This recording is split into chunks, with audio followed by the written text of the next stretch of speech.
dropped it.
he can come in here and play my game. Let's go. He knows nothing. Let's go! Tyler 1, you're done. Raw energy. Half from blow the house down. Everyone is playing, you're not yet. EWC Play is your all-in-one platform to compete in fantasy, pick'em, and quests for a grand total of $300,000 in prize pool. Build your dream fantasy team in 5 different games and track your score with live results tables. Predict the winner of every game, every group stage, and every tournament. Complete daily and weekly challenges to earn boosters that help you climb the global leaderboard. Got what it takes? Join EWC Play now.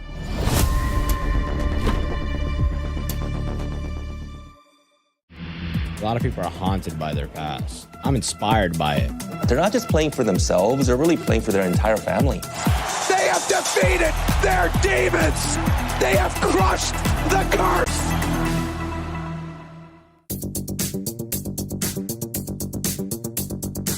We've come down to the player lounge with a couple of Rainbow Six pros to find out if they are as good at driving their drones in game as they are actually in real life as well. This is, if anything, going to be quite embarrassing. Okay, so basically the plan is we have 3 items hidden around the player lounge.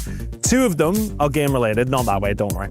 2 of them are game related. 1 of them is France related, so this is where you have the upper hand. You've got to try and find them. First one to find 2 wins. Okay, items. 2 of the items. Like, can be everywhere. Just here. But all you have is the controllers, which are very responsive, and your screens in front of you to see how you get on. And You cooked. oh no, you're in trouble. You're in a lot of trouble. Alright, Go. let's go. Go. Oh my god. It is not easy. Oh my. Wait, it's not very responsive. Hold on.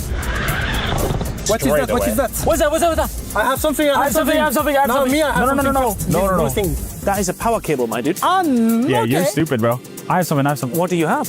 I have. That is also a power cable. Oh, shit. I mean, I don't know if we're going that deep in it. I'd imagine there Hold are on, power hold on. cables in game, yes. Attack! Where did you hide this, bro? Oh, there is power cable everywhere. I'm getting trolled. Oh, it's me. Did you find anything? I found a suitcase. Bro, they gotta be like master hiders. I have no clue where they put it. I found something. Oh, he's got one. He's got one. I got one. What is that? That is a hammer. Okay, I found one hammer. So that is the in-game 1-0, item. 1-0. Oh, it's not far. Where's that? Oh, the power cable, isn't it? There's one really easy one. How is it responsive? It's not. Don't go past the cones. I try, bro. I'm really trying to turn right here. Oh my god. SWAT! I found Monty's There we helmet. go. Monty's helmet. 1-1. There is the French-oriented, well, Paris-orientated item still to find. Oh, I'm so I don't stuck. know where it is. You're just cheating the game for Mowgli. Nice. Where am I going? I can move the cross. What are we doing? Oh, they're both so close. The big, tall idiot. Find him. Yeah. It's over here. It's over here. I see him. Bro, this is a waste of time. I'm stuck. Where is the French thing? Where? Right, I'm giving you no more help. It's here. It's here somewhere. Oh, there is a croissant. I found it. It's a croissant. I found a croissant. There. I found it. It's a monument. It's a French monument. No. It was the croissant. He found a croissant. That's a French thing. Oh my god, that took so long. Oh, what is the name? What? What is Arc de Triomphe. I found it. No, bro, You didn't find shit, bro. I found Arc it. de Triomphe. I found the I monument. don't want to mark you down because you said you found the croissant. That's a picture on the wall, bro. You found a Maybe picture it on the was wall. there. Look, bro. There. Somewhere. There is a I croissant. know who else you can see. Oh my Apart from this God. random guy. Is your teammate? No. Yeah, well. Yeah, you're gonna die. Play is in our DNA. Whenever we let it out, it becomes our superpower. Now imagine an entire city being built to supercharge it. Kadir City, powered by Play.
stuck in one singular posture for 12 hours a day.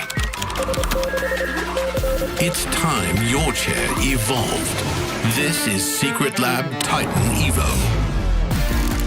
Ergonomically engineered for you, gamers, hybrid workers, artists, backing your every move.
We booked Esports World Cup up.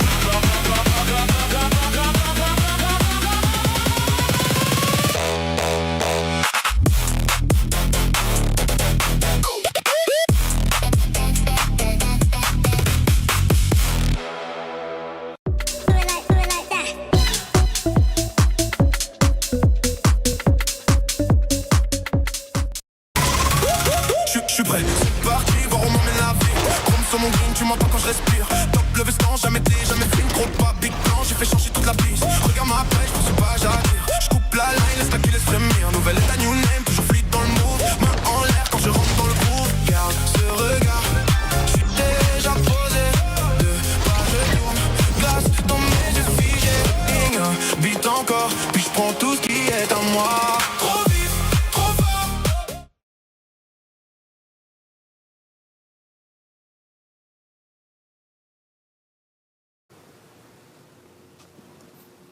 Chris, what are you doing? Oh. I'm watching for the eclipse. Oh. No, the eclipse was yesterday, and besides, we already went dark. Dark Zero already won. They're in the semifinals, but we have the El Clasico today. Oh, don't you mean Le Clasico? No, we have the big boys. We have FaZe, we have Liquid, and the best thing about it is we have twin brothers playing against each other on the main stage. Here. Can you tell these guys apart? Honestly, I can't say a thing. Okay, we'll get you inside. It's fine. We'll get you inside. Let's go. Sorry. Welcome to the battlefield. Remember, we are the hunters, they are the prey. A real hunter always watches where he steps. Come closer, I dare you.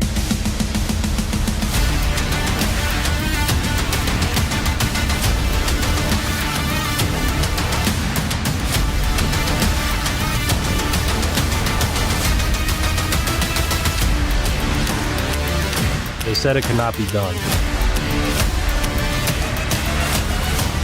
They were wrong. I trust my teammates, and they trust me too. Let's get to work. Welcome back to Rainbow Six Siege here in Paris, France at EWC 2026. It was a great day yesterday, but today, as Ann mentioned earlier, and Chris, I hope you could see better, buddy. That must not have been good if you stared too long at the eclipse.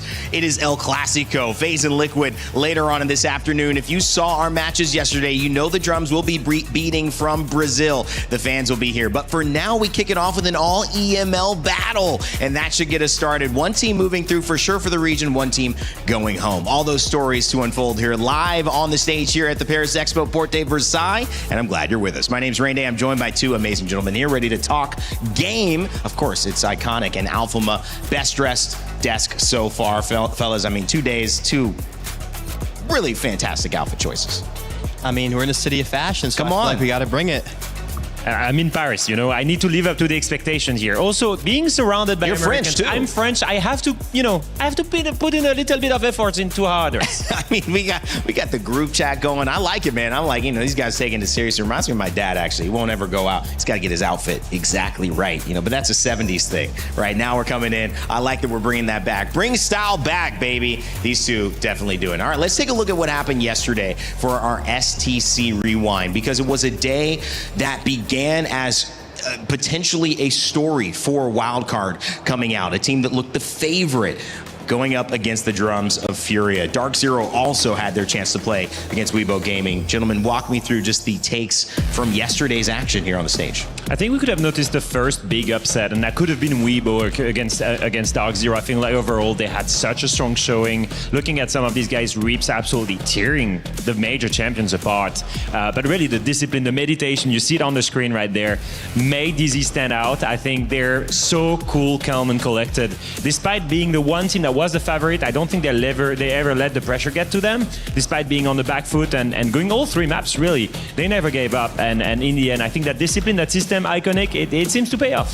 Yeah, and of course you see too a great showing from Weibo, really pushing it to the limit. We saw the best of them really in this tournament, and I feel like I can hope for them to really come off the back of that, get back into their APL season, have a great season, and show up in the Osaka Major, hopefully going deeper into the tournament. People get excited to play in Japan, and Osaka's a beautiful place. I mean, Coldplay sings about it. It's got to be one of those places you need to visit. But I think also going back to our second match as well, this was a match that felt to me like a 3 map, but it was really only 2 because of how intense it was each and every time we went out for a round, and of how dominant Furia's kind of unexpected performance was in that first map.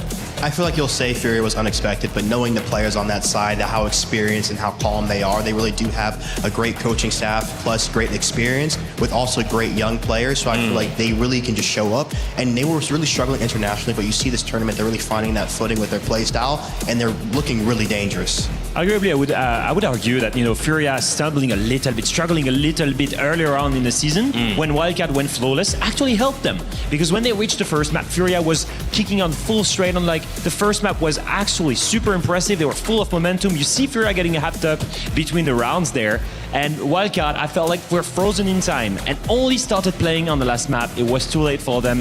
Eventually going 8-7 loss. That's a hard one to lose. And Furia, great story for them. They reached top 4 once again. But I feel like if you're a wildcard fan too, you have to be proud of your team. Yeah. They're obviously a new team, learning constantly, talking to Bay too. It's one of the hardest losses he said. And I feel like that just shows, they're still at the beginning of this journey of their career. And I feel like this loss will fuel them for this next stage and then for the next major. And hopefully we'll see them lifting a trophy one day. Leads to one of the interesting conversations we'll ping on a little bit later, but the fact that Adrian, a winner of last year with Team Secret, now out again. Those Team Secret members kind of fallen by the wayside here, except for the ones that are still on Team Secret as well. Noah and Mowgli. GK Esports going to be their competition here coming in, as we had talked about earlier. Alfama, get your thoughts with that, but maybe stronger on paper in terms of the way things might go. However, FaZe Clan, Liquid Alienware, many of you have your eyes on that matchup. El Clasico here in R6 Siege. Iconic, this is going to be a great day for Rainbow Six. I mean, just the current champions going up against underdog story, and then just El Clasico. I mean, I know Brazil's going to be livid. They call Liquid the Cavalry, so we have to see if they can ride in full action tonight.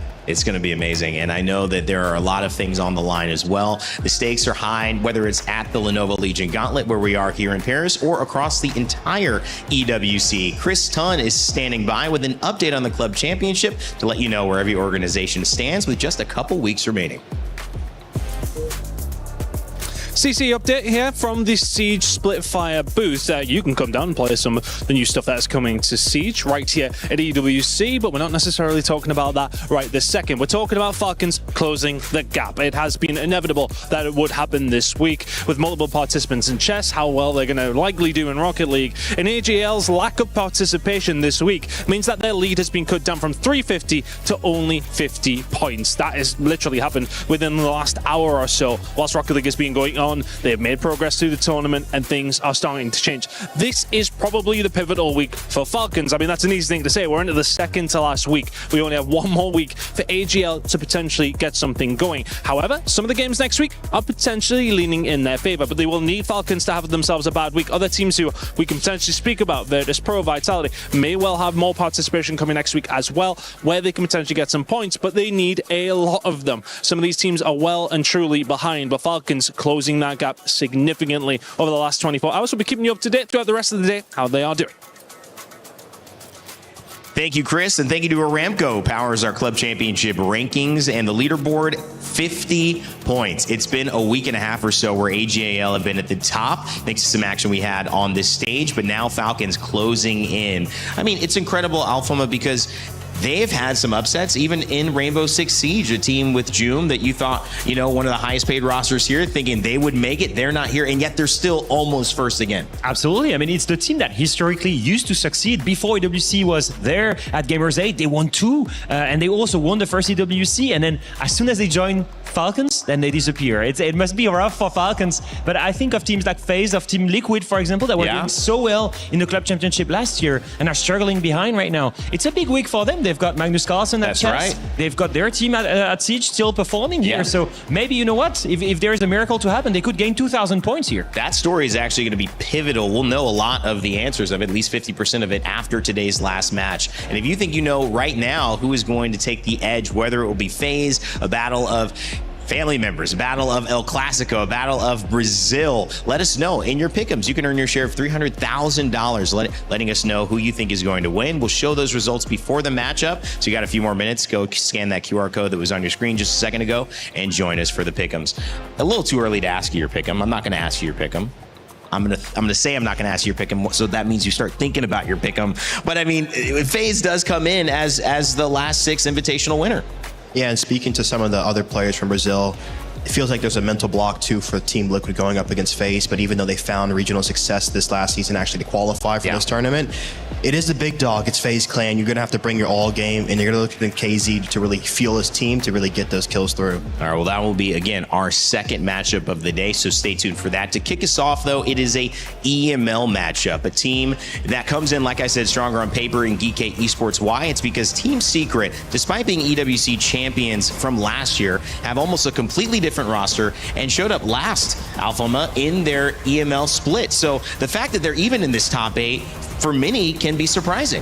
From grand finalists at SI, from being the runner-up, from being the vice world champions, to being the dead last of their own region, it was a rough stage for these guys. They needed to learn everything. They had lost 3 players. You see them on the screen. You see Noah and Mugli coming in here at EWC. Obviously, they know the space. They won it last year. But most importantly, they had to change multiple players, adapt to that. And that's maybe one example and one explainer of their lack of success, I guess, in the last few months. What do you think it is? I feel like you never let your mind set the stage for life. I feel like it ought to be a limitation. I feel like both of these teams are really underdogs because I feel like who would have thought that these teams would be playing up here against each other at the main stage going to a semifinal? And I feel like right now they both have the chance to go and claim that, and both teams shouldn't really be putting too much pressure on them, because I was speaking to Twister before this tournament and he was just mainly focused on the process of actually enjoying the tournament and not going out there for the results. And I feel like that's led to them finding this success. And we see on screen too, just 2 of these teammates they were 4 before with Team Heretics going to the Invitational, finding success together, one of the only teams to qualify from the LCQ, amazing run, and they end up here from friends to enemies here. Ren, it's a crazy story. You know, if you look at these players back then, they were not even professionals. They were not playing at a tier 1 level. Wow. They came up, played the biggest, most prestigious event we have, 6 Invitational in our league, in our game, and they impressed. And now 4 of these players are in this matchup. And what's funny is Flexi is the IGL of Team Secret, Grubby is the IGL of Geeky, Oscar is the backline of Secret, Upor is the backline of Geeky. These guys will be playing role for roles where brothers are not rivals. It will be an interesting matchup, not only to gain semi-final spot, but also emotionally to play their brothers in arms. I've been watching too many short form videos at night trying to relax for a second, and somebody's always telling me that one number when you divide it by 9 always ends up being 9 or something, and you're like, okay, why am I needing this? Well, it reminds me of this, where somehow, some way, these two teams, these two players end up having similar formations, yet even though against each other, have this same narrative that they're both pushing. So will it be the same again after this afternoon? Of course, something will finally shake up, and that's why it's exciting TV. So you want to make sure that you're watching. Heading into it, let's introduce GK Esports, who come in as a team with Grubby, as he mentioned, who wants to showcase that there is a lot more room for them to run in this tournament. A lot of people thinking of FaZe. You were thinking of Wildcard even prior. Furia had a great performance, and so did Dark Zero. But where's GK on that list to not only get to the semifinals, but maybe steal EWC? We had a chance to talk with Grubby before the match and talk about his expectations. We're speaking to Groovy ahead of his game against Secret. Groovy, we're in a pretty cool car with like stars on the ceiling. I guess we had to give you the special treatment for your birthday yesterday. Did you have a good birthday? I had a good birthday. I didn't celebrate it yet. I'm waiting after the EWC. We're gonna maybe go out for some clubbing or any party, but for now we are fully focused on the game and we'll see how it's going. And yeah, the car looks nice, pretty nice. Yeah, it's cool. I mean, you picked Secret before this game. What was the main reason why you picked Secret as a fellow EML team? I mean, we picked Secret basically pretty much because I think like they are looking like the biggest team for now. We didn't really want to pick them. Like we thought Cyclops will beat Liquid and we wanted to pick Cyclops, but sadly Liquid beat Cyclops, so we had to pick our friends from Secret, which is Lexi and Oscar and the others. I mean, it's nice to play against your friends. Yeah. The ex-Heretic score is here, so it's gonna be a banger game for us, and I think this is one of the reasons why we picked them, you know? Yeah, I wanted to talk about that because you played with those players in your last international event, made it pretty far. How is it like to play against your friends on such an important match? To be fair, I don't really look at that in that way. For me, they're my friends outside of the game, but in game I have to beat them and I will do everything that I can to beat them, you know? I don't look at the stuff, you know? Like for me, it's another day in the office. I need to win. I need to go through, play against FaZe, so we'll see how it's gonna go. I mean, that's fair. You played against them quite recently as the last day of EML, 7-3 for you guys. Do you feel like this is a different Secret that you're going up against now that you've had some time together with this roster? I think it can be a different team a bit. I think they have nothing to lose. So basically, like, they're just gonna play like they have nothing to lose. So they're gonna play with the confidence, you know, they're gonna do their stuff, which might work or might not work. I don't think it's the same Secret as it was before with Savage. I think it's the same team as we played in EML, maybe with a little bit of improvement. But I think they're still like pretty like mid to beat, you know, like compared to the other teams, of course. But they are still they understand how to play the game.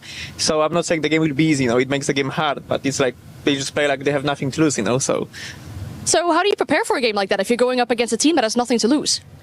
Well, how do you prepare? I think you just need to remember to not lose your mental in the first round of the game and just do your job, you know. You need to read them, you need to understand what they're doing, make it work for you, and just understand that the game won't be easy. You can only make it easy if you read it and play according to what they do, you know. Like, you cannot overswing and everything like this. You just need to take it easy. Yeah, that's fair. I mean, you two are the last EML representatives, and I think in fairness, if you would have asked some people if it was you two to be the last EML representatives, they would have said, no, that's probably not going to happen. What do you want to say to the doubters out there that didn't believe in you guys? Well, GK is going for the champion, so see you there, guys. That's all I have to say. All right, awesome. Thank you for your time, and good luck against Secret. Thank you. So that's why Ann wasn't on my bus. She was in the back of one of those. Okay, I get it, Ann. All right, she got the special treatment. Grubby also getting a little interview there. I love the conversation. Again, mentions that we're the champion. We're looking to be the champion of this Iconic, and they believe they can. No, of course, you see also, too, not knowing it's going to be easy. I feel like that's a really key mentality, especially going up against a team who's really going out there with nothing to lose, because they're going to be playing aggressive, they're going to be attacking you, so you really have to make sure, like you said, you don't let them get into your mentality, and make sure you can actually just play to counter them, because that's the only way the game's going to become easier, if you make them very uncomfortable and you make them sort of doubt themselves here. The most important or impressive stuff, I guess, on the side of GK, I think, is where they come from. If you look at Sox, he came from Fnatic. You look at two players that came from Heretics. You look at one player, Ask, that came from Brazil. You look at Yoga, he came from NA.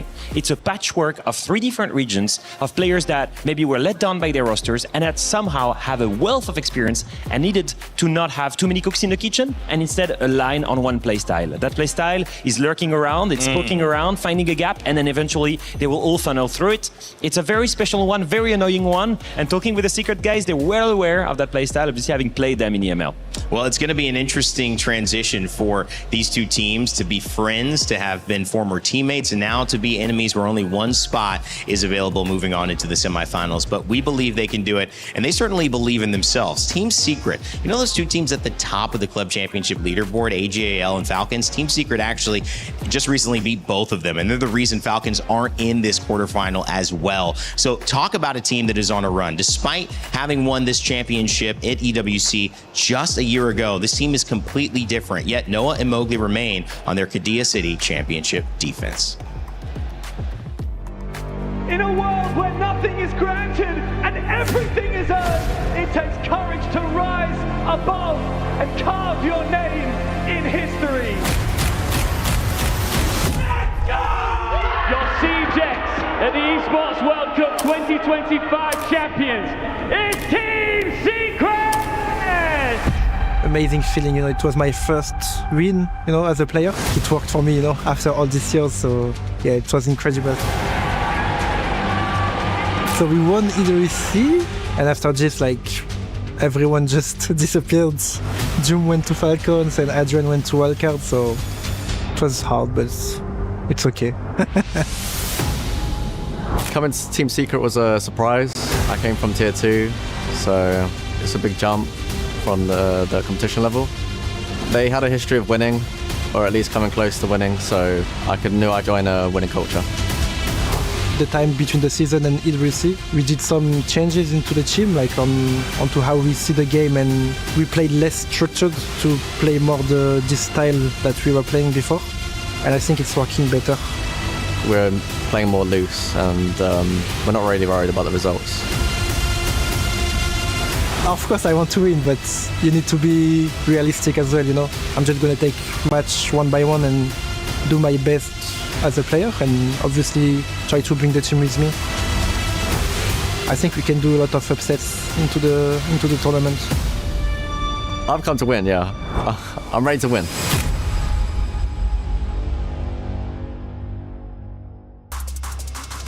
Team Secret, your Qiddiya City title defenders, and Grubby and Flexi, former teammates on Heretics, Alphama, and now going head-to-head. Yeah, both IGLs on each teams, obviously very different expectations. On the side of Team Secret, you must think, the two guys that were left on the ship, abandoned by everyone, are in the end the only two remaining players for Team Secret in this tournament. For Flexi, he wants to prove there was just not a unwanted replacement to two guys that left the roster when the others wanted to keep them. No, he's someone that can improve the roster and maybe keep on going and eventually win EWC. For Grubby, he wants to make this recipe work with multiple players from other regions. They chose him as the IGL. As could have been the IGL. Yoga, you know him, he could have been the IGL as well.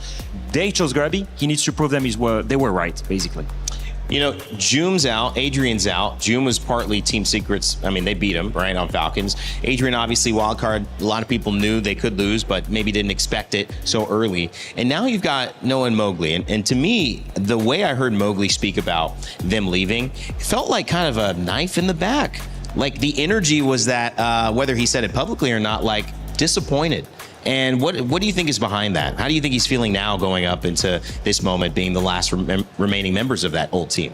I feel like he's feeling good about it because obviously anytime your teammates leave you, you're going to be upset, but obviously it's business. You can't take it too personally.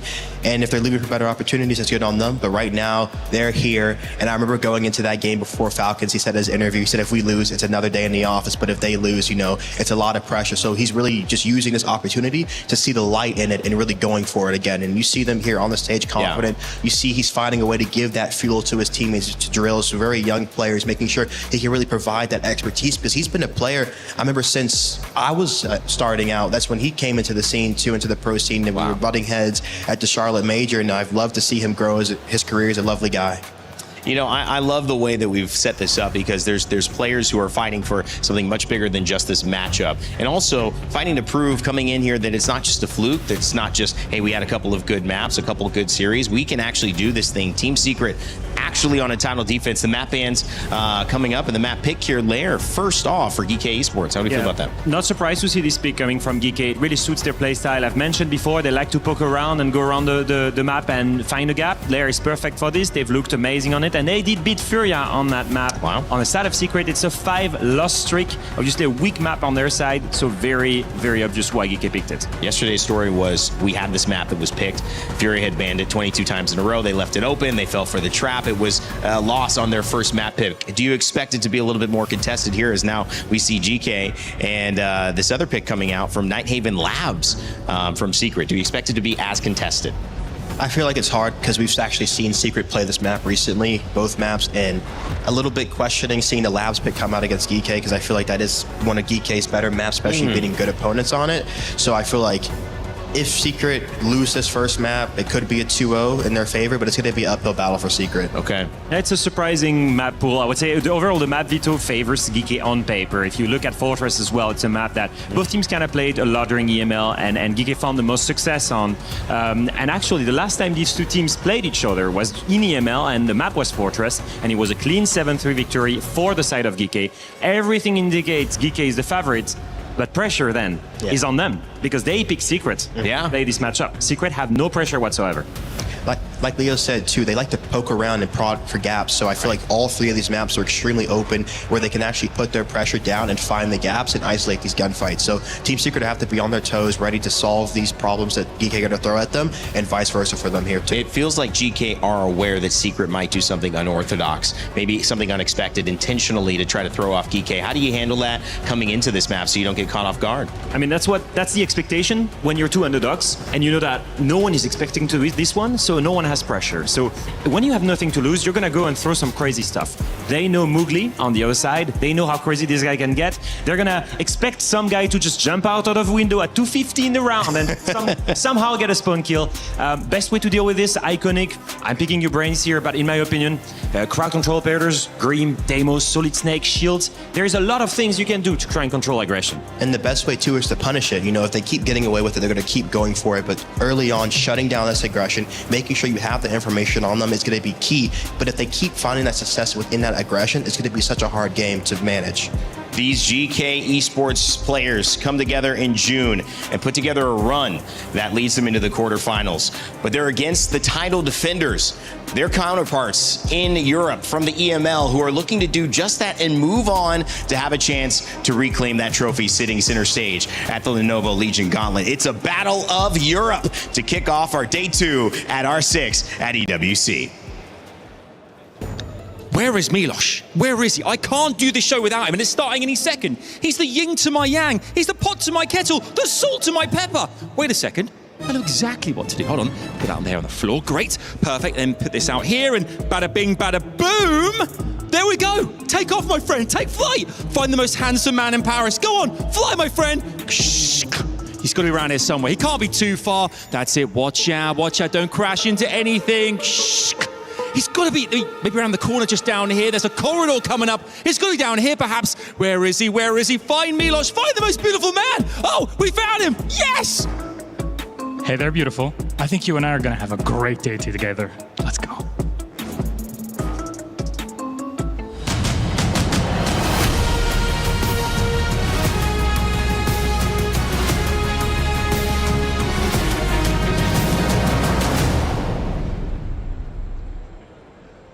Yes, my friends, hello and welcome back to day 2 of Rainbow Six Siege at the Esports World Cup 2026. Yeah, I love it. That's the energy. Hell yeah. Is this Siege or what? It's always good to be back home with all of you here with us today.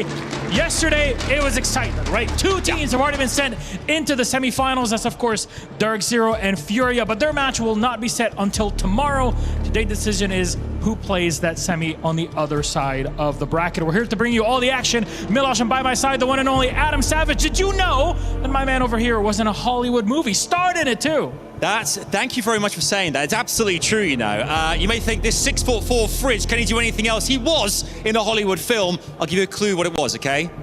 Milos, on your left. Technically, I'm on your right. For the sake of the purpose of the... Yeah, you get it. Let's recenter for a second. Let's remind ourselves where we're here and what we're doing here right now as well, Milos. Obviously, as Milos said, 22 teams went down to 8, and now it's down to 6. But we need to go to the semi-finals with just 4. So there's 2 more quarterfinals coming your way. Don't forget a $2 million prize pool to boot as well, not to mention a place in the 6th Invitational 2027. I'm ready to meet those teams. Paris, are you ready to meet the next teams? Love that. I think c'est magnifique. They're all set for it. Let's introduce our first one. Please welcome GK Esports! Boo all you want, Paris, because GK have been on the up-and-up trajectory this entire year. Dark horses in EML, and here on the main stage, they have made it. They proved to everybody that they can achieve what is impossible. International team in more ways than one. And they're here to make sure that they have a handle on the future of not just Europe, but the entire world of Rainbow Six. And to face them, the current EWC champions, please welcome Team Secret! Oh, yes, Paris!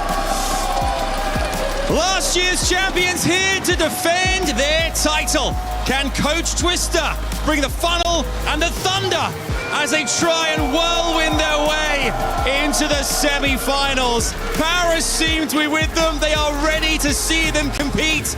But can they ensure that the calm before the storm becomes something far, far greater? Adam, it's crazy in the sense that last year Secret stood where GK were in the same sense, even as competitors. So I would just bring them out and have a little head-to-head chat. I like that. Gentlemen, please go to your seats, but our key bearers, please come forward for this final face-to-face, a final chance to share your feelings, your thoughts, before we really get down to business. Noah, I know you're a man of theater. Anything you'd like to say to Groovy? Well, you guys have done probably a lot of prep, but we have no clue what we're going to do until we get in the server, so good luck. Okay. Groovy, anything you'd like to say in response? Well, just good luck, because they need it, and that's all. All right, here we go. I meant a very few words. Shake hands, please. Thank you very much. Your chairs, please, gentlemen. The battle of the blondes here right now. This is huge. Who will be the victors, though? We're about to find out as we go into that next matchup. We can't wait. Paris, are you ready for this too? All right. Let's get this show on the road. 8 teams remain. The competition heats up here on the main stage. So let's get it all started right here. The first map versus Weibo, we started off pretty hot. We got a read of them on the defensive side. We were very capable of like a 4-2 half. Didn't end up working out. We got like a 3-3, I believe. And then going into the attack side, I think they showed us a lot of stuff we're not used to seeing in North America, at least. A lot of like weird consolidations, and we didn't deal with it well. We started to adapt faster than them after that first map, where I think they kept playing the same game. We slowly caught up to them as the series went on.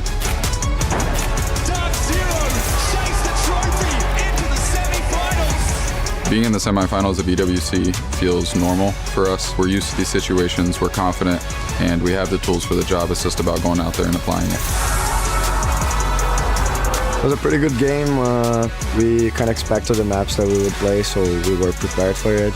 I think we played so good as a team today, and that's the reason we are now going to the semifinals. I played twice in EWC. Last time I went to the final, and this time is even a better feeling, so it's always great. Team Liquid versus FaZe Clan, El Clasico. All of it on the line, all of it to be gained. One of the best matches you'll ever see. Team Secret versus GK, reigning champions versus the underdogs. Who will come out on top? Reigning champion versus the underdogs.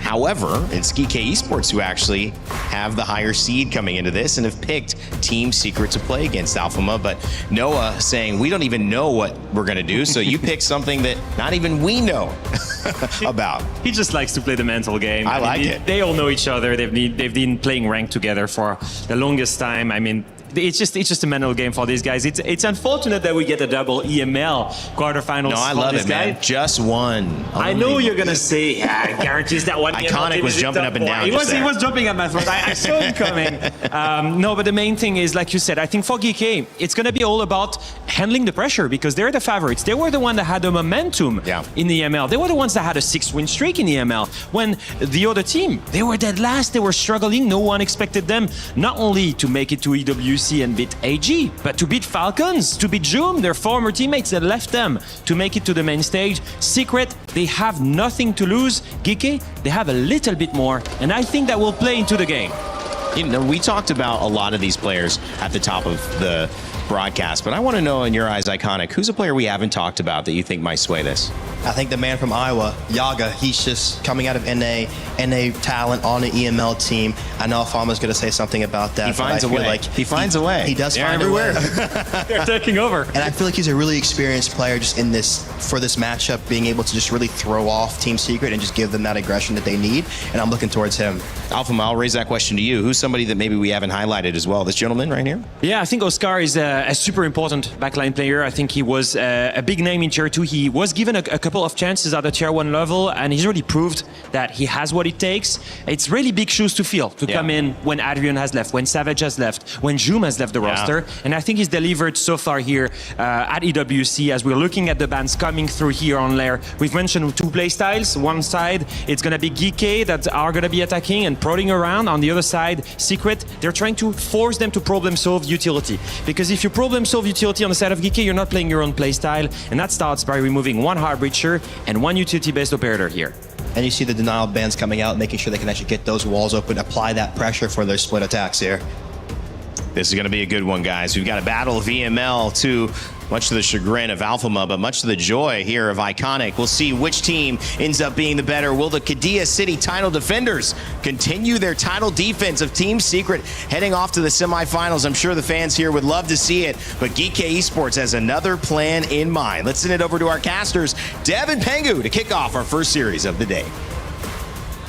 Thank you very much, Reindeer. Yeah, it's a big chance for us to finally get to see a return to the main stage. For last year's champions, they were underdogs then, they were dark horses, and they very much are again today. However, they go up against another very unlikely contender in GK. We started with a story that was two men left behind, Noah and Mowgli. Now the story is the only two left standing between that former roster of EWC last year.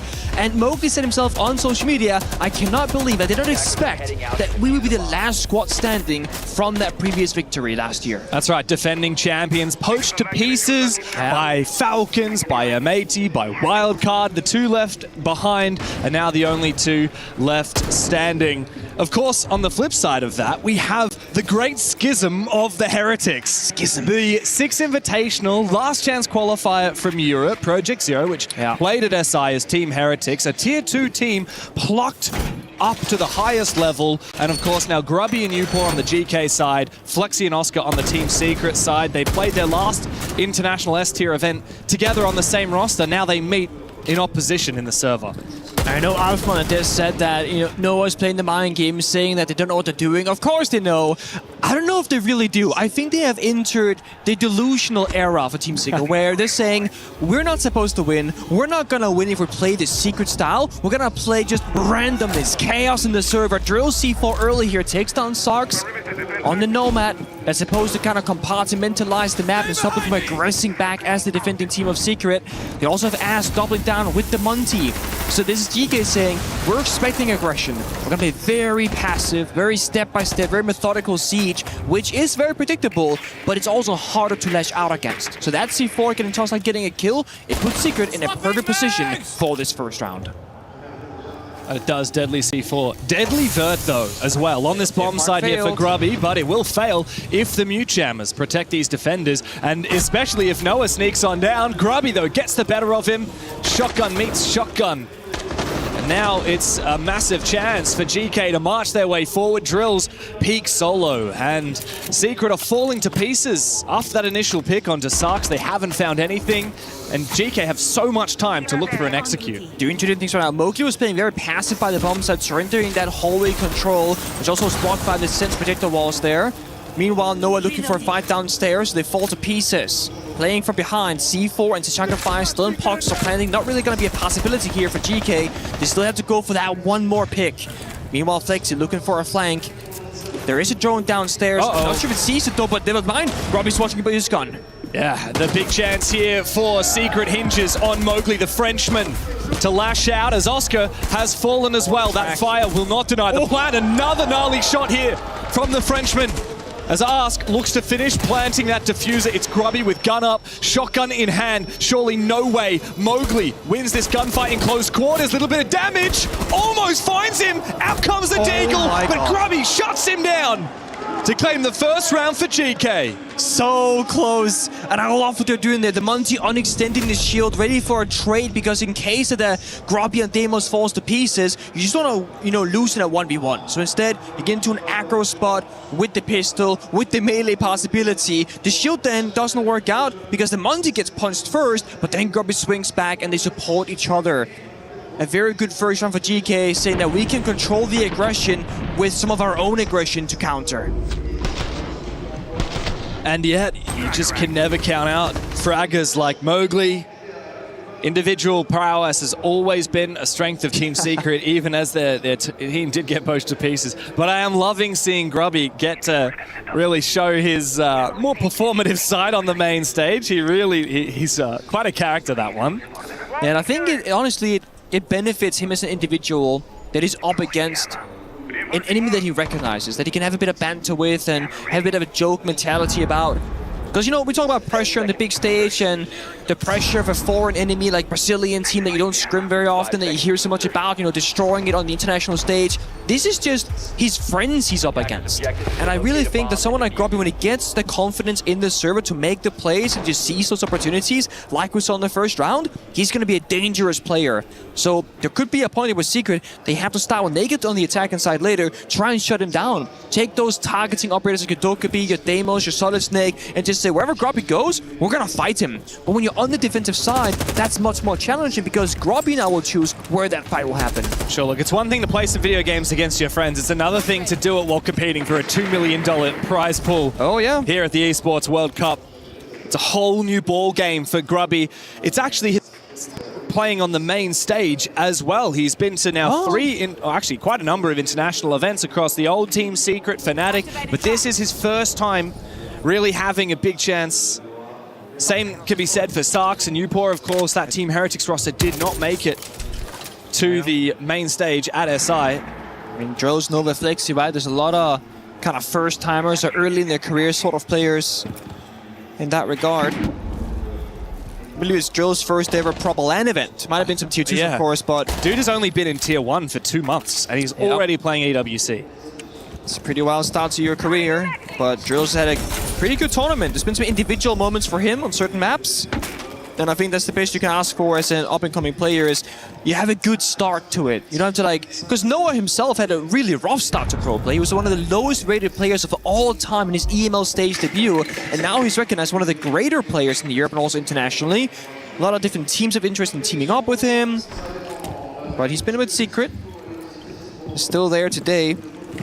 One of the 2 players that were not picked up by bigger, if you will, organizations/teams in the Rainbow Six Siege space. If anything, it was a bit of a surprise that we didn't see Noah get picked up. Yeah. Offers. I like this push, though, from GK. They've used the Rayora upstairs to prevent the flanks, while the Hibana gets to work on the vert with the secondary breaching charges. Out comes the shotty from Grubby, but he will fall in close range. The Vector will win that without that flash going off. Yeah. Bit of a missed opportunity. Flexi swings against Jogga as well, while they're also pressuring the flank at the same time. So Secret finally striking back and to get a third. Yeah, this is perfect. Now the pressure is on as the Rayora has been opened up. Ask needs to win this fight. Never mind, he can just close that up again. Don't worry about your flanks. He just wants to worry about the bomb side. There are far too many players on the objective here for Secret for just Ask and Upor to take down. They need something a little bit more, but they don't have much utility. Out come the Bs from Upor. That might give some information, but doesn't matter when Mowgli is dashing out on the bomb site. And for another one. He's floating. Quite a response there from Secret. They might lose the first, but the second is a flawless round in their favor. And a very big stylistic change there from Team Secret. In the first round, there was a kind of early aggression on main staircase, a flanking downstairs, kind of all over the place. That second round, surrender their home control, fall back very early, and then lash out 3-2-1 together. Obviously, it was Grobby trying to start the action again. Fletcher shuts him down. They Candela didn't really flash him whatsoever, so a bit of an unfair gunfight, if you will. And I think we see the big side there from Grobby saying, that was a mistake. Bad play. Definitely. Missed Candela. I mean, had that flash come out, that's a free kill with the shotgun. Big double from Mowgli at the end. Good energy from Secret. That's the magic of Team Secret. Let's not forget, last year they took down the defending champions in Falcons, knocked them from the tournament. This year they defeated Falcons again. Now they come in as the defending champions, and I wonder if a new Dark Horse could come chasing for this spot. The GK storyline this year is not too dissimilar to where Team Secret found themselves last year. Not at all.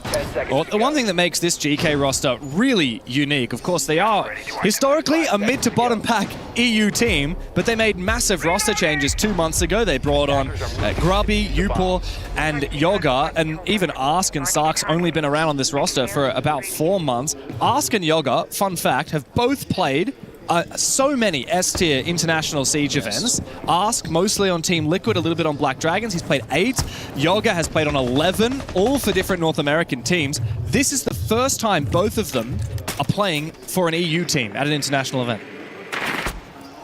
Quite a big investment for both the org and the players, right? Kind of uproot your whole life, move to Europe, pack your bags. You might not even know that many of the European players because, again, these aren't the big names that are there alongside. Sometimes it's only a matter of weeks. You get the offer, you get called out, you do your trial, you vibe with the team. Okay, pack a bag and book a one-way ticket. Yeah, see what happens. Go win some finals. Maybe don't qualify at all. You don't know what your future has in store for you until you're right there in the middle of it. And GK were not looking good in the group stage. It was a big upset that they managed to break through Rebels and Fnatic to make it to this event. This area is hostile.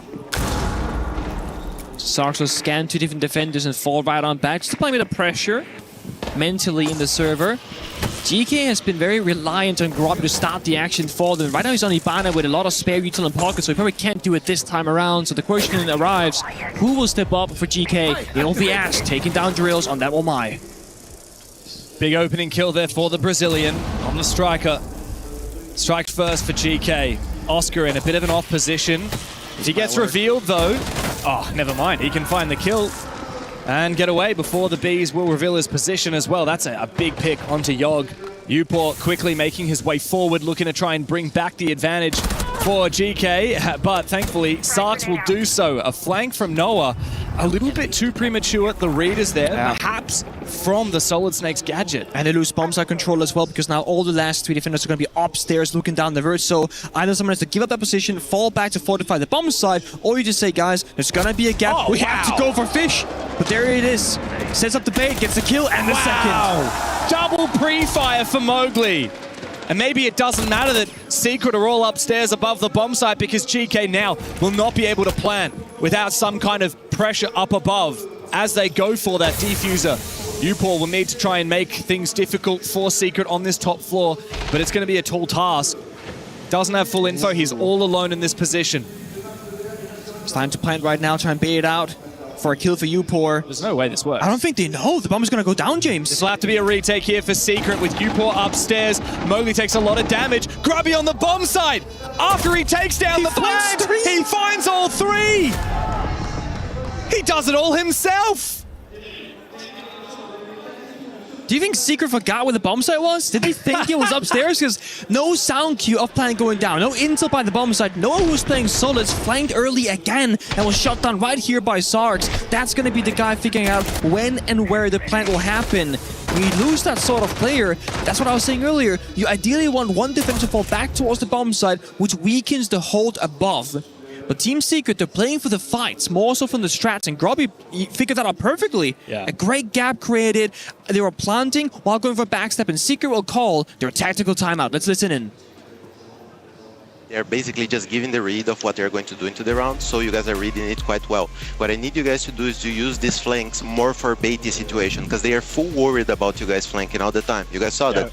But you guys, once you guys are facing them, you guys actually facing them on the front attack, you know, like for example, now going on control, you guys fighting, or going into main stairs as Momo did, you know, this kind of plays, and you guys can either bait that you guys are flanking or not, but just bring the operators onto this, you know, they will tell what they're gonna do. Don't let them execute. Okay, just to go for them, and you guys are playing amazing, guys. That's it. It's just details.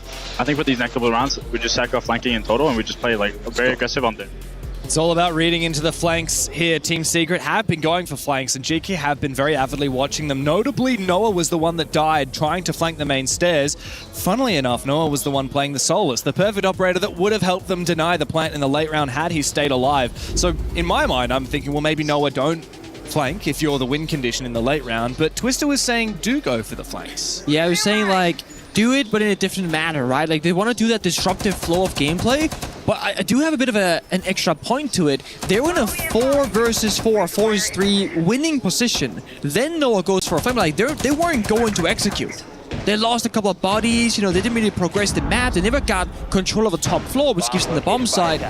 So while fighting and disrupting should be a high priority, I do think a round can get to a point where we can just kind of sit back and watch, because GK have to problem solve the impossible. And if you take those 50-50 gunfights, go for a risky flank, you're giving them the solution if they were to find the kill. Sometimes you have to have the confidence in your strat to just sit back and wait for the attack to make the first move. Dark Zero were really good at that yesterday against Weibo, especially on Clubhouse. But that's the problem. Still heartbroken. Yeah, I haven't gotten over it yet. But if Secret want to play a really loosey-goosey, aggressive playstyle, then they need to be careful, because sometimes that gets read into it. You get caught off guard going for those flanks. GK, they like to execute. Secret don't want to let them, but sometimes that means losing the round before the execute even becomes a possibility. Again, high risk, high reward. The lifestyle of Team Secret. Mowgli swings for a drone, finds a gun, gets shot down. That's going to be a Sami with that gadget that's going to regenerate throughout the round. That's gone. It's your ops room defender gone. So you're spending a ton of map control. You're playing 4 versus 5, and we saw how this played out previously.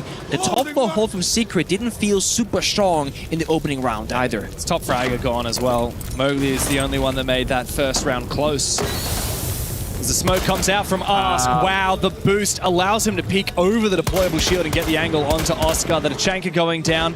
That's your late round plant denial and time delay. Secret are in a very poor position. And it's solo fighting. And one thing is that you want to make them not go for executes, but ideally you do it together. But the big thing is, Grubby is downstairs this entire time with Sophia. He's watching the vertical C4 possibility where Jules got a kill previously. So this is GK saying, these were the weaknesses of the previous attack. Let's fix them and do the exact same thing. Then they get 5 guns, no Monty, but they get the glass. That's going to be their next good win condition. So the big booms downstairs, doesn't find their target, doesn't even do any bit of damage. Okay. He's good for a second, gets a 1-tip onto drills, and will then not breach open that default wall. Yeah, time to go for that breach. There's a player just on the other side of it, but never mind. Execute quickly comes through from GK. Bit of a slow clap. He's at 2 1-taps. Ask, yeah, very big round from Newport. GK looking most convincing that we've seen from them so far. He said, hold that 1-tap, both of ya. And they will. Now, Lair is a map where if you're really peeking together, like all of you, also didn't he just... Oh, he did boost. I was going to say, it looked like he stood up behind the shield, but no, he did boost it up. If you want to fight together, you can, but this round in particular was just individual fighting. Mowgli solo swings, Tachanka and dies behind the shield thinking that they were safe, they weren't. 1-tap from the hallway in towards deep side. Nobody had a fighting chance. This wasn't Secret being explosive where they're fighting from 2-3 different angles, vertically, horizontally, and whatnot. It was just them getting shot down and obliterated. And Lair can play out this way sometimes. It is a case of if the attackers want to go 5 people from one angle off the map and over, it's very hard to fight back against. That's why we see a lot of teams on defense. They'll play the intel operators, whether it's going to be your Valkyrie, your Pulse, your Echo, whatever, to get an idea of where the attackers are. You get trap operators that when they enter certain areas of the map, they get weakened and you get intel from the gadgetry itself, right? You can then take some gunfights. Or you play a ton of utility or plant denial so that you kind of let them get into the map and then you shut them out. Secret are playing Tashanga, but fighting them early. Playing traps, but peeking outside the building. It's a contradiction. They're not getting to utilize the tools that they're picking, and it's by design, and perhaps the wrong one. If you're gonna play the traps, play around them. If you're gonna play the plant denial, play further back. They've just been read quite well here by GK. This is GK's map pick after all. Nighthaven's where we go up next. Yeah, and not even Endforge, it's a much more open maps, if you will. If you saw Furia, Manhandle, Wildcard yesterday, you can see just how explosive Fortress can become. Lair is the exception in this BO3. Yeah. But of course, Secret have to weather that storm, and if this is a very dominant score from GK, especially as they start on their attacking side, which, you know, Secret chose to start here on defense, and they can no longer win this half. The best they can do is an even 3-3. I expect that they really need a few more rounds in this half. Otherwise, this just would be a write-off. Just gonna wall up into it, get no on the scoreboard. We need every single player from Secret to work together and be enabled, because I think they're one of the few teams that is actually dependent on every single player being very active in the server, rather than having one particular stop fragger. Often it's gonna be Mowgli and Noah, but it's so rare that we see a player missing in the server from them. Yeah, I mean, Mowgli and Noah both taking a lot of damage now. Flexi tries to hold on for as long as he can. Noah finished off. Mowgli at least finds one. It's only the Grim, though. I don't think that that is endgame util. As Mowgli tries to make his way back, he's very low on HP. Flexi doesn't have any util to support his position, but of course he can pop that gas pipe. Yogg, the most experienced player on this team, can make his way forward on that Monty. It's a little bit behind the curve now with 1 minute and 15 seconds left. Because they got the Montane, like you mentioned, they can just storm down the staircase, see, hey guys, it's somewhat clear. And there is an open wall here to the left-hand side of Flexi, but the issue is no spare reinforcement left in pocket, so they can't close up that wall. The verts were against them. A lot of shots being missed here from Mouse, unfortunately.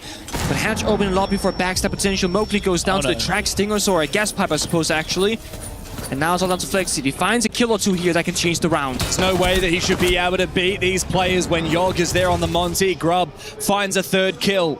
4v2 now. GK surely can't lose this one unless the flank is big here. Trills finds one on site. It buys enough space and enough time for Oscar to go for the flank. Trills needs to stay alive for as long as possible. Retake is potentially on the cards here, especially with one Razor Bloom. The plant goes down. A lot of damage, but no kill as of yet. On to Drills. In the post plant, though, Oscar cannot find his mark as Drills tries to harass this Monty, but Yogg is playing it perfectly. 3v1. There's just no shot in the world where Drills makes this happen. He can continue trying to get the guard break on, but he's going to be fighting the player up above. And Sark's on the bomb site. Another round. It's 4 for GK. They have well and truly come into form on Lair. I'm still not sold here from the side of Team Secret. Maybe it's a bit of fear on the younger player's side, not certain, but Flexi is fighting for his life infiltration. Meanwhile, the player upstairs go for a flank, but Drills is AFK in the very back of the bomb site, being afraid of the verticality. And I'm just thinking there, if Flexi's going to 2v1 and Monty and Sark's on a gun, surely Drills has to try and get in there and help it, because that is the all or nothing play. You're not supposed to win the round once Flexi goes down. 2v4, they got the Monty, they got the vert, and while they are flanking, you can't wait for that, because Flexi doesn't have time left available to him. So I want to see Secret get on the same page. And ideally, maybe Noah try and actually make it to the end round. He's a very smart player, but he's been dead first every single time. 0-4, by the way. Yeah. Good look for Noah. After Joom left the roster, after Adrian left the roster, we really did look at Noah to be like that next generation talent. He owned Border CCTV at the Six Invitational, so much so that, like, I call that Noah spot now. Like, at the shelf with the Ella, he's insane, right?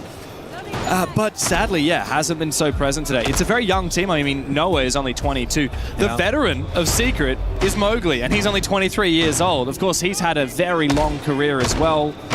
So many different international events. Back in the Wolves days, he was a star player. Makes every event, but doesn't make it past the group stage. That was the curse that they had. The curse that he finally lifted when he raised the championship a year ago in Riyadh.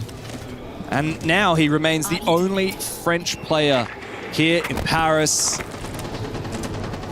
And I've noticed a lot of energy for him in the crowd, though he's been silenced these last couple of rounds.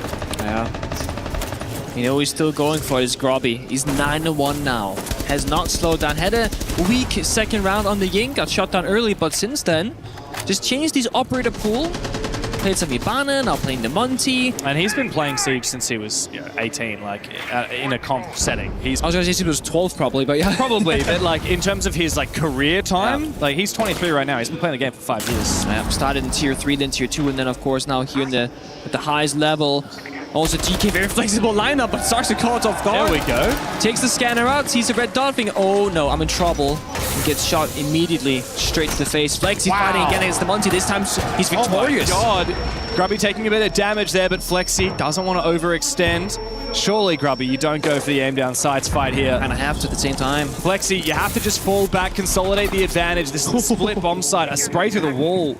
Good that they fall back, right? They disrupted the round. Now they can play 5v3 and AFK. They don't need to take any risk, not force any gunfights, because GK quite literally cannot go for execute. The only way they can is, again, if they go fishing. They find that kill or two, they even up the manpower, and then they can play a stable round. With the Monty Blackbeard right now, that's not gonna happen. Yogg needs to find some kills. Little pre-fire. The win condition here for Secret is just simply denying the plant. In a post-plant, GK actually might have a shot, but it's so unlikely they get to that position. There's the damage onto Grubby. He goes down. Ask needs to refrag. Up he goes with the Bailiff, doesn't find anything. Yogg's the last one standing. Mowgli finds all of them.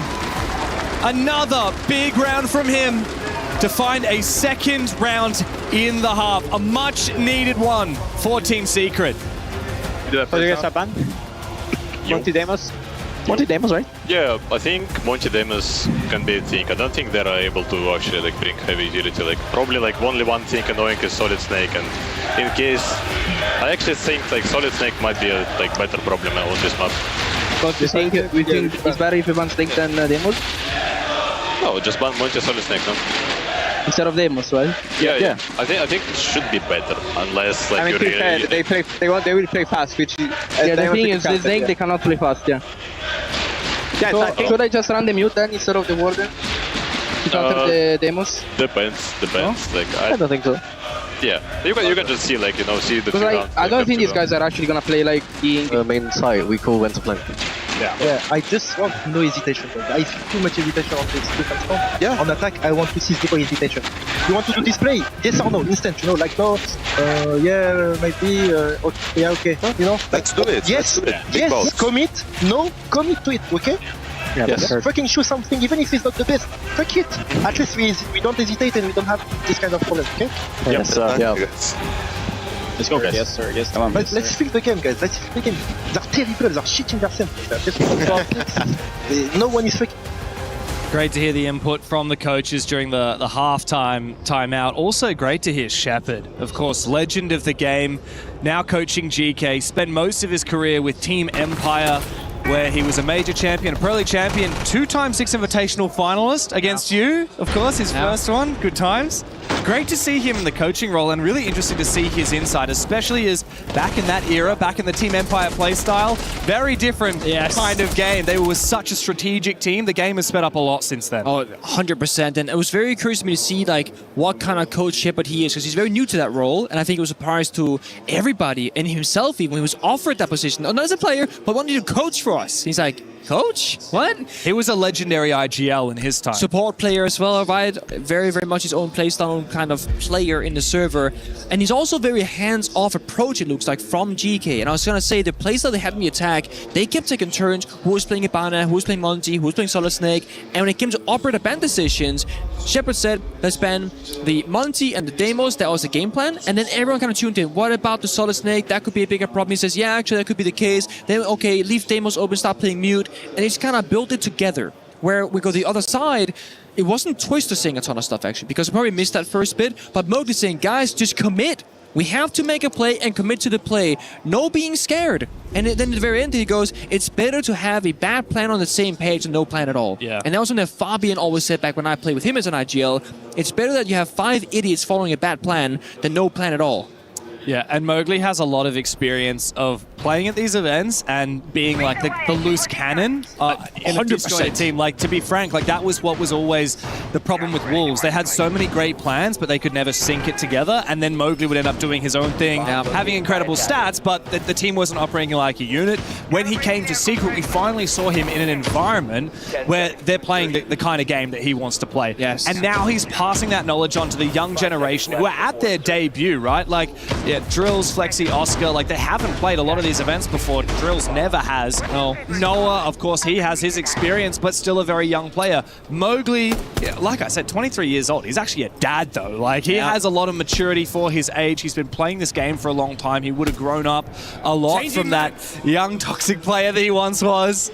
And now he's really leading Secret as much as he can. I mean, certainly is in the kill department, but they need to come back on the attack. And I think, like, you know, we're watching Oscar and Drills just being very passive when they're on the defensive side. This is the first game for them on the main stage. This is the quarterfinal. That's a very big shift from being your very comfortable kind of... It wasn't backstage, it was still like a smaller area, but they got comfortable in the previous setup. This is a whole different story. Where the lights are, the screens, where the crowd is from, how loud the crowd can be as well. And it can really affect younger players. I myself, in my very first debut, was more worried about the camera when it kept looking at me than the game itself. I'm like, that's the wrong mentality to have, right?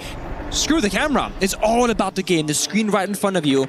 And if you reach that zen state where you're so locked in, you don't even realize as a crowd. You don't realize the cameras. You only see that box in front of you. And if you get into that zone, you probably can't even recall half the things you did in the server afterwards because you were so focused. Yeah. That's the state that Drills and Oscar in particular really have to dig towards and try and achieve. But also, so far as Noah, with a slow start, he has to find his own as well. That's a top floor attack here for Team Secret. No opening picks as of yet, half the round done. Wow, nice pre-fire there from Ask, one of the most prolific smoke players back in his heyday on Team Liquid. And he actually manages also to deny the second explosion from that Selma, so that will not be a crouchable breach. We will not be able to enter there for Secret to look for a plant. Small detail, right? But Oscar took that gunfight crouched, and the Selma charge is also at a crouch level, so he was shooting the get-through and hit the headshot. If you're gonna put the Selma charge at a crouch level, you can't want to be standing when you take that gunfight. And I actually know that somebody like Mowgli spends a lot of time theory crap. Oh, he's on the table actually. Survives to get shot down immediately after. Mowgli spends a lot of time analyzing how to take those fights. Look the wrong way, Mowgli finds that kill as well. Well done. Very nice from Team Secret, but GK looked to hold on. Nitro now from Grubby as he hits 10 kills. Needs to make it 13 to clutch up the round. But on the other side, Mowgli's coming for him yet again. Flexi, oh, here's Mowgli, isn't it? The backstab with the pistol. A fiery explosion from Team Secret, fighting from a man down. But there's one thing we can count on that team. It's to go deep on the attack. They commit to the play. It was going to be about that bathroom angle, up the main staircase, in the window itself. And I was saying, Mowgli's a player who spends a lot of time going inside custom games and looking at how to peak certain angles. You know, you're standing, you're crouched, you're proning. And I know him and Noah spoke to depths about when you want to take those sort of fights. So Oscar right here, going to it, you see it right there, he goes into a crouch angle right before going for the peak, exactly the same head level as the Selma charge. That's a mistake. It's a very, very brutal mistake to point out, but if he was standing up, that would have been a belly tap rather than a headshot. That gives him a fighting chance. And it's those teeny tiny details that can affect the younger rookie players. Mowgli wouldn't have made that mistake because he's spent so much time perfecting the kind of entry playstyle. Yeah. I mean, for Oscar, it is actually his main stage debut. He's, of course, played at a couple of international events now. Manchester, EWC last year, both of those for ITV, and then SI26 in Paris 6 months ago, but never made it to main stage. There's actually 3 players on the Secret side who have never played in front of a crowd before at an event. For GK, it's just 2 players. And we're really seeing that, the leadership figures on the team stepping up and saying, guys, it's okay. We really need to sync up. We need to make sure that we have the grit and conviction to go for these. Look at this from Mowgli, though. A rush with the shotgun, but it has been read.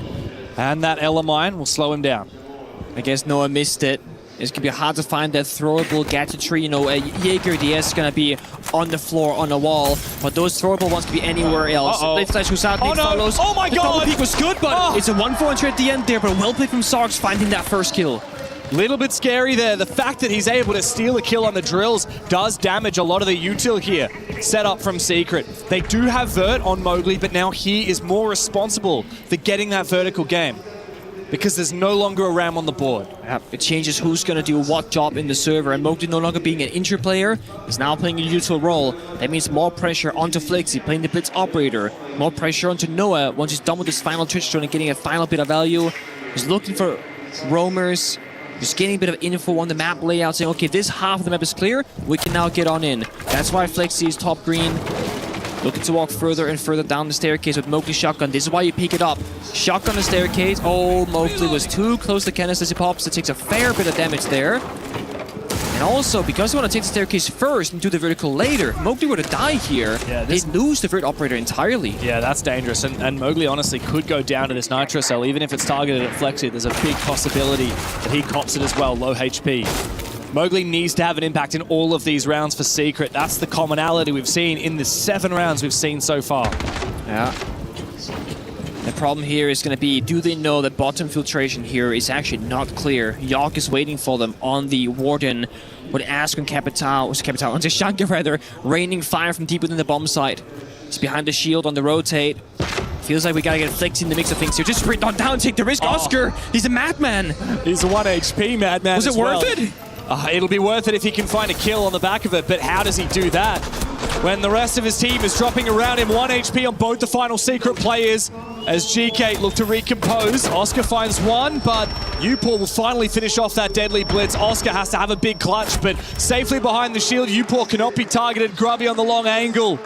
GK back in form, a 5th round on the board. And very good job there falling back from filtration, playing on the deployable shield. It's Shanka for default plant denial. Understanding that they cannot go for a plant, so we're gonna make them just try and attempt it. Or go into an unfavorable gunfight, dropping down a hatch, walking in the bomb site door. I mean, Oscar getting so much damage trying to into the bomb site in the first place. Puts them in an awkward spot, but this right here, Sarks managed to find that 1 kill for the trade. The Blitz Flash missing the first time around. And then Mowgli doing a lot of self-damage there on the explosive pipe. Those are, again, the small things of Secret not working out. GK have really dominated the early game in these rounds. I mean, there's only 3 rounds where they've lost the opening pick. They've won at the other 5. They actually are the 2nd highest entry percentage team at the tournament, behind FaZe Clan and above Team Liquid Alienware. That is a huge stat for a team that really was never regarded as a favorite in the EML, let alone at the Esports World Cup. I did not expect that at all. No. 5 seconds remaining. Of course, GK have been one of the few teams at this event that have been nigh flawless. I mean, they haven't actually dropped a map so far. 2-0 against Furia and a very tight 8-7 against Enterprise in their first match of the group stage. They also won on a hell of a streak. 1, 2, 3, 4, 5, 6 games in a row. They won in EML after losing their first 3. Yeah. Of course, in the stage finals, a bit of a different case. They lost to VP twice. I could see that VP playstyle though. That's a hard one to fight against. Also a fun little Shepard versus Virtus Pro. It is. The old teammates on that roster, yep. Let's see it here from Oscar. Lion scan with the breach, kind of sells the story that going for a push. Sarks takes damage and falls on back, but this right here cuts the bomb set in half. If he has the confidence to go for it, he can just look in towards that server rotate and maybe get a freebie. But he's also quite exposed in the hallway. If not, he does get the kill. Yeah, big player to take down as well. That's Grubby, the top fragger for GK. Also a C4 off the board. Flexi would otherwise be very exposed to. Not a lot of explosives now or tick damage to take down the Blackbeard in the late round. Just that Nitro from Yogg, who in fact uses it, but does not land anything. The last gas goes out from us. This is very early util expenditure from GK. It is. They feel that pressure. Green bees are coming out. Grenades are also tossed on in. And Flakes is in a great spot, finds the player top stairs and forces Sarks back, and also takes down Ask. Oscar is there, good for 2 in the round. This is perfect, isn't it? From Team Secret, 1 by 1, GK dropping to the floor. Flexi could perhaps be revived. Upor feels the need to get aggressive, gets flash. He actually has 2 keepers in pocket. He might be able to use to go for something. An off-piece position from Sarks, finds nothing. Secret just restabilizing. It's a flawless round for the defending champs. Not done yet. And once again within touching distance of their opponents. Really big round for Oscar, finding 3 kills, also helped with the 4th there, but Noah did get the credit in the end. Operator band's coming out. I'm not entirely certain what you're going to be targeting here. Let's see it. Could be Tashanka, could be the Mira for defense. So the attack, I actually have no clue. To get rid of his shield, or is that a waste? No, Oh, the Grim Beast in his army. I like the Azami, even though it perhaps wasn't played perfectly. Just works every bomb side, right? A tactical timeout called by GK as they look to try and finish it here. Don't stress about the top floor. You just dip a little bit like different strat.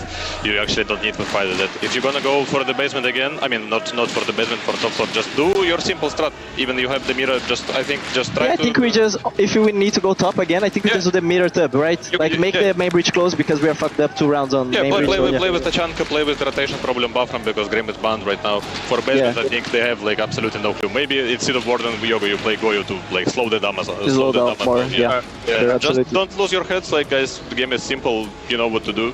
Just do our strats. Don't fuck up on the ops. You guys want me to? I'm gonna play the Goyo, right? Yeah, let's go, guys. No, we're gonna go banks, right? Yeah. Again, you know what to do. Don't mess up the operator picks, and also don't mess around that breach top floor. Grubby saying it's twice in a row now that we made up that particular mistake.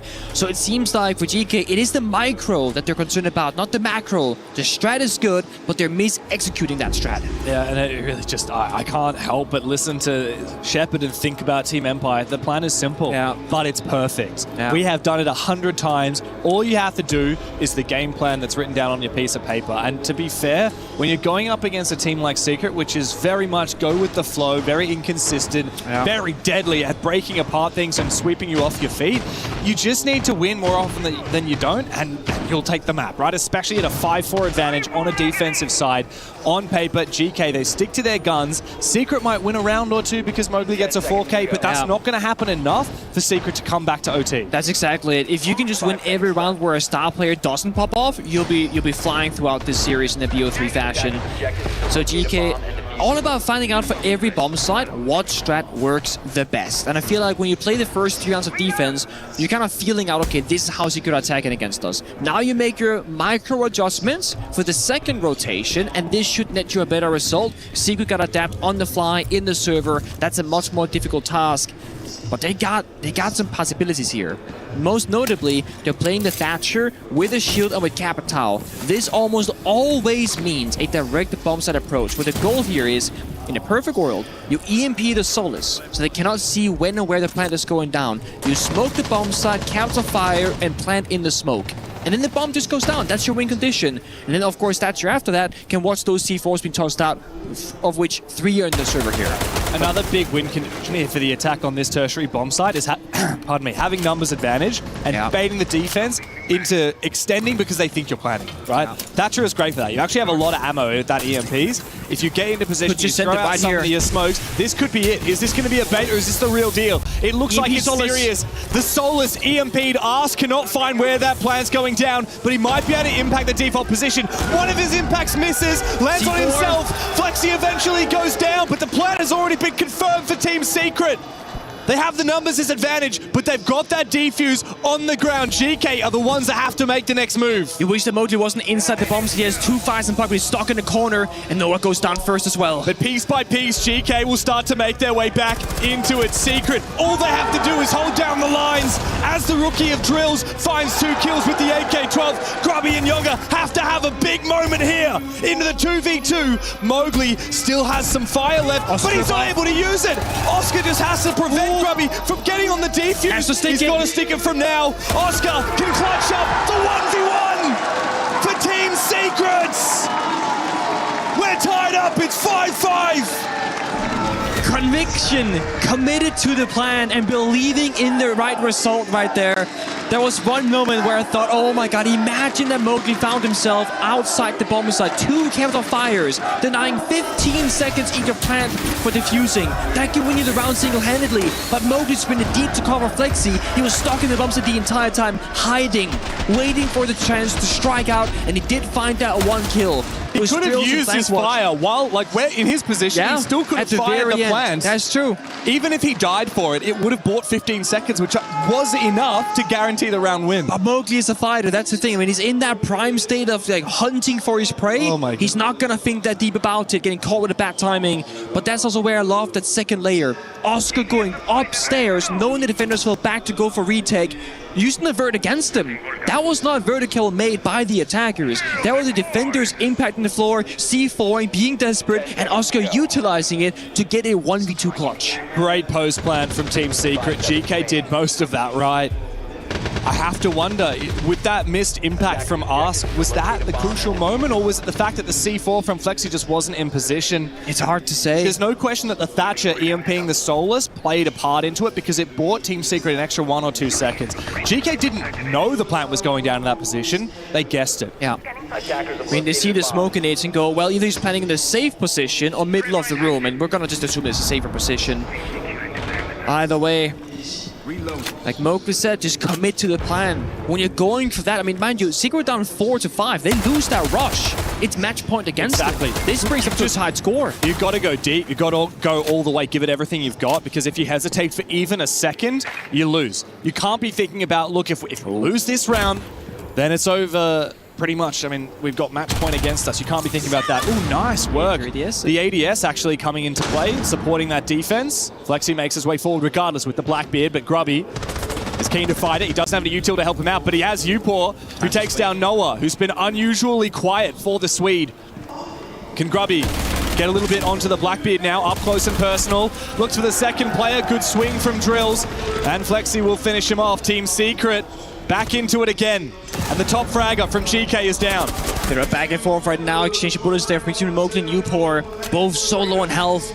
Again, look towards Flexi as the Black beginning from he goes deep. Pushing forward past the fire. Guard break comes through, but Drills who find one, traded himself out by the Ask. Fire, but it doesn't matter. Now Flexi in the 1v1 after Yoga and Sarks do their best to try and bring it back for GK. Into the 1v1. Sarks can't afford to let this one go by him. They were in the lead for most of this game. Team Secret had been chasing GK down as Flexi now needs to chase down Sarks. How does he play it?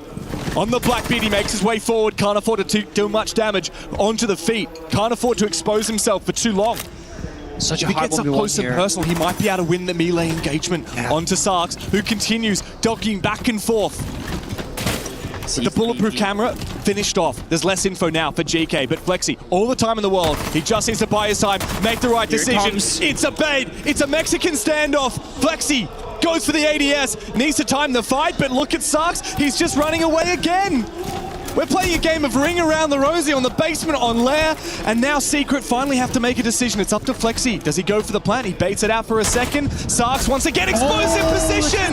Baits him into the fire extinguisher. Detonates it and takes down the Blackbeard to get GK that elusive match point. It's all about the small things right there. You saw Flexi, he saw the canister earlier, but kind of lost track of where it was on the map.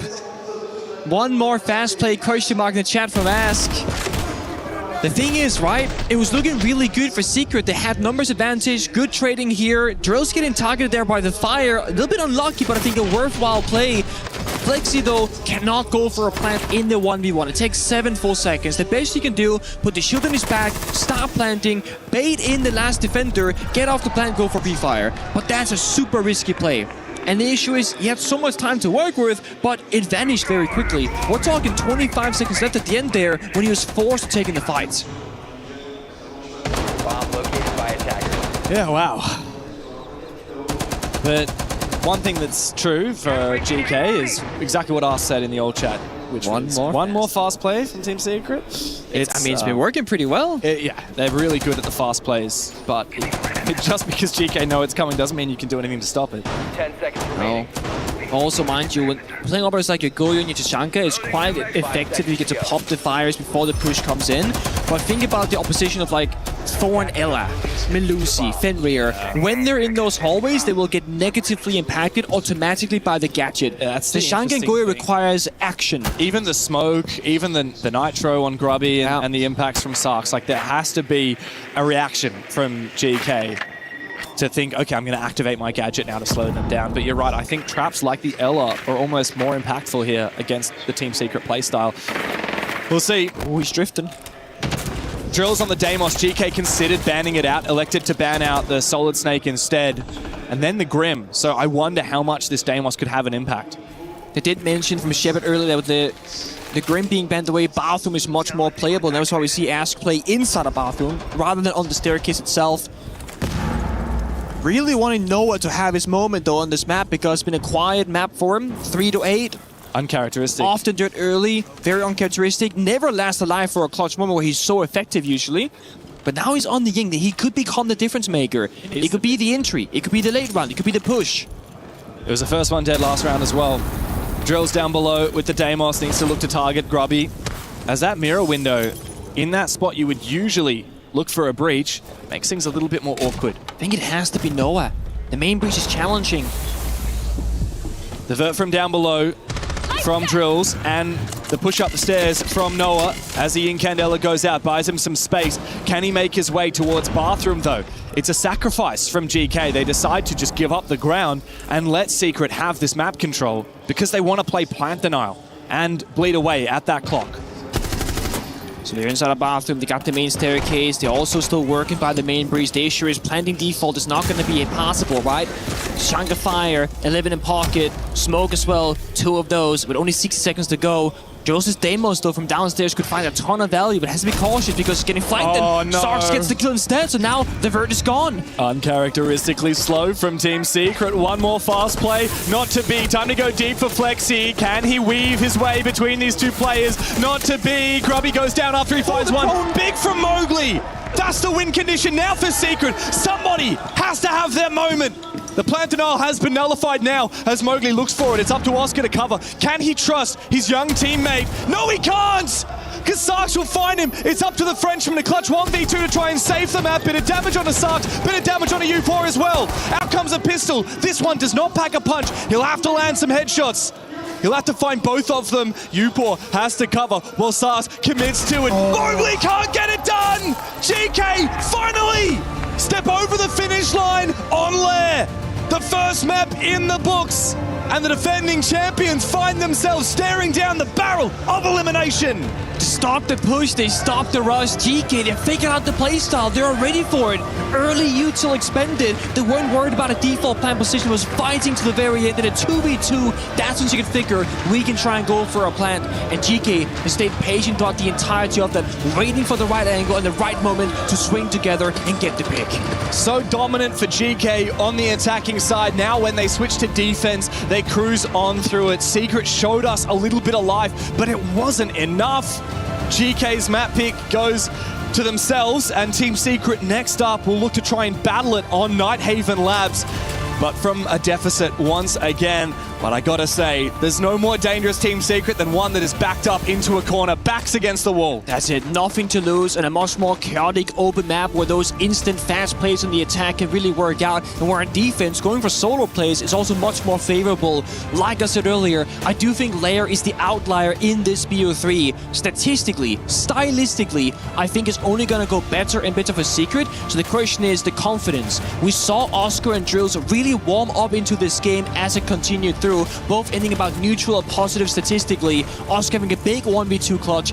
That they're gonna have to carry into map 2 and map 3 to get this victory. Oh, you know, the player that I was very surprised to not see show up today was Noah, one of the stars. He has had a very rough EWC so far. He hasn't been in the top 50 players. I'm looking at his stats right now. He's been 54th rated with, actually, funnily enough, a negative KD. Very uncharacteristic of him after such a phenomenal last 12 months of his career. Peaking last year at the Esports World Cup, but he could find the next trough here at this year's EWC. We'll break down that map for you with the desk.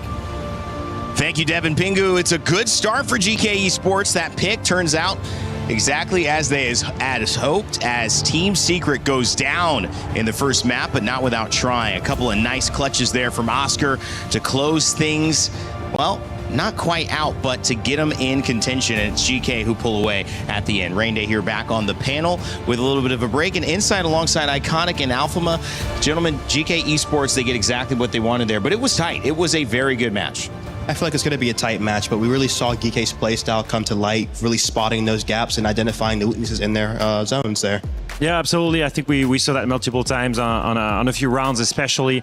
I have one example here to show you guys, and I can maybe let you help me after this. We're just looking at a couple of players here.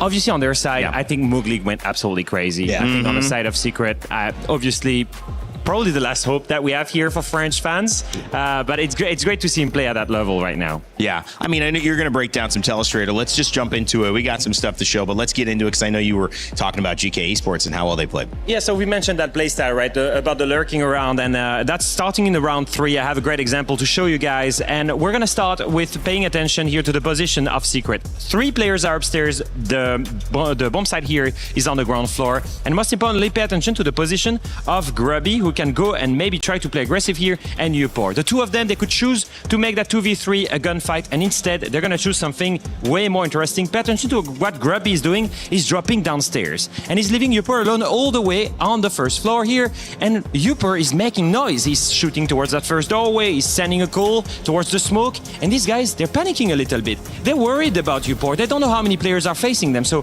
one is watching the rotate, the other one is watching the door, and we pay attention here, Iconic, we don't see any Vert on that side, and that's gonna be an opportunity on the side of Grubby, who's lurking downstairs. Mowgli joined his teammates, and here they're gonna have to make a decision. During this time, Grubby is planting the diffuser. They're completely clueless, and here, with only 18 seconds left, they can make a decision. Do we go for a fight on the guy above, or do we drop out? And it chose to drop toward the side. They thought it was clear. They thought it was safe.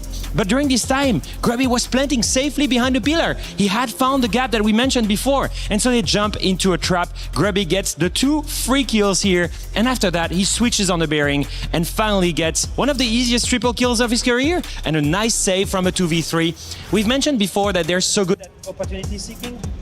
They're so good at opportunity seeking, so good at finding those gaps. Most importantly, we thought it was going to be good in the early round. Also so good in the late round. Yeah, you said that Mowgli also played pretty well in that one. Iconic, what was Mowgli's strength here on the side of Secret? Obviously one of the remaining members trying to go and defend this title, but unable to do it in map 1.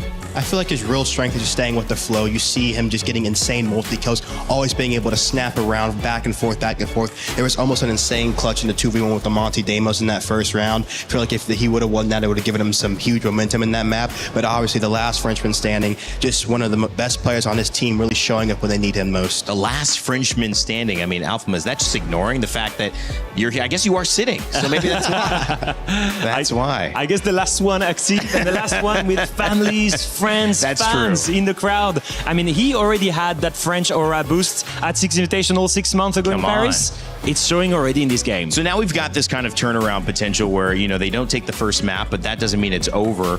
What needs to happen here as we go into our second map of this series for them to start making a comeback? I think we need to see a step up from the overall team. I think a couple of players are lagging behind on the side of Secret. It's really in the details. I think we've mentioned it before. It's very clear the way that Geek is going to play. Yeah. Yes, it's annoying. Yes, they're always going to poke around. And yes, you know that you never should left your guard behind you. But maybe playing a little bit tighter to each other in defense especially. Put as much utility as you can in front of them. Because if you force Geek to try and problem solve that utility, they can be split around the map. They need 2-3 players to problem solve. I don't know. Wall denial, for example. Or trying to burn some OMI or Jaeger gadgets, right? Yeah. Try to force utility in a way that they have to be close to each other. Because Geeky, right now, they're playing way too spread, and you could punish them that way.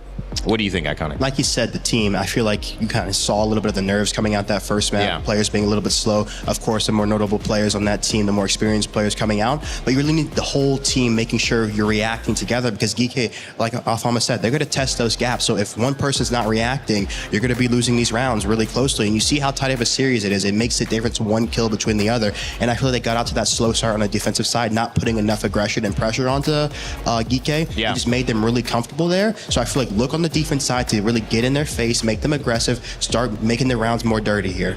You know, I'll have a question about that in a second because as someone enjoying watching some CG sports, it's great to see the differences between attack, between defense, who sets the tone, who sets the pace. I know it's matchup dependent, but I'm curious as to who's got to do it heading into our second map of the day. But the question is, can they do it? Team Secret come into this tournament in France trying to lift the title yet again, but there have been doubters, there have been questions. Some of those will be answered hopefully shortly here on the stage.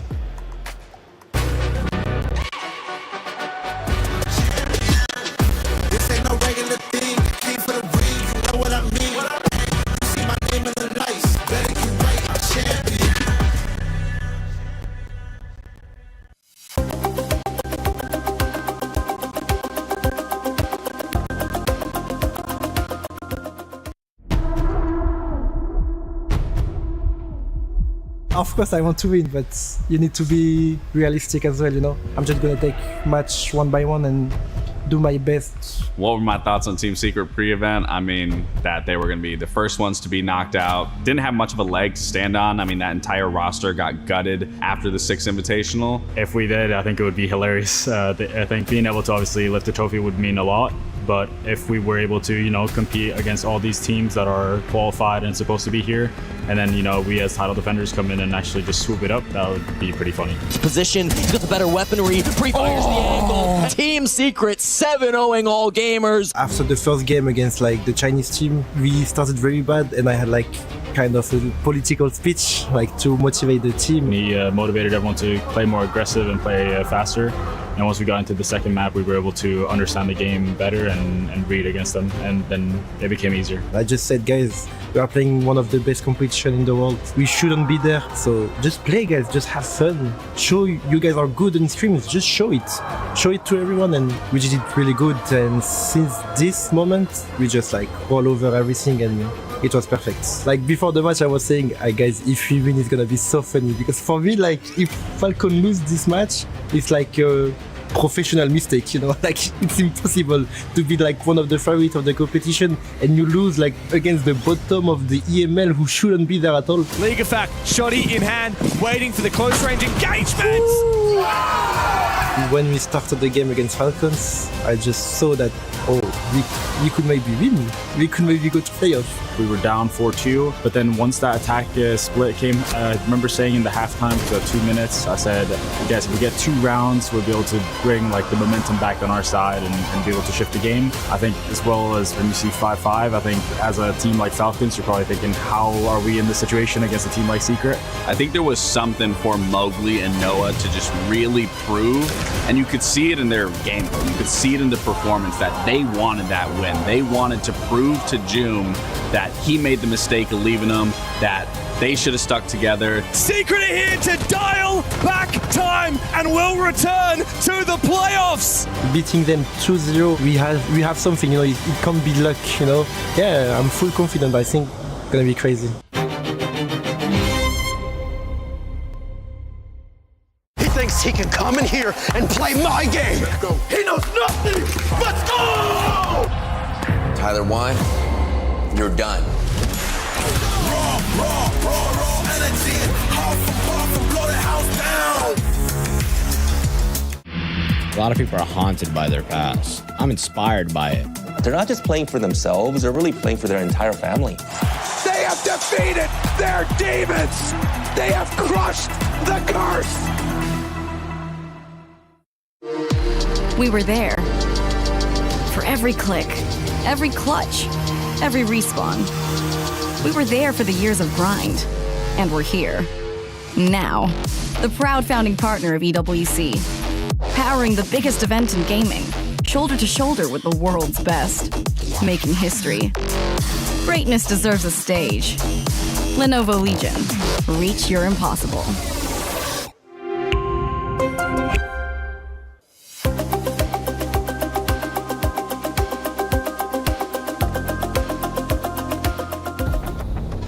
Well, one more map, and we could be seeing a guaranteed new EWC champion here at Rainbow Six Siege.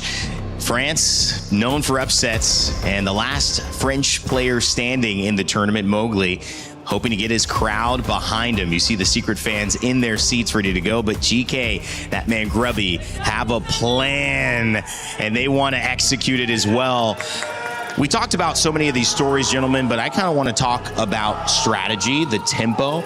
You said defense, and on the side of Secret, not really setting, I'll use the word tempo, you guys can use whatever word fits better, but allowing GK to play their game. If you're Secret now and going to this next map, I think it's Nighthaven Labs, right? Yep. What do you do? What do you do to kind of get things towards your preference style of play? How do you approach it? So it's obviously with the nature of the map. Labs, you have to be contesting the wall. So the IT wall is going to be a big staple, making sure you can really make the attack have to work to get that wall open. And that's going to depend on the bans you throw at them. Also, too, on the E-Box side, it's a major position on the top floor, making sure you can have your C4 over the top, making sure you can deal with the person below. Just making them extremely uncomfortable because you see they're going to go for these set plays where they can put the util in and put the guns in. You're going to have to try to break that before it actually happens. But if the util, if you allow that displacement to come through from below, you're going to be on the back foot the whole round on the defensive side and allowing the attack to just kind of get into their comfortable plays where they're going to be these more advantageous fights they can take. So on the defensive side, you really have to make them work in the early rounds so you can kind of have some early aggression fakes, and then you can just throw them off here. So you have to be disruptive. Try to stop Extremely out disruptive. what these attackers are doing, because if they get to execute their set plays, they're going to be very hard to remove, very hard to stall later on. Exactly. Okay, well, let's see if they can take it. Picks and bans coming up as well here for Secret. The crowd already getting excited. GK as well, looking to go 2-0.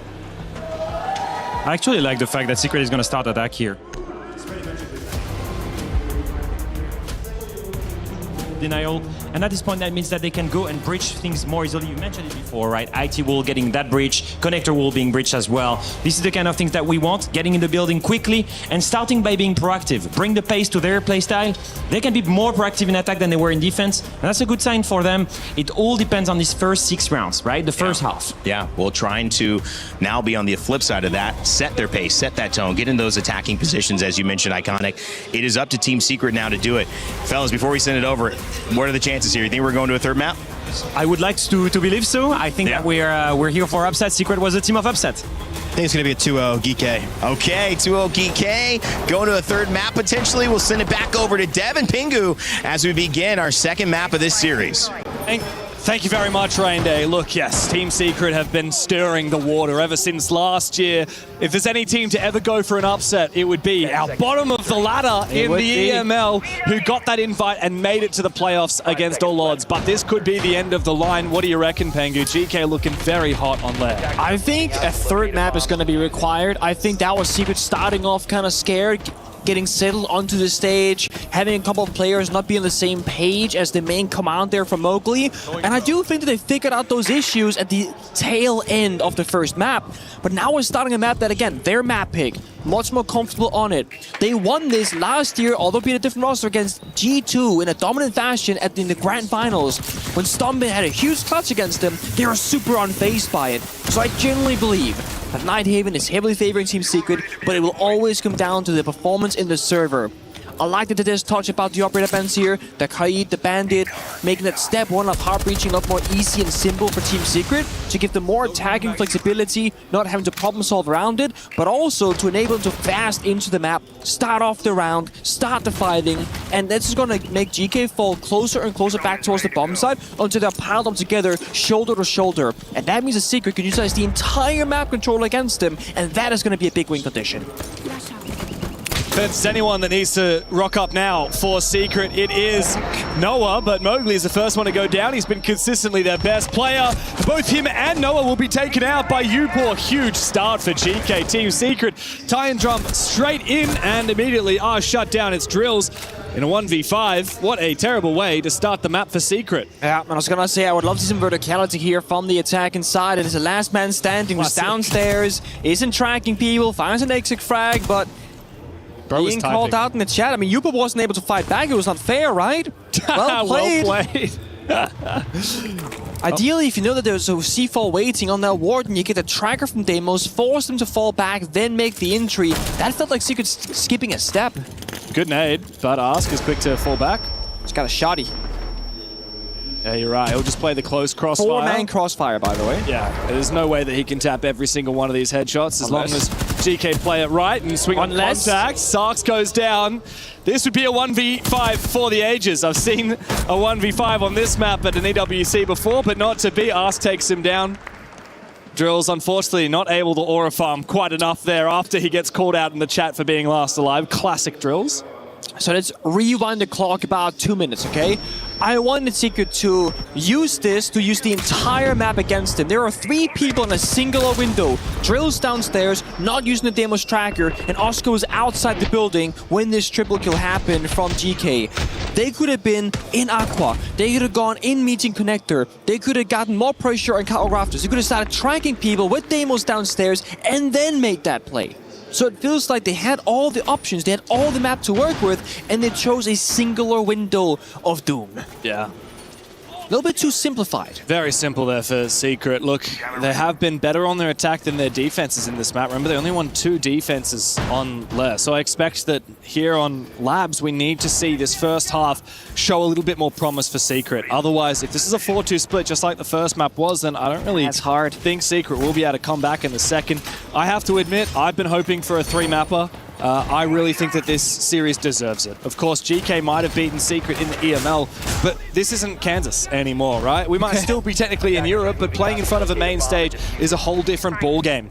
And Team Secret know what it's like to win at an EWC. They know what it's like to play on that stage, and while we do have plenty of experience on the GK players, mostly on Ask and Yogg, this is still a very young roster, a very new roster, and I just think Secret have a little bit of magic to them when it comes to the Esports World Cup. I think there are 2 ways that you can go for an attack right now. The first playstyle is you find the isolated roamers here from GK because they are playing quite far apart, like the disc was saying. That's your first playstyle. The second option is you want to attack from 3 separate areas, on the basement, on the top floor bomb site, on the tertiary bomb site as well. It's a matter of figuring out what style suits our enemy the best. And if you're gonna go hunting for roamers, don't have people make risky plays all across the map, just look for that one roamer. If you're gonna look for a split attack on the bomb site, you need to make sure to get an even spread and not attack from one single angle. Right now, I think Secret is still in the discovery phase. They're trying to see where the gap is. They got single breach open up, Mowgli dies for some demos. They pressure the bomb site with the diffuser in pocket, but they can't quite make the push in and try and go for a plant. Yeah, Ask is really being targeted here by the Deimos and now by the Dokkaebi as well. He just tanks the damage. Secret can't quite sink their teeth into the bomb site like they wanted to. They wanted to go for a bit of a fast play. It was red. They need to commit a little bit to that roam clear, but Upor's Mute Jammers will make that a challenge. This round is kind of cooked strategically. It's still winnable by all means, but it's going to be a scrappy one. We're going in, no droning, dry peeking all the corners, and we're not even using the scanner from Solid Snake because Mute Jammers are in great effect upstairs for the roam game to be enabled.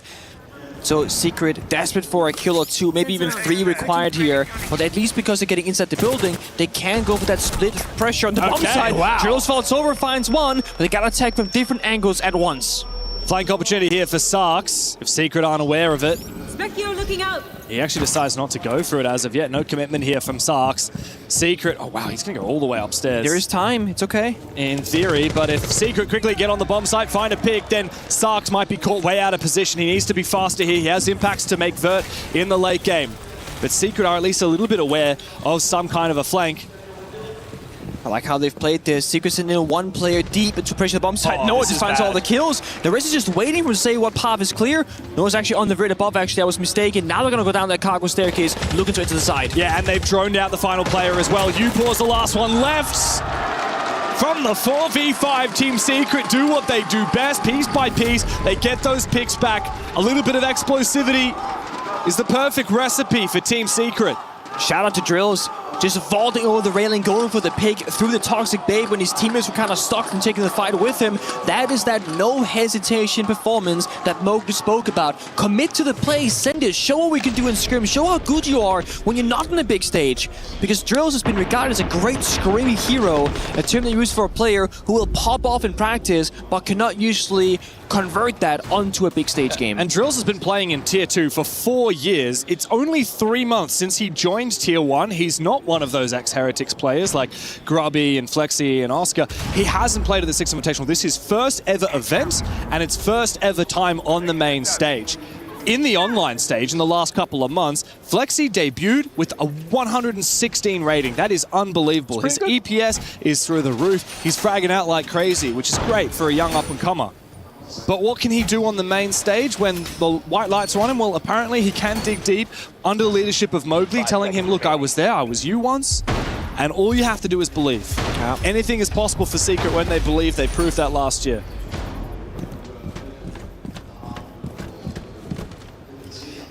Tertiary bomb site is quite a tricky task. It's kind of easy to defend, kind of easy to attack, but also hard at the same time.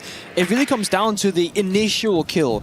If you find that one anchor by the side because he oversteps or swings the wrong angle, you get that kill, opens up the whole round. Likewise, if you get top floor control with the roam clear, same story. You do a very usual top down, get the vert, set up for a plan, go for it late round. Just gotta worry about the C4 in basement, which in this round there's none of. This does feel like a bit like a GK that wants to take fights, right? The Ella, the Asami, the Denari. It's not going to be a late round plan denial. It's going to be probably for the roam. Mowgli with the CAG charm. That's a classic. I love to see it. Perhaps he can embody a little bit of that aggression that we see the Japanese bring to the table. Mowgli's been the first dead in the last 2 rounds here. So hopefully he has a little bit more guts to him this round. It looks like he might backstab Blue while the execute from the rest of Secret happens on Rafters and IT here. Flexi to try and take down that tripwire from the Denari before he can make his way forward. Tricky spot here if you're Flexi. A lot of pressure on his shoulders. Good effort. Second nade went down, clears the keep, and now can try and check the fight. Careful about the close range engagement there. It's up to Mowgli to go for the backstab, but he gets read by Sarks. However, Flexi has won his battle, and Noah comes in to support. Great to see Noah back in form again, 5-1. As Flexi continues on, marching forward, Ask will claim Noah's life and then retreat back towards the bomb site. A little bit of damage onto Oscar as well. Secret struggling after that initial exchange. They thought they had won, but no, not to be. The Brazilian tearing them a new one. 2 kills now with the UMP. Flexi worried about running into this crossfire. Needs drills to have the same impact he did last round. Tricky situation. They've been so good at it, supporting Flexi with guns, but he's all alone in a 1v3 downstairs. Has the diffuser as well the entire time, but no bombs are to be found just yet. Grismod's going out as well. They know exactly where he is. So they need to have time to work with though, but not to be. Yaga from far away lands the shot with the Scorpion from Ella. And another shotgun there from GK saying, you know what, they might be attacking from all the right angles with the exact right timings. We're just going to send body after body up that aqua staircase until it works. That's right. I mean, a lot of flanking there from Team Secret. From GK onto Team Secret, particularly the Ask. I mean, on the castle. That was really the instrumental moment. Was when Ask got those 2 picks and then fell back. Even though Team Secret are pretty good at heavy hitting and rushing, the fast plays. GK are starting to read into it. Even little things like Mowgli shouldn't be dying just dry peeking a shield. That should just never be happening. He's playing the striker. He's got nades, he's got flashes. Theoretically, it's that when they get the kill with Blackbeard on the frontal push, the guy in Aqua Hallway should be looking behind him because he's afraid of the flank, but he just stuck his guns. Like, Sarks never looked behind him fearing Flexi. He was waiting for Mowgli saying, I will go 1-for-1. It's also a deployable shield, so even if he did peek towards the Blackbeard, he could be somewhat safe to the player behind him, sitting behind that shield. It's a tough spot. You can maybe make the argument that if that Flexi is successful in the first initial push, Mowgli can just stay outside the Aqua door, watch the staircase for the run back. They know Sarks is stuck in Aqua Hallway, and then you make Flexi go in for the kill, then Mowgli gets enabled. But Secret, they love to get explosive with it. And I think the initial plan was, you go in, 3-2-1 together. They didn't do the, you go in first, if you get the kill, I'm gonna hold, and if you don't get the kill, I will push. So maybe a plan A that should have been changed around, but never was, because it's so fast on the server. And ideally, you don't have to communicate that. Ideally, that just comes down to the experience and the team chemistry, just knowing your teammates. But, of course, Team Secret have had to make constant roster changes on account of them getting 2 players poached after SI, 1 poached after SLC as well. This roster's only really been together for, what, 3 months? Yeah, for just stage 1 for the full 5. No, am I trolling? Yeah, well, yeah, I mean, exactly. Drills joined just 3 months ago. Flexi and Oscar just prior to that. Time flies. Yeah. 3 months, I mean, longer than I thought, honestly, but yeah, that's the nature of a stage into a little bit of off-season into a LAN final. Yeah. That's how it goes. Now, Secret have changed the pacing a little bit slower in this round. Backside pressure from Oscar. That's one of the 3 spears that I mentioned, right? So IT is a pressure point. Backside here in meeting is a second pressure point. And then you ideally want the third at some point in the round. That's going to be either Aqua Flank, where we saw Mowgli die last round, or Garrett's Catwalk Rafters. You get 3 of those 4 in position. Now you have a great attack for an execute later on. And it's very important that you don't funnel, 4, 5 attackers from the same portion of the map. You gotta get that split pressure. Final Selma goes out there. Oh, Sarks trying to back out of that corner. Mowgli finally gets himself onto the scoreboard after 3 opening deaths for his team. There's the Garrosh Rafters. That's the 3, and that's IT. That's 3 out of 3. Oh, big chance now for Flexi. Can't get too close unless if he goes for the dash, but no. Doesn't actually use the gadget in time. Grubby will take him out and then look to retreat. The defuse is cold on the Rafters floor, but Oscar has managed to trade back Yogg. So Grubby is now caught out of position, retaking Rafters. Upor loses his fight to Mowgli. An attempted trade from Grubby. 1v2 now. But he has that defuse. Behind him on rafters, he makes it a 1v1. 3K for Grubby. Mowgli needs to have his moment before the home crowd, but Grubby is just lying in wait. He's got the advantageous angle, got the info. Only one place Mowgli can come from. Little pre-fire, crossing it. 4 kills for Grubby. Mowgli can't get it done, and GK are stealing this lead on Labs. I'm not sure if that was a mistake from Secret in communication or timing, but Drills was on the roof right above the Blackbeard who had Diffuser jumping in. Before we dig into though, a tactical timeout called from Team Secret. Just need to go use this time for you guys can mental reset, take a deep breath, and we can keep talking a little bit about the next rounds. For basement right there, if you guys want to do a fast play onto this guy in kitchen to isolate him, I think we might have a path to go deep into Soda and just push deep into side just to make it a little bit simpler, you know, because we are losing ourselves a little bit into this mid round over there, despite they already being very good. So I wanted to simplify this stuff a little bit, you know. Yeah. Even bait, maybe that's something for side to make people move or whatever, but the main play you guys can do there. Just isolate 3 guys onto kitchen over there to get that guy, and then we develop the round onto the stairs, you know? Yeah, guys, we're not losing these rounds based off what they're doing, guys. We're losing these rounds off of just not playing together, guys. We're playing together and we're going to be good. We're doing so good. Come on. We need to keep the communication. Good point there from Noise in there. We're not losing because of what they are doing, but our own shortcomings. That was going to my point that I was talking about before the tag timeout. Flexi jumps into Carol Rafters solo, which isn't a bad play per se, because that is that trifecta of the pressure point, but he had the diffuser. And I noticed that the moment he died, Drills and Dokkaebi was right outside the catwalk window who didn't ever jump in. He was on the roof. So maybe he was going for a Dokkaebi call, he was 3 seconds too late, Flexi didn't have his supportive backup, because look at this, external roof from Dokkaebi, right when Flexi died. That means, in a different world, Drills is there with him. Asami walks up for the melee, Asami dies free from the window. So, teeny tiny mistake, the entire round falls apart because Secret had the bomb site, but they never had the case. You play that round 5 times again, probably gonna get around victory 4 of those 5 times. Yeah. And look, we talked about this at the start of this map. GK went 4-2 split on their attack on Lair and then managed to convert it with 3 rounds of defense. If they get 3 rounds of defense here, which they have already done, I mean, their attack should be very powerful. Secret cannot afford to lose any more rounds in this half. Realistically, they need to come away with the 3-3. Otherwise, they'll be on defense against those very tough GK attacks. Yeah. So Choice mentioned, if you want to try and play the fast take on the solo player inside of Kitchen, I'm looking at the defending positions right now. No one's in Kitchen.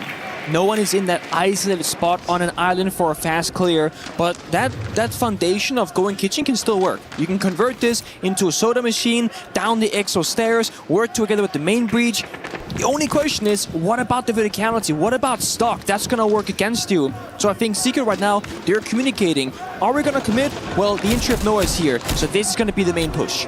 When they get to a certain point of soda machine though, they have to contest with Grubby on the castle. He's playing an upstairs position, trying to lock down the hallway, protecting the vert player right behind him as well. Oh, and Oscar's managed to find the pick onto us. That's a big one to take down. No more pulse, active util. Information denied from It's GK. also a side player. It means right now no one's in the bomb site. And it looks like they might be converting already down into EXO. Nobody's down here. Noah is coming in, supported by Flexi on the blitz. The diffuser in pocket. Where are the players on the bomb site? They are vacant. There is nobody here. Nobody home for GK. They will need to look for a retake and try and deny the plan through the vert, but Drills will go down on the Dokkaebi. How does Secret let that happen? Oh, a lot of damage on the Flexi as well. Be careful. Yog's also got info. He can use that Soulless. Another player spotted, rotating over him. Yoga trying to figure out where this player is going down. He tries to go for the scan, as it looks like Secret have rotated into the other bomb site. This is a safe plant position here for Flexi. And the diffuser will go down there for Secret. Eventually he goes down into the post plant. Yog and Newport on for the retake. This has been such a peculiar round. The Team Secret need to convert it. They have no one demos like Gova Trackers, 2-line scan from mode. There's a ton of util here to enable Secret in this post plant, and timer's ticking away while the defenders are standing still. Yog needs to have a big impact. Now he's on the bomb site. There's no one near him at the moment. Never mind. Noah is catching him from the long angle. Upor, with no keepers left, is trapped and finished off. A much needed reprisal for Team Secret. One more round to tie up the half. So very pausing round there from GK. It honestly looked like Yage forgot what operator he was playing. He was playing S1-11 with impacts. That's not a smoke, that's not a mute. He forgot about the gadget. He also saw Blitz sprint straight past his screen away from him, but he's still fishing for that kill, thinking, oh my god, the planet's going down. Oh my god, the planet's going down. Your gadget sees it. And it was recharged. I saw it with my own eyes. It was definitely the possibility to go for a scan, but it was too late. So Flazy goes deep towards Pillar, get the bomb down, and that's a great post-up position from Team Secret. He even had the possibility there of Mowgli going back upstairs, but instead thought, you know what, I'm gonna flank from single breach, help Noah, establish a crossfire, and just not risk that 1v1 position later on. So GK, they fought back well. Yubo got a couple of good kills from the Vert. But once the bomb goes down strategically, that's going to be the attackers like 85% to 15% of defense. Yeah, I do wonder how much GK were affected by Ask being the first one to go down. The Pulse had to do a lot of heavy lifting for the info gathering, and I can only assume Ask is doing a lot of the calling as well. Yeah, I mean, if you're the sole anchor player in your Pulse, it's very important you don't expose yourself to any external areas, because Oscar found the kill from outside the building. You should be on your scanner, on a non-bangable surface, and just you have your players above you in the verticality, watch this double breach.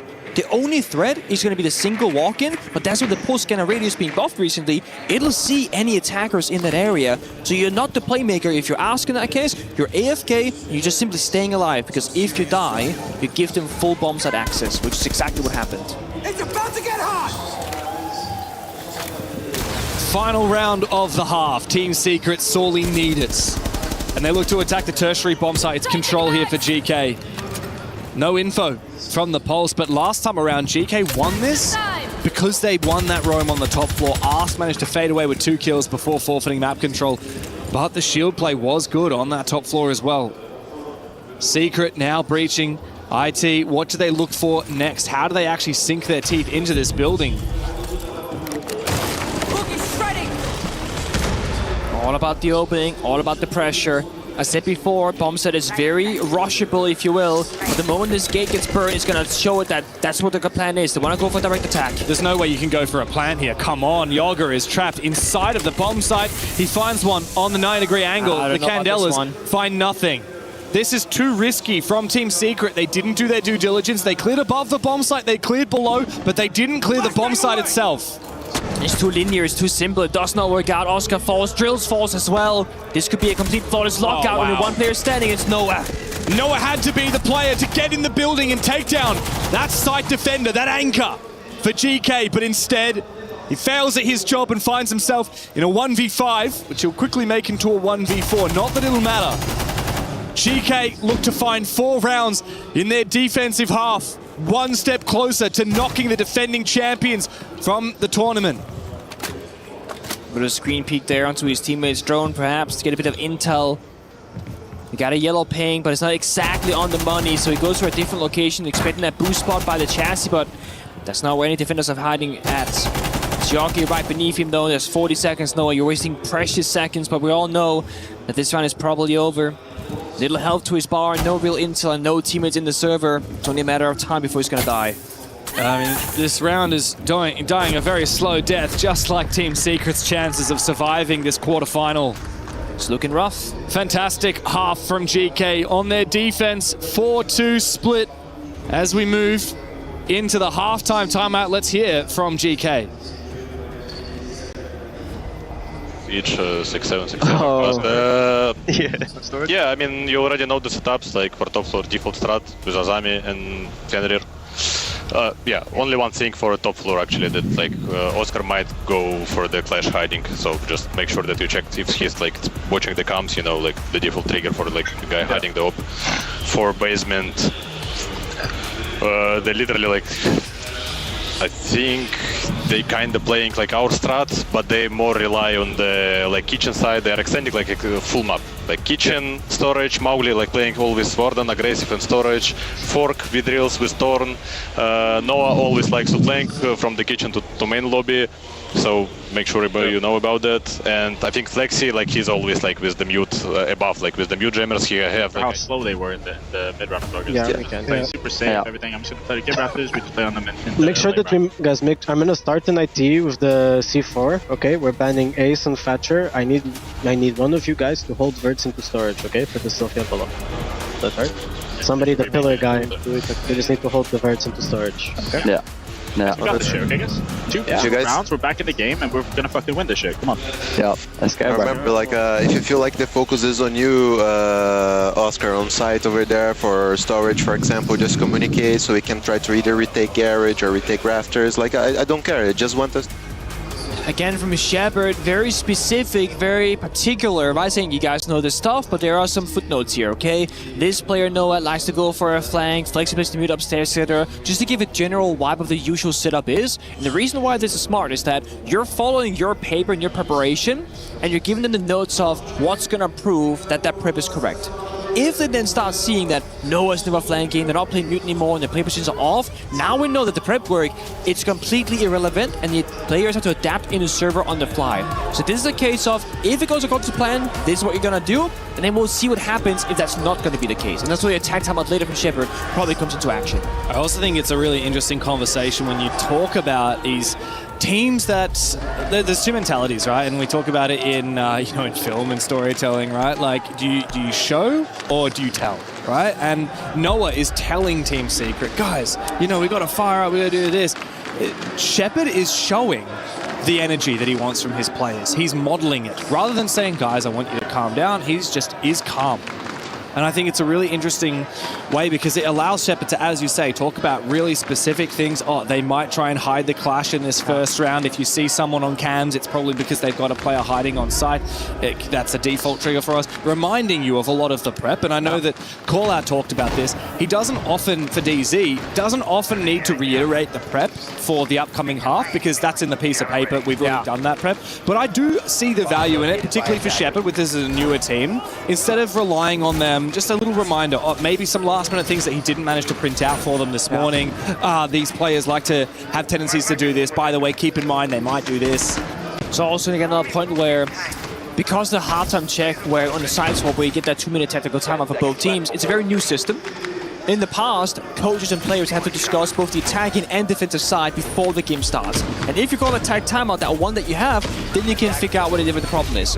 Now, you start defense, you can just do a ton of defense prep. And on the halftime, then you talk about the attacks in a more simple fashion, right? You still do your prep work, of course, but you'll focus more on one half and deal with the other one when you get there.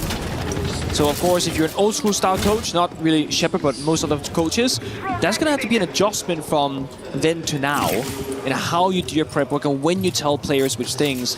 And every team works differently. Not everyone has a member on the roster that has so much spare freedom mentally to keep track of every other player on the server, what they should be doing, what I'm doing. Grubby downstairs, takes down Flexi. What did they say? He likes to play the mute upstairs. Well, on the flip side, when we listen to Team Secret, Flex said, I want to play that C4 in the main breach of IT. Can I get someone watching the virtual stock window downstairs? I didn't see the cover, but to Grubby's side, he did wait almost full 50 seconds before going for that play. Yeah, wow, that's clever. You know, also the breach was not open yet, by the way. Nope. So it looked like they were going to do something else. Yeah, no, Flexi gets read like a book. He's going down early, and as you said, I mean, that was called by Secret to watch for that play, and Grubby made it work anyway. Now he gets to work breaching the main IT wall, and Mowgli looks to try and respond. It was the C4 onto the mirror window. Exactly. I see how it is. That's why he wants to be watched vertically. So a big counter play to open up the round for GK. And I feel a bit concerned now because just like on Nighthaven on Lair rather, the first map, it feels like Secret are just kind of falling apart step by step, and then they're gonna fight when his back's against the walls. But the further they go into towards the bomb side, the later in the round it gets, the worse it gets to take the gunfights, because that's gonna mean more GK members in close proximity, much more together, and after they spent their valuable gadget to enforce themselves into a much stronger position. The air jabs are down for the flank watching, they've done the verticality, they've done the hop reaching, and now against all of that, that's when Secret have to take the fights up against the Monty. It feels kind of unwinnable from the viewing perspective right now. Yeah, it feels like Team Secret have good energy and good firepower, but they're lacking that substance. Free kill right here on and the this ground. is going to be a freebie. They're not even watching Yoga is Aqua. going to They're go not for watching it. it. Goodbye to Oscar. How is that a gap? GK are storm rolling Secret at the moment. Drills needs to try and find this flank. Sark looks away at just the wrong moment, and Secret find a lifeline. Quickly to follow now. Drills needs to get active. 1v1. Makes it a 1v1. Three smokes. Ask can flash him out, but he does have 3 gases, as you say. The bomb site is still upstairs. Drills seems committing to this fight. He's got the shotgun in close range. Ask will look to double back, get that defuse, and look to try and plant. Drills will need to close this distance. He has the gas. Will be able to get a bit of damage onto Ask, force him back, but that's not going to be a kill. And the long angle as well from Ask. DMR with the hollow sight. Drills has his last gas babe, but he doesn't know the angle. Gets Akrip with the shotgun. Ask takes him down with the bearing 9. GK are just 2 steps away from knocking the defending champions from the tournament. Again, a very small blunder. A little misread there. Had the Toxic Babe for the counter. Shout counters that is into 11 for the first gunfight on far distance. What a read there onto Flexi. No yellow ping, no Monty to help him, just good knowledge. But this right here, leaving a gap on Aqua. What did I say in the first half? 3 pressure points, IT, Garage, and then you can do Aqua, you can do Meeting. It is such a common thing to attack, especially with a shield from the exterior Aqua door. And to make matters worse, Secret had 2 different defenders whose job it could have been to watch it. A player bottom of the staircase could have seen it, or the person that was playing prone in the middle of the bomb site could have done the same thing. But it's not communicated. No one has that, guys. What are the gaps? What are we watching? If no one says they're watching Aqua, someone's got to get, guys, we need to watch Aqua. Oh, yeah. And on the other side, not really blaming Flexi here, but he did die first. If he's watching cams, not his problem. If he's spectating the different player positions, it should have clicked, guys, no one's watching Aqua. Hey, somebody has to watch it. Yeah. But nobody helped each other get there. Yeah, I think Secret are starting to capitulate. They've been so close, and it's a miracle that they even made it to this main stage in the first place by taking down their longtime rivals of Falcons. The 2 last men standing from last year's champions are on the verge of elimination at the hands of a new rising star, a new underdog, the new dark horse. GK looking to supplant Secret and take their spot as the only European representative remaining at EWC. Frag grenade out. There is one thing to it, right? The closer you get to victory, the further away you can also get mentally, because you start feeling that success. You're back, oh my god, we're doing it, guys. I'm reloading. I always talk about risk assessment, and that's what I'm talking about here as well. When you start becoming afraid of making the play because you're so close to being the victor. GK have to keep up this pressure, the playmaking ability, shutting down the pushes, or in this case, shutting down the sit-ups. Just on the fire, Dogapicol, Deimos tracked. Not really applied pressure physically in the server, just with all the gadgetry. He's going to be sticking around. Flexi supporting him from above. Noah from beneath. Only one gap this window right here. Sees the shoulder of Hibana. Doesn't want to take the fight because he doesn't have to.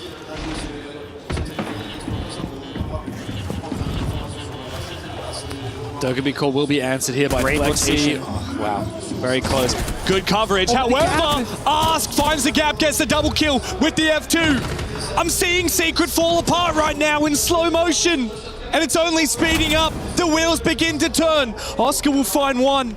Try and stave off this defeat. The cams have been hacked there as well by GK. No one needs to find this kill. He knows he's being held from the window. Flashbang goes out. Manages to cross, but it's unlikely he'll get back to site safely. Oscar is left all alone. A lot of damage on the Grubby, but he's finished off.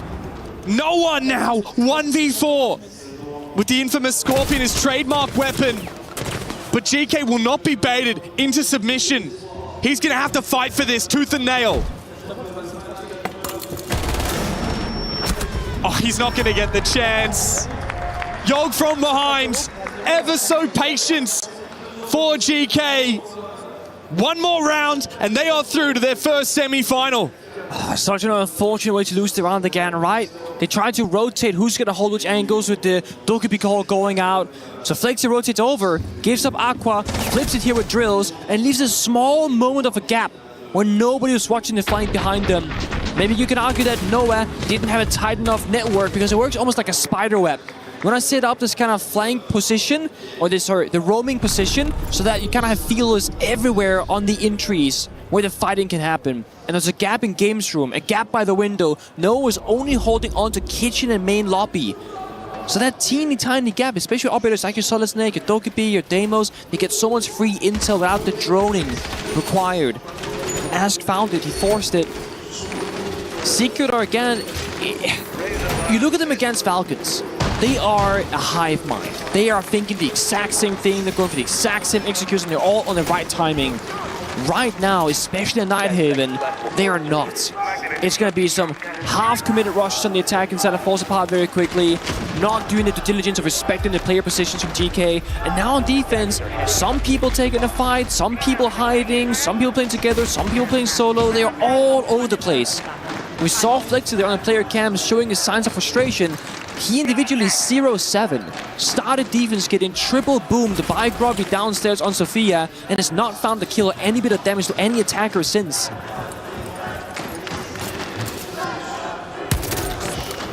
This could very well be the end of Secret at this event.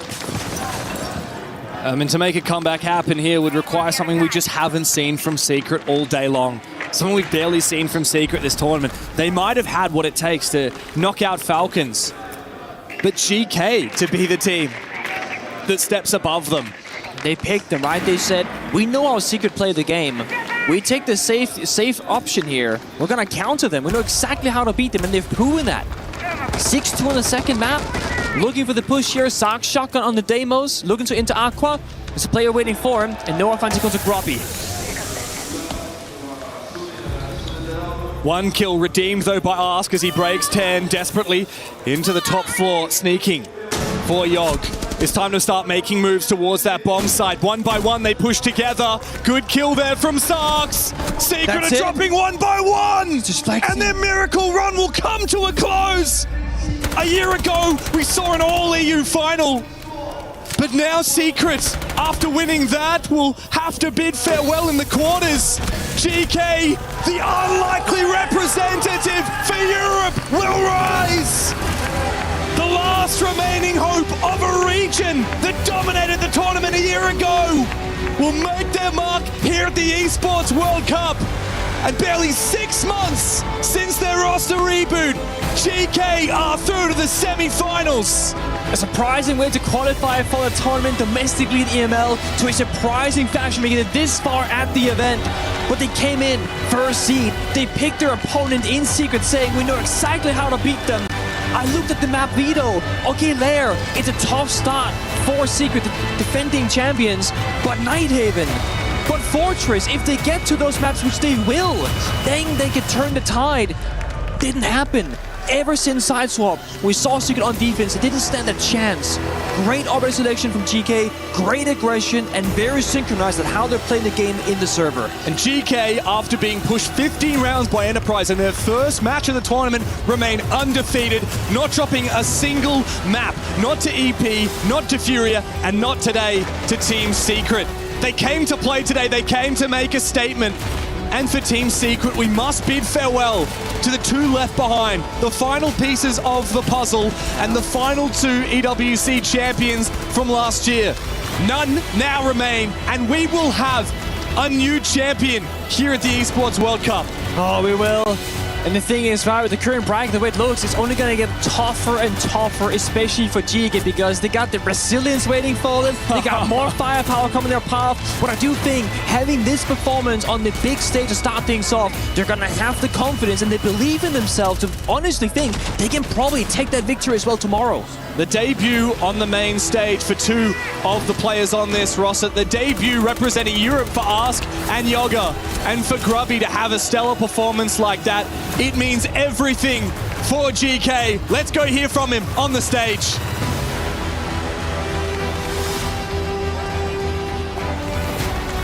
Thank you very much. You join us back here on the main stage. I'm joined now by Groovy, everyone, and an incredible victory there. The Dark Horses trot their way into the semi-finals. You must be ecstatic right now. How are the team feeling after that victory? Well, I think the team feels amazing. I mean, we expected the win. We worked really hard for the win, and I think the whole team is happy. You know, like the hard work paid off again. Like we expected some crazy plays from Secret, and they did play a bit of crazy siege, but we played our style. We made it work, and we're all happy. You know, next round. Well, we saw there as well, the 3 maps on offer there, quite defensive-based maps. But you chose Team Secret to play against. Did they play or perform as you expected? Did they bring anything particularly different, or was it just exactly what you thought they'd bring? I think they tried to counter us a bit, like with the certain balance of operators to a certain playstyle, but we did expect it, like that's how they're gonna play the game, and that's exactly how they played the game, you know. Maybe on layer they changed a bit, they surprised us with the fast playstyle, like just rolling over certain positions on the map, but I think that's genuinely how we expected that they're gonna play that way, you know. I mean, you are one step away from the grand final, the Esports World Cup, which is incredible. Being on the main stage, obviously, a lot of the audience very much on Team Secret's corner. But for you folks, I mean, for the team, how do you deal with this when you hear the audience cheering the other team? What does it take, the mental fortitude? How do you get past it and ensure that you stay focused? Well, for me personally, I did not care at all. Like I was focused on one screen in front of me. I was focused to win the game, and that's only I was thinking. Like I had some noises, like I knew that the top is on the other side, but genuinely I did not care at all. Like I was happy that they cheered for them because I love to be the underdog. I love to feel more pressure on myself because then I play better and better. And it paid off, you know. But besides that, I didn't really care, you know. It's like I just had one screen in front of me, played the game, made it work, and that's what it matters. Next up, the El Clasico, there's FaZe and Liquid, one of those teams you'll be playing against. Any predictions, and why do you think there'll be one team that might be joining you in the semi-final later this week? Well, I think my prediction is that Liquid will beat FaZe. I would love to play Liquid, but to be fair, I would love to play both of the teams, so for me it doesn't matter, but I think Liquid might beat FaZe this time, but we'll see. We'll see. But one thing's for sure, though, we must crush a key. It's time for a key crushing. We're going to invite the rest of the team. GK, come over this way, fellas. You've got to actually choose, Groovy, one of your teammates to crush the key of the opposition. You doing it? Come on, let's go this way, fellas. Let's go this way. Come this way. We're going to go and crush the key. Come and crush the key for us. As the screen separates, the smoke goes wild. Team Secret knocked out of the competition, and it's time for the tradition here, which is crushing their key, officially knocking them out of the competition. I'll let you walk forward here and start to make preparations as you watch it. As Upor presses the button and gets that key crushed. We've got some waves, we've got some Cheerios, some bye-byes. And that's one more team out of the competition. It was 6 we started today, now it's down to 5. At the end of the day, there will only be 4 left going into the semi-finals. Who will join them? We're gonna find out very, very soon. Well done there, fellas. Congratulations again to GK as we head back over to Rain Day and the rest of the crew and prepare ourselves what is going to be an epic, unbelievable last quarterfinal here today. Thank you so much, Adam. GK Esports moving on to the semis, earning an extra $55,000 to their name just for making it, and of course sending Team Secret home, which means the big headline, we will see a new champion at EWC this year for R6. No more title defenders, but Secret, they definitely put up a good fight. It was not enough. They had the shenanigans that I think GK Esports, specifically Iconic, mentioned they were ready for, and Grubby said they did play a little bit like that. However, they knew to play their game. They knew to be in a position to where they could control how Siege was played, and it worked in their favor. A 2-0 and very convincing win. Yeah, I called it before going in. I felt like they just looked like the better team. Yeah. Looked more structured, and he really showed that. Yeah, absolutely. I think I expect a little bit more of a fight from Secret. I think the first map showed, the first map showed that they had the potential, that they still carried a little bit of the momentum that helped them take down Falcons. And I expected that if you can take down Falcons, you can also take down GK, at least on one map. And I clearly did not see that here on the mapping of Labs. I think that the team was not in control at all. They were super slow in attack.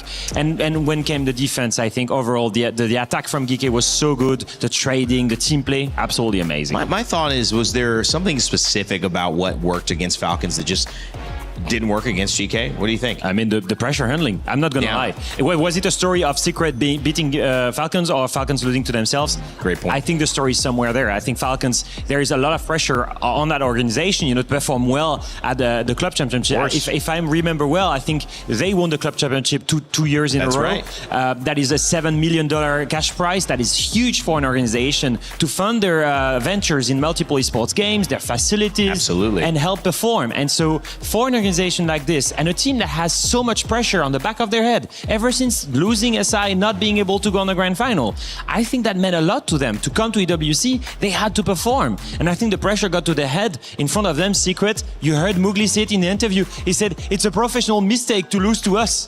And I think that clearly that was the statement. When they came into the game, Secret had zero pressure. Yeah. And today it was a different thing. They were playing an underdog, not a favorite. And that lack of pressure sometimes works in your favor, sometimes it doesn't. And it felt like we did see a bit of a different team spirit. I know people in the chat as well, kind of excited to root for them, the underdog story, but they didn't give enough to have any real threat against GK Esports. I have somebody who's been watching as well. They've been here in the venue. We saw them at lunch. We saw them hanging out. You are very familiar with who they are. That's going to join our stream and talk a little bit about what they saw in this game. It's Bolo. Bonjour, gentlemen. How's it going? That was hey, whoa, Iconic. Come on, slow down, man. Don't be oh my gosh to me. I just got on here. Let me take care of it, okay? Sit back for a little bit. That was a We're game. not saying anything. no, I'm just kidding. I'm just kidding, going. guys. No, man. I mean, you host this thing, buddy. I mean, Bolo, I want to know what your thoughts were coming off. Obviously, Secret had a little bit of hype on them, but it was all GK today. Yeah, it really was. I'm not going to lie. My predictions, I initially had GK, but I thought about it and I mulled it over and I looked at Secret's playoff path and I saw him take Falcons and I just kept holding on to that and I was like, you know what? If they could do it back then, I'm sure they can do it now. Yaga's my boy, and so I had to vote against them a little bit, but they came out on top. It was an absolute stomp, which I think it was definitely a good matchup on paper. Secret to Geekgate, it made sense. It seemed like it was going to be a little bit of a harder fought match. I was thinking 3 maps, but Geekgate came out and played, so can't complain. So you guys thought, I'm not surrounded by enough Americans. Let's add one more. We're going to bring one more. That's right. I just wish he was on the other side, so it could be actually surrounding you. I could come down there right now. I know, you're right behind us. Yeah, I'm a little bit out of frame, but listen, I can run. We saw you at lunch, but I know you've been here in Paris for a bit. You've been to multiple EWCs as well. What's been the experience so far, and how you feel about the tournament, how it's gone?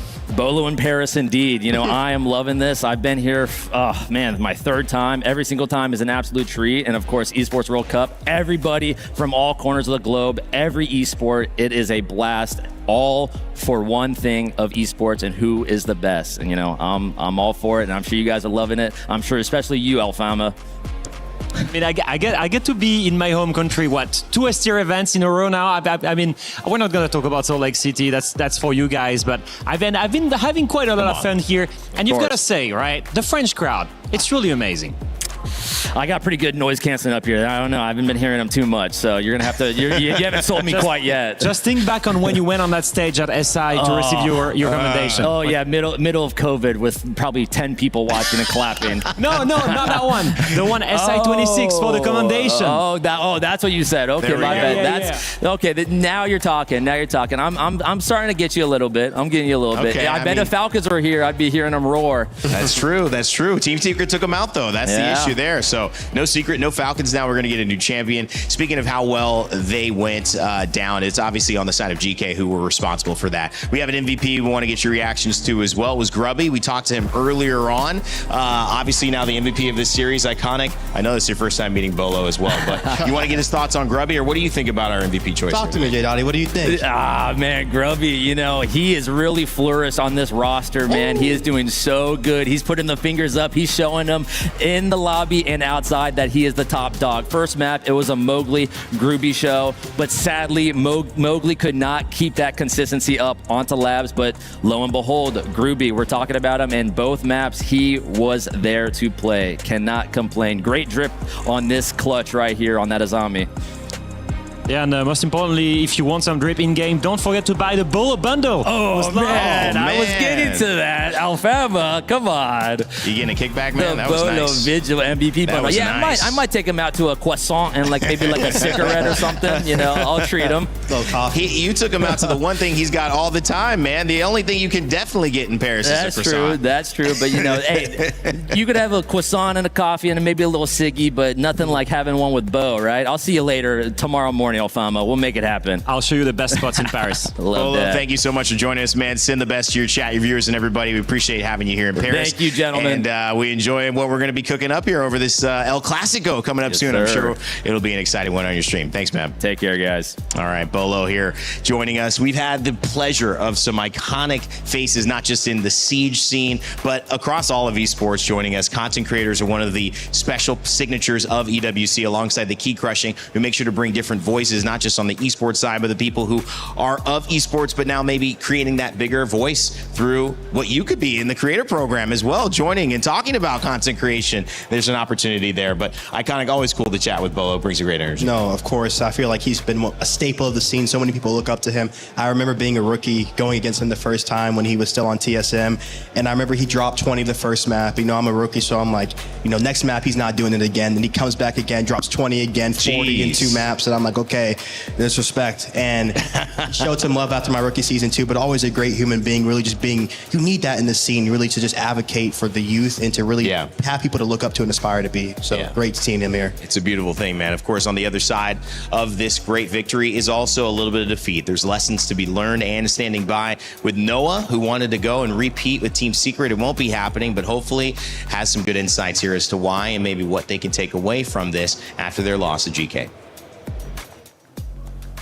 We're speaking to Noah after his elimination at the Esports World Cup. Noah, talking about the second map, you guys as map pick Labs, not the best start on it. What do you think happened there? I think we took a long time to get into the game on the first map, and once we got into Labs, we kind of gave them like too many opportunities to get back into the rounds, those first couple rounds, and then they were able to just roll off that momentum. Yeah. You talked about the whole tournament kind of coming in as the underdogs here. Do you think knocking out Falcons was your best memory of the whole tournament, or was it something else? Oh yeah, for sure. I mean, we overdid what we expected, so I'm still really happy with our performance. And even today, I'm happy that everyone, you know, played and tried their best, and that's all we can do. That's awesome. I saw you talking to some of the fans at the end there. They were like praising you. Is there anything you want to say to them and everybody else supporting you at home? Yeah, there's been a lot of support throughout this event, so thank you guys so much. It really means a lot to me, especially when I get off from all this high and I'm able to see the social media and everything. So just thank you guys. Hopefully you keep following me, and that's it. It's awesome. And then in your eyes, who do you think is deserving of the Esports World Cup Championship title this year? Remind me again, there's DZ, now Liquid FaZe, and then GK. I think I would really like to see like DZ keep going and see if they could do a back-to-back. I really like those guys, but I think I would imagine FaZe might be taking this one home. Yeah. All right. Thank you for your time, Noah. All right. Thank you. Well, that's actually a pretty nice answer as well. The wish competitor, and no longer a competitor, as he's out of this tournament, a chance to go back-to-back. Alfama, that's the big question you raised in North America. We do have 2 North Americans here. You're going to have another one replacing one as well, so you are not able to get away from North America. And if they win this championship, if they win at EWC, it's going to be, I mean, your flight home, your last day here, the dinner out, it's going to be tough, man. My flight home? Oh, man. you know what? I'm taking a train. That's right. That's right. That's the beauty. That's the only win I have. I keep forgetting. You're so dang close. This is unbelievable. Guys, thoughts after this first series? An amazing showcase. GK Esports booked their spot in the semi. I feel like it was a great series. Really proud just to see the new talent coming onto the scene, showing up on the stage. I feel like it's very hard to obviously translate that when you come into a crowd scenario with pressure on the line moving forward in the tournament. Yeah. And I feel like they really handled that really well, especially from Grubby being the IGL2, not allowing that pressure to just have an effect on his play. And he really showed up for his team when they needed him most. I mean, look, the better team, very clean.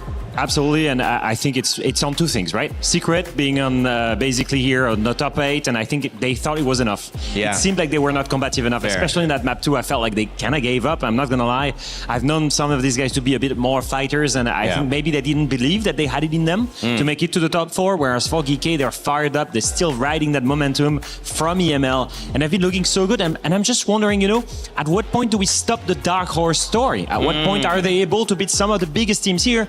The answer answer will be in the semifinals. Yeah, that semifinal, obviously, right? Nobody is going to think that anybody in that semi is not ready to win a championship. FaZe Clan and Liquid Alienware, our final quarterfinal of today and of our quarters, they are going to book their ticket. One of those teams will be going into the semis, one going home. It is a battle that you do not want to miss because there are so many different bonds that tie these two teams together, including family. All of that coming up on the El Clasico shortly in a moment. So we'll take a break, switch out our talent. Don't go anywhere. We'll be right back for our final series of the day.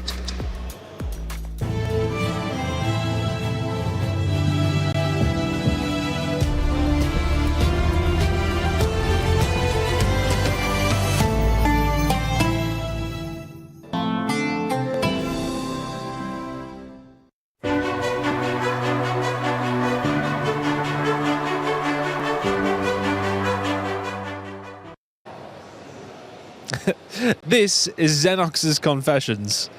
We did actually re-roll it. I said your name wrong. But, well, you know, I'm actually just self-sabotaging myself there. But we'll get it right over the course of the week. Don't worry about it. So these are your confessions. This is something we've done with some of the other talent already. Okay. Kind of going through it.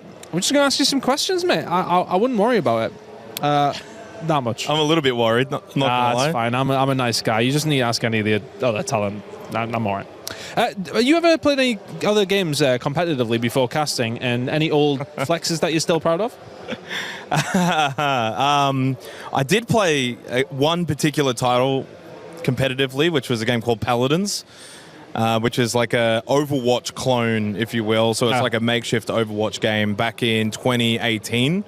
I played competitively in the Oceanic region. And I ended up giving it away because of my casting career starting to take off, and quite frankly, I didn't like scrimming. So yeah, it's probably for the best. Probably for the best. Yeah, I mean, Paladins. I mean, who likes scrimming? Come on. Yeah.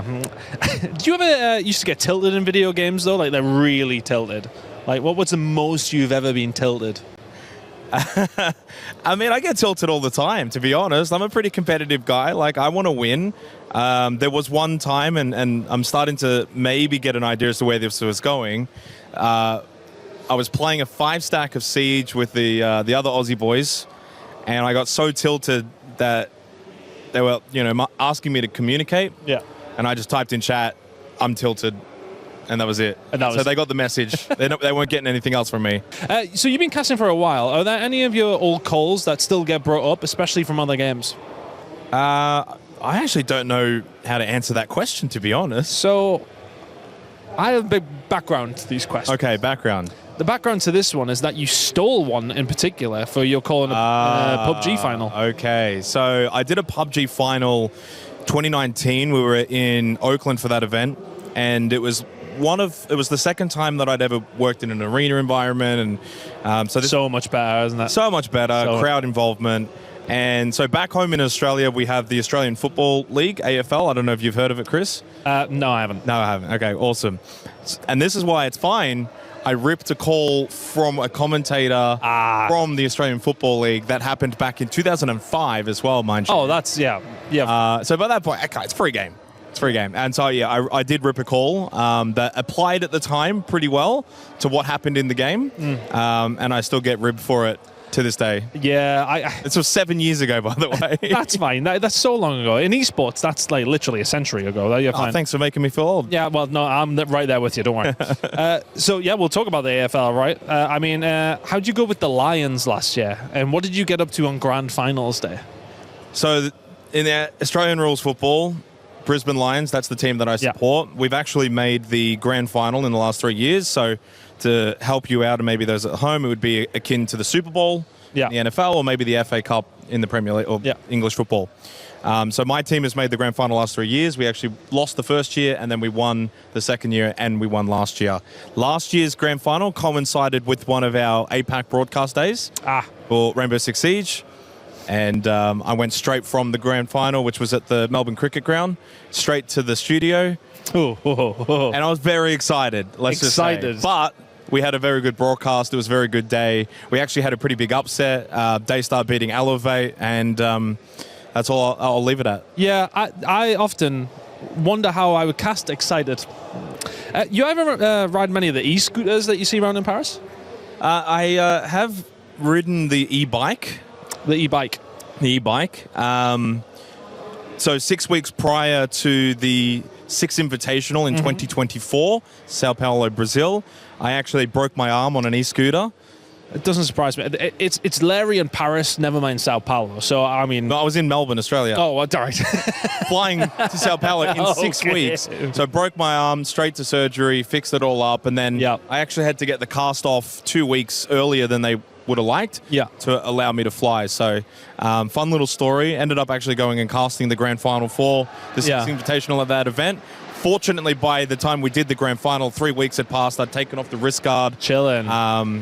But yeah, haven't ridden an e-scooter since, but I did make the exception to ride an e-bike here at EWC. I would think an e-bike is a little safer. I haven't actually been brave enough to jump on the e-bikes yet. I can ride a bike. It feels a bit more comfortable than the e-scooter. I don't think I'll ever do the scooter again. No, the scooter does not feel as safe.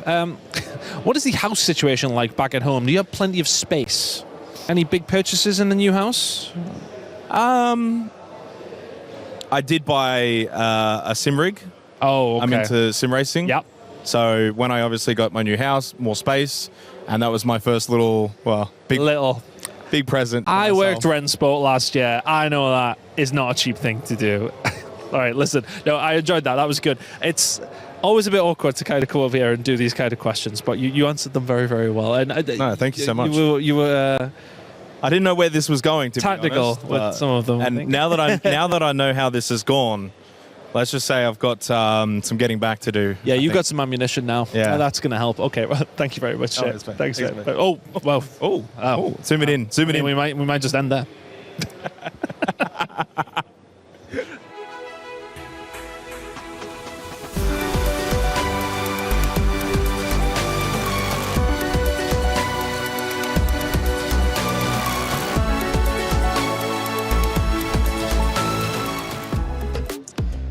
Well, stay tuned on our content scheduled, I guess, relaxation time, because you're going to get confessions like that from Xenox. It was awesome to see, Chris. Thank you. We got more in the works, so don't go anywhere if you want to learn more about your favorite talent, your players in the Siege community. Welcome back to the desk. We've got a matchup for the ages, El Clasico. When you hear those two words, especially if you're a soccer football fan, you know it's going to be a great match. But we're not in Spain. We're in Paris, France, and it is two teams who hail from Brazil, who know each other so well. And I bring in, of course, iconic, but my man Laxing to talk about this. Lax, you weren't with us on the first set, but it was a great series, and now we get one that people around the world have been looking for as a marquee matchup today. Yeah, I would definitely say this is probably the most anticipated match of the day by far. I mean, these two teams, these 9 players, with the exception of Maya on that Liquid roster, have gone head-to-head at some of the biggest events, the 6 Invitationals. I mean, and especially when you look at the pride for both of these teams, they really can cement their legacy more than they had before. We've already talked about it. These teams have won the Invitational,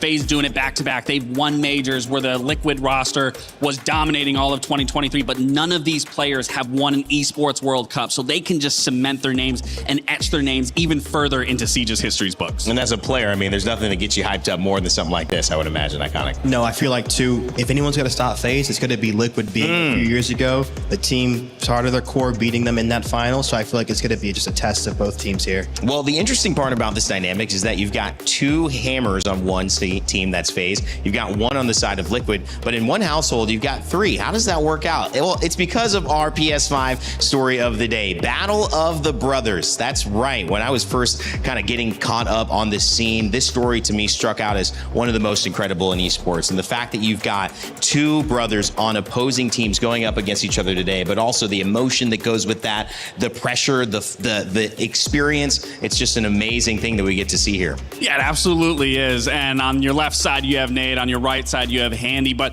it's such a cool, unique experience. I mean, for someone who has a brother like myself, to just be able to think of looking across the stage, knowing that you're playing against your sibling for a title shot. I mean, it's something that you can't even imagine. And the fact that these two have done it so many times now, that they're at the top of Siege's history books, that they're at the top of accolades in players as individuals. I mean, it's such a cool dynamic to see. And again, for both of these two to just live in these moments and be present with one another, such a cool thing to say. I mean, you really get to take your trash talk home. I mean, oh, absolutely. Absolutely. You get to take some of the emotion. I mean, it's a great moment on stage, but the rivalry lives on. I mean, there's no way to separate from it, but that's kind of what makes it great, right? No, I feel like that's what you want in this rivalry too, especially Handy saying that they're really here only for the championship. And if any player is going to be putting that statement down, I trust Handy to act on it. So this is going to be an exciting one for sure. Handy, one of the players we mentioned, as well as brother Nate on the other side of things. Handy, a clutch performer here for FaZe. And FaZe, obviously, back-to-back Siege 6 Invitational champions. Can they do it again here in Paris? That would be pretty record-breaking in terms of accomplishments. But KDS, Cyber, Vidaking, Handy, Solzy, who stands out for you?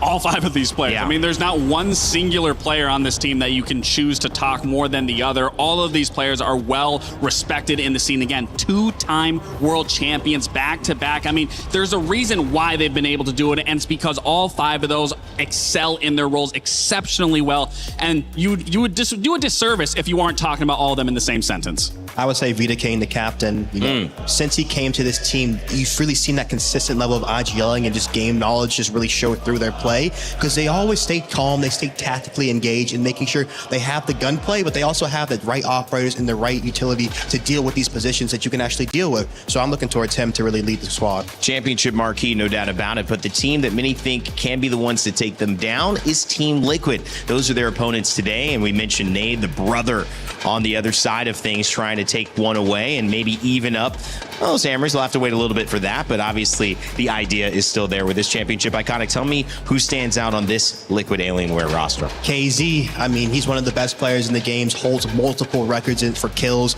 in all types of series links. You saw him against M80 being a vital piece to get them through that. And obviously, too, Philippe Pox being their main IGL, just one of the best players in the game. He's been playing since Xbox all the way through to PC, and he's just a staple and one of my favorite players to see play. I love the conversation that we have here. So player focused, but Lax, you had mentioned earlier that this is really players that know each other. They could be great, but when you play and you scrim and you're in the same region and you've gone 40, 50 times against one another, it's hard to talk to analytically about it. Yeah, and that's the thing. I will drop all analysis aside. I mean, you know this, Dave. When you come into a tournament, and granted this tournament's a little less matches that these teams have played, but you love experiencing the international play. You love playing against the different regions. And I always found it hard in my career, and maybe you can attest to this, but once you come back to the very end, you get into those playoffs, semifinals, grand final, whatever be that may be, once you get to that domestic matchup, those are always the hardest because your opponent knows all your little idiosyncrasies. They know what every individual does. And it's less about being the better team and who can do this, who can do that. It's really on the IGLs, in my opinion, of who can adapt, who can shot call quicker, who's quicker to the punch to take control of a round, take control of a series. And for me, that's why I put the analysis aside, because these players have played against each other. There's not going to be enough prep in the world that they're going to surprise each other. No, of course, I feel like exactly to your point, they're going to know. So it's almost like a shadow boxing match where you have to be able to just move with your opponent and just keep them guessing in the round, because they're going to be thinking you know what they're doing, but if you keep throwing them off, throwing that curveball, you're going to get your advantage. I mean, I think about it during even the Charlotte major playing against you guys. Like, I was like, okay, we get to the semifinal, then boom, straight into Astralis, and you guys just read us every step of the way through, and we got knocked out where I would have much rather fought someone else on the other side. You know, in games, I actually find that the most difficult battle for me mentally is when a game forces me to fight myself. Like whatever build I am, they give me a clone of me and they force me to try to do that. I find that difficult, and some people can get up for that matchup, but to me that's always been tough. And when you look at these two teams, it's impossible to not talk about how close they are. I mean, literally sharing DNA, Handy and Nade head to head. I mean, it doesn't get much closer than that. No, it definitely doesn't. And for both Handy and Nade, I mean, they are a tremendous piece for, and really, I mean, when I'm looking at Handy specifically here, Was this him after the 6th Invitational? I was going to say, with him already winning This is after 6-year-old birthday party or two something. hammers back-to-back. Not only winning 2 hammers back-to-back, undisputably, he is the best player in Rainbow Six Siege right now, because he also had 2 MVPs back-to-back. Wow. Sure, that doesn't, you know, Nade, it's not to take anything away from him, but he just hasn't reached those levels that Handy has consistently. Of course, Handy just being, again, one of the best players, but obviously Nade coming through. Obviously, I heard about him too before when he was on Black Dragons, being one of the best support players, because they do sort of play a different role. Nade really being the backbone of his team, being that support anchor, but obviously still finding the success that you wouldn't really expect from that. So I'm looking to both of them to really show up today.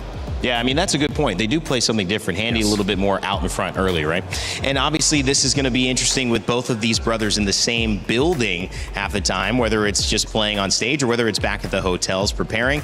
They know intimately exactly what the other are doing. We'll see if it translates into the strats in game. Either way, we had a chance with Ann to sit down and talk to both brothers for an interview before this set. Well, we don't often get to see twin brothers playing against each other on a main stage at Siege. So we have to take the opportunity here to talk to both of them. And unfortunately, my Portuguese is not that good. So we have Rocco here with us to translate our questions, speaking to Handy and Nate. Starting to you, Handy, your teammate said EWC normally isn't the greatest tournament for you guys because it's rather short. Now that the tournament is longer, do you feel like your chances are better so far? EWC sendo um pouco mais longa, né? Dessa vez, não sendo tão curta quanto ano passado. Você prefere esse formato? O que você acha? Eu prefiro esse formato porque é um formato que permite mais adaptações e não é um formato muito curto, então os times conseguem melhorar durante o campeonato. Então é um formato que eu me sinto mais confortável e o meu time também. So I really like this format, like the long one, so you can adapt more, so the teams can train a little bit more and you can feel the opponents. So I really like this format. That's awesome. And for you, Nate, this is your first tournament as a team in the international stage. How would you rate the tournament so far? É o primeiro campeonato de vocês nesse International Stage com um time novo. O que você está sentindo? Como é que você está sentindo com o time? Acho que está sendo um bom campeonato pra gente. Como está sendo o primeiro campeonato, a gente tem sentindo um pouco mais o campeonato. Então, o começo foi meio frio ali, mas a gente está se adaptando, tá se adaptando ao ritmo do campeonato e acho que a gente está bem preparado. So yeah, it's our first tournament as a new team, and we are doing good. We had like a little bit of a cold start, but we are feeling a lot more better and more comfortable with the whole team. So yeah. All right, this is also the El Clasico, of course, as we know, FaZe and Liquid against each other. For you, Handy, an El Clasico is always good, but playing against your brother, does it make it extra special? Então, clássico é sempre legal, né, de jogar, de assistir, mas jogando contra seu irmão é especial. O que você acha? Sim, é sempre muito especial jogar contra ele. A gente joga junto desde quando era criança e começou a se enfrentar ali a partir de 2022. E todo confronto é um confronto especial, independente do campeonato. Mas com certeza quando dentro desse clássico que é FaZe e Liquid, é um confronto um pouco mais especial ainda. E acaba que coisas boas acontecem, independente da vitória ou da derrota, a gente continua a mesma relação de sempre. So I really like the classic, and we've been playing together since like we are kids and against each other since 2022. And like between like all the classics, doesn't matter like the winner, like we always maintain the same relationship, and all the time like someone is the winner and we are happy. So yeah, I'm super happy to be playing it again here. I love that, especially for you, Nate. I mean, both of you have won Hammers before, but have not won an EWC before. For you, Nate, it would be kind of like the big three, right? A major, SI, and an EWC. What do you feel like the team has this time to actually get the EWC as well? Como é que você se sente podendo ganhar a EWC esse ano e completando o Big Three dos campeonatos, do Major, do SI e da EWC? Como que seria isso para você? Quão gratificante seria? Pra falar a verdade, eu não penso muito nisso, de completar esse ciclo de todos os campeonatos Rainbow Six, mas parando pra pensar, com certeza é um grande feito, então seria gratificante conquistar todos os campeonatos do Rainbow Six e botar mais uma vez o nosso nome, o nome da nossa line no topo. So I really don't think that much about like completing everything and all the tournaments, but that would be like great, an amazing goal for us to complete like all the 3 most important Rainbow Six tournaments. And yeah, I'm super happy and super confident for this tournament. All right, and then final question for the both of you, really. What is this like for your parents? I mean, this must be so difficult for them. Do they have to pick? Do they support the both of you? What is it like talking to them about these events? Como é que é para os seus parentes, para os seus pais?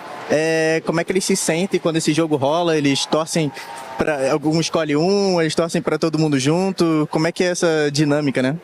Então, quando é o nosso confronto, os nossos pais eles só torcem para os dois jogarem bem.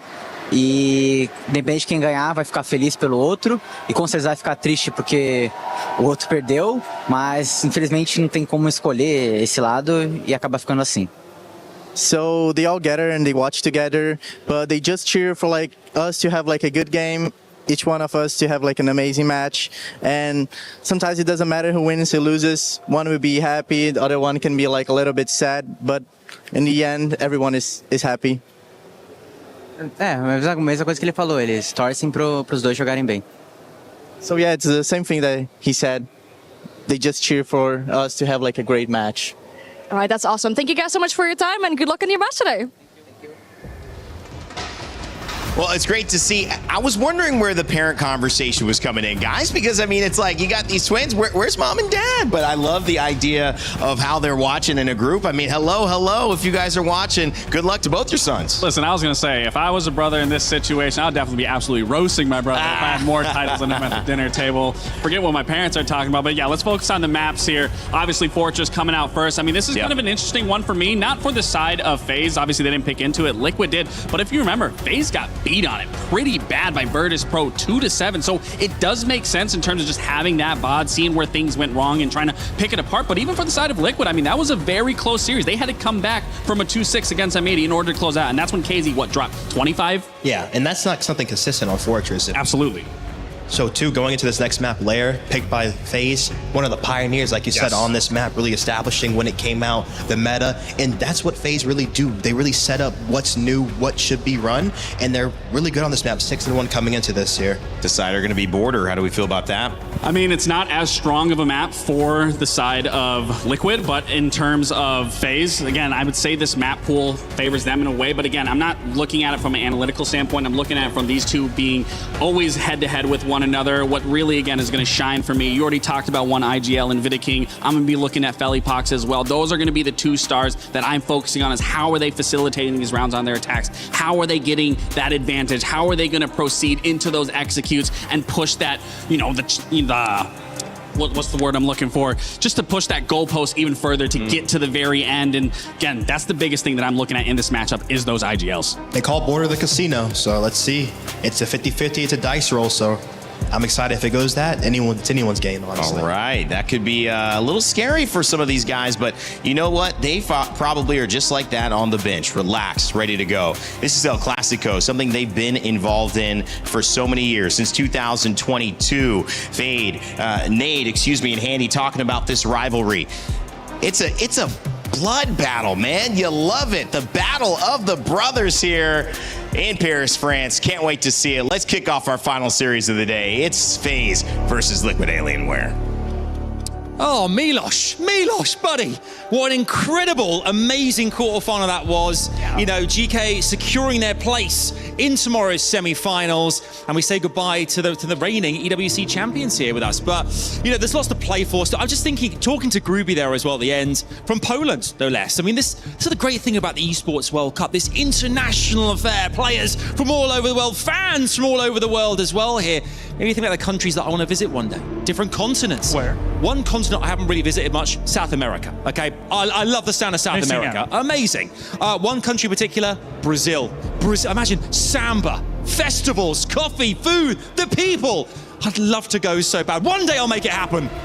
My friend, Adam, you know, I love you very much. I love you too. And I think this is the moment that I break the news to you, because the saying goes, come to Brazil or Brazil will come to you. In this case, Brazil has come to us here at the Esports World Cup. And guess what we're getting? El Clasico. You never want to miss Team Liquid versus FaZe Clan, no matter where you are watching this, and especially if they are on LAN here. They have never looked better before, and I'm very much looking forward to this, because I think it's going to set the stage for our semifinals in a perfect manner. Oh yeah. I think we beat the teams. I can't wait to get them out and get this thing started. Paris, are you ready for this one? I said, Paris, are you ready? All right, I think they're ready. They're set. Let's introduce our team, starting with the reigning world champions, FaZe Clan! They are the best to ever do it. Dynasty achieved. Domination in Brazil achieved. Domination all over the world achieved. You know what they haven't done just yet? Victory at the Esports World Cup. a step closer to it today should they have this victory over bitter rivals of Team Liquid Alienware.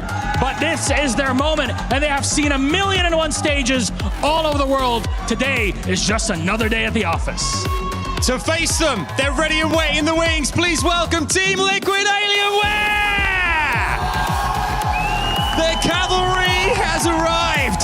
The iconic Liquid are heading to battle right here, right now. They've beaten FaZe to qualify for EWC, and they are ready to cook once again to knock them out once and for all. A new and improved roster. They haven't looked this good in years, and they are ready to make their way into tomorrow and the latter stages of this competition. It's an excellent way to put it. Of course, going through changes on one side and on the other, it's been stability for years. So please, let's get this done. Players, you may head to your stations, both FaZe and Liquid, but we're gonna bring in our friends of King and Nate. Oh yeah, oh yeah. Face off. Let's have a final bit of words. Anything to say to Vita? Você vai tomar na cabeça, rapaz. Aqui é a tropa do Vini Júnior. Vou matar você.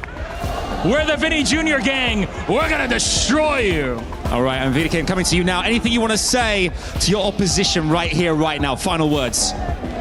Vocês sempre serão nossos filhos, você sabe disso. É só olhar nosso histórico. E hoje não vai ser diferente. A gente vai ganhar mais uma vez. As far as I know, it says, we've been your daddies, we are your daddies, and we'll always be your daddies. I'd love to see it, guys. Please shake hands. Best of luck. This is it, Milos. I've been waiting for this for quite a while. Every single time, if there's a match not to miss, it is this one. It's happening here live in Paris. So ladies and gentlemen, get ready. It's FaZe Clan. It's Team Liquid Alienware. Let's get it on. Well, if you're watching right now in the crowd at the Paris Expo Porte Versailles, Lenovo Legion Gauntlet, Stage 3 of EWC, you're in the right spot. If you're watching online, you're also in the right spot because this is El Clasico, FaZe versus Team Liquid. The battle of blood, I mentioned, the brothers, the pride on the line, but also, gentlemen, the battle of two organizations, a region in Brazil. One will go home, one will move on to represent in the semifinals. And what a way to do it. The sounds from Liquid already setting the tone. See the cavalry coming out strong right now. Raza flags in this crowd. It's amazing scenes right now. I mean, it's always fun to see these Brazilian matchups. I mean, you always see the passion from the community, from everyone online typing. I mean, these are always the series that you love to watch. I mean, even the beef that we heard with Vita King saying that we'll always be your daddy. I mean, these are the things that really hype up before we get straight into these matches.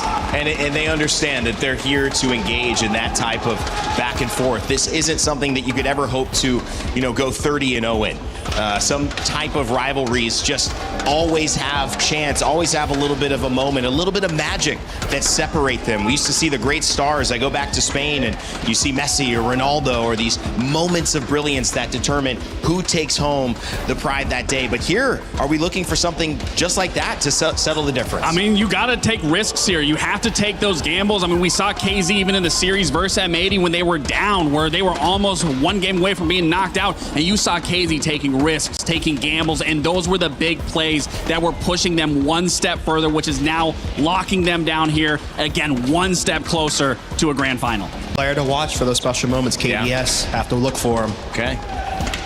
Question is, can Liquid play FaZe's game? You said they're their daddies. Listen, this is one thing where I would say the only team that could match the tempo of FaZe and do that dance is the Team Liquid Alienware roster. They 100% can do that dance. It's just more of that mental game of being in these moments where they've had to go against these players. They see these situations and are quickly able to adapt and understand what FaZe is trying to throw at them. FaZe, how do they start this round, Iconic? How do they go into this map? They just need to start with confidence. I feel like they're just a well-oiled machine, and they just have to get going, get the machine burning, and make sure they can just stay in this game. Liquid need to make sure they can stay the mental game on them, not let them really feel like you're playing against FaZe Clan. They're going to make mistakes, play to make them make the mistakes, and play to just go for them. Because Handy has 2 hammers, and Nate only has 1, and you can't win that here. Neither of them have an EWC title. Does that motivate Nate and Liquid a little bit more?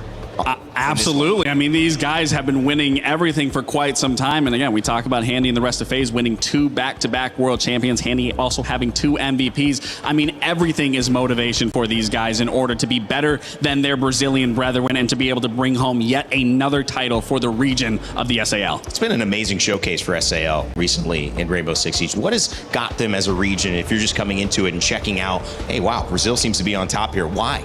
Their tactics, I really feel like they play a very nice style of Siege with the counting. They look to just see where you are and always put the bodies where the weak zones are. And that's a very consistent theme, because if you're not playing to that style, trying to match, okay, they're taking information here, they're going for our weak zone, we need to make sure we're flowing with our information, we're killing their information, and we're stacking zones to throw them off.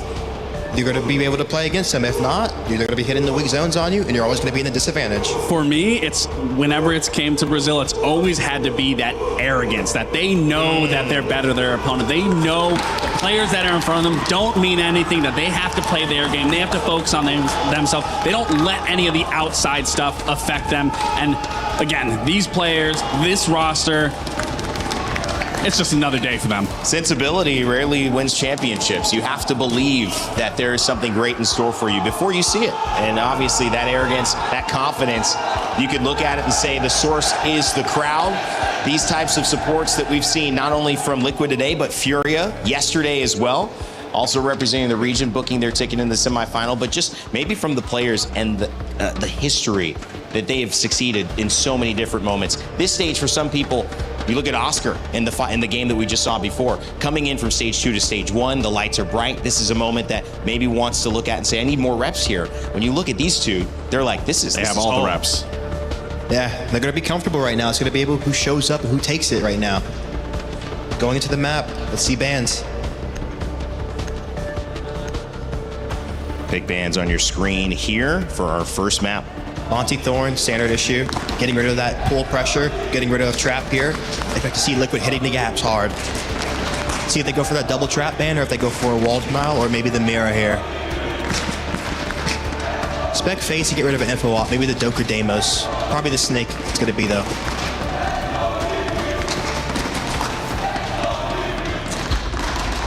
Go for the glass. That's good. Getting rid of the traps, getting rid of the execute ops on those attacks. I really like the take from here, from FaZe, getting rid of those operators, alleviating a lot of that pressure, like I said, for that execute, removing the Monty, taking that away, getting rid of the glass for those late round executes, and then for their side, removing that Thorn to making sure that they can get into sight. They don't have to worry about these traps, and then the Blackbeard's going to be up, the Blitz is going to be up, so they can still utilize some of those shields. So much is up right now for Liquid. They have to make sure they utilize it fully. Well, so much is up right here in Paris, France, as the Lenovo Legion Gauntlet with these lights bright on two teams that deserve all of the stage and your attention as they begin their fight for what will be the final remaining semifinal spot here with Rainbow Six at EWC. And of course, to kick us off our final series of the day, El Clasico, we've got Xenox and Guz. Yeah, El Clasico time, and what a time it is for these two teams. A storied history, but it's always about this core. From 2023, it is a big split in favor of FaZe Clan, but internationally, it's actually the Liquid core that has had the better of their brethrens back in SAL. And as we now are at an international event with semi-finals on the line, we expect this to be one of the top El Clasicos. Oh, let's jump in. Fingers crossed that we get some good quality Siege. And that's the expectation. So difficult to split these two, whether it be locally or at the international level. As the boys alluded to on the desk, double trap ban.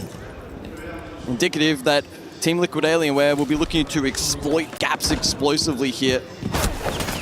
Oh, but it's KDS that goes down early. Very early. We saw a very fast-paced Fortress yesterday. And as this map gets played more and more, teams starting to figure out advantages, certainly on the attack. Good start for Team Liquid Alienware. The overall premise should be on this map defensive-sided in nature. But once you get down to playoffs, finals, a semi-final on the line, you can throw a lot of the defense and attack out the window. And you factor in that it's these two teams that know each other inside and out. This is an IGL battle. Vidaking and Philippox with their work cut out over the next several hours to remain as focused and as dialed in as possible to then marshal the troops around the strategies that they wish to execute, and that to and throw and that counterplay over the course of the next few maps is going to be very intriguing to track. It should be a seesaw battle between these two entities. Again, FaZe dominate locally. Look at the record back home in SAL over the last 3 years. They've beaten this Liquid Core 13 times.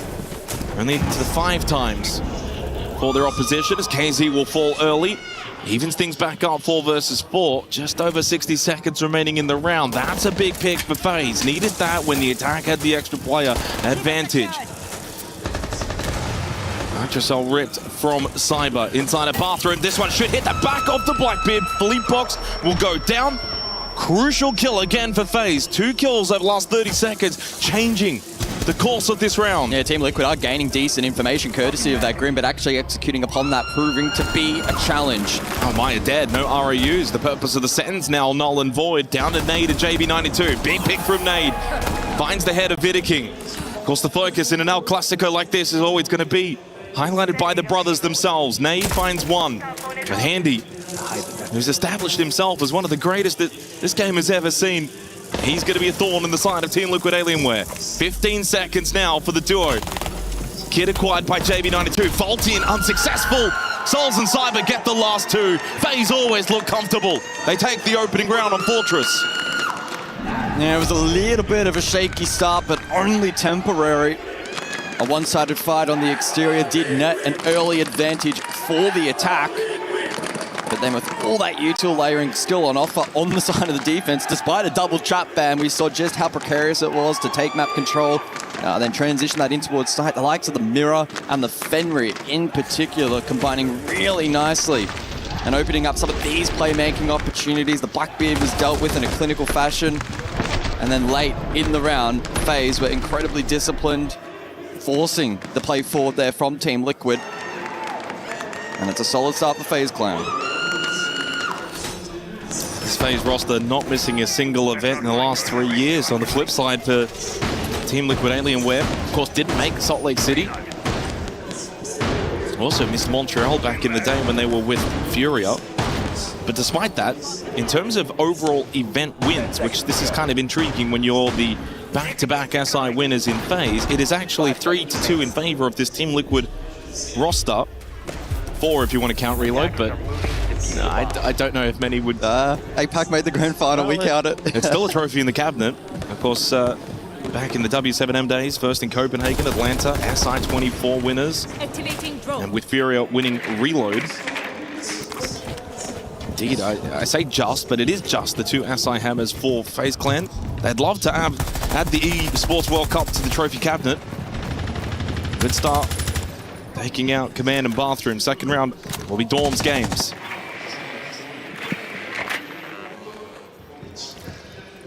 And once again, it's the Fenrir in play for defense. Likely to be a mainstay for FaZe in this first half. Just the stall-out potential that it has on offer against the attacking lineup of Team Liquid Alienware. Given their bands are looking to find pockets of space and lurk avenues, I wouldn't be too surprised if that is a mainstay. Potentially even a ban going forward post round 3, but it's direct this time. Good cover from JV at the window. And a clean synergy with Philippebox vaulting in. JV finds the opening kill. Back-to-back opening picks for Team Liquid on the attack. Over towards the main stairs. KZ goes down to Handy. Sorry, the other way around. Handy will go down to KZ. And it's a 2-player start for Team Liquid. If they want, they can slow the pace down a little bit. There's so much time on the clock. Yeah, Philippebox did go searching initially over towards Bathroom, but in response to finding that follow-up, they'll consolidate this position. Now try and force out aggression from FaZe. They need to try and playmake on this side if they stand any chance in the round. But easier said than done. Tough positions here for FaZe. Souls firmly entrenched in the sight of Dorms. KDS is at least keeping that corridor over towards Courtyard covered. Vidaking then split towards Game, so it's a pretty isolated defense right now for FaZe. In a 3 versus 5, that does make sense. It means Team Liquid, they can overload, but Souls double with a DMR onto the push from Philippebox and Nade. Search together, but Maya finds an angle. Still, a little bit more winnable now for FaZe as KDS also shuts down JB92. These are the kind of rounds you must be winning if you're Team Liquid now, 2 versus 2. Maya did slip sight. Can KZ offer protection? He's a long way away. Isolated bedroom side. 35 seconds for Team Liquid. And KZ can't call either of these two players. The Jugger payloads have been eaten. Maya, Souls has gotten 3. It's only down to KZ. It's got 25 seconds, so still a little bit of time inside of Dorms. With the kid at his feet as he acquires it, he doesn't have the chance to plant. It's 4 from Souls. What a round stolen from FaZe Clan. A 5 versus 3 start in favor of Team Liquid, and they walk away with nothing.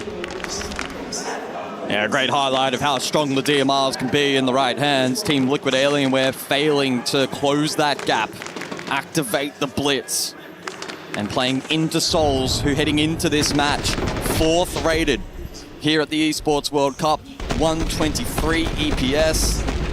He's been a formidable force both on attack and clearly on defense.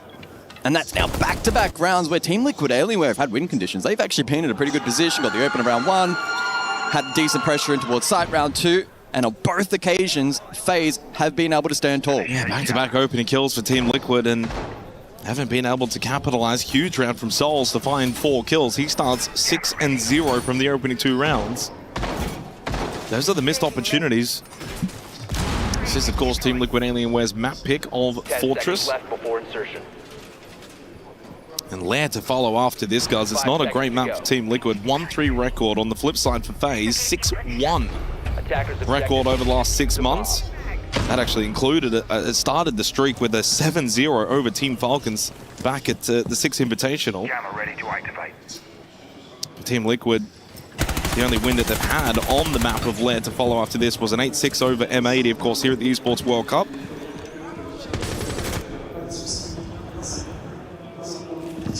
FaZe will know, though, that they do need to probably do a little better in the early parts of these rounds because they are providing opportunities to Team Liquid.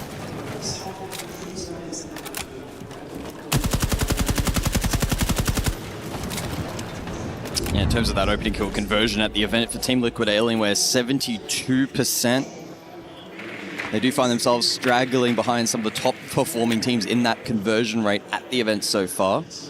FaZe Clan, though, even further behind at 63% conversion rate. So that'll be an intriguing little battle to watch over the course of this series. I'm reloading!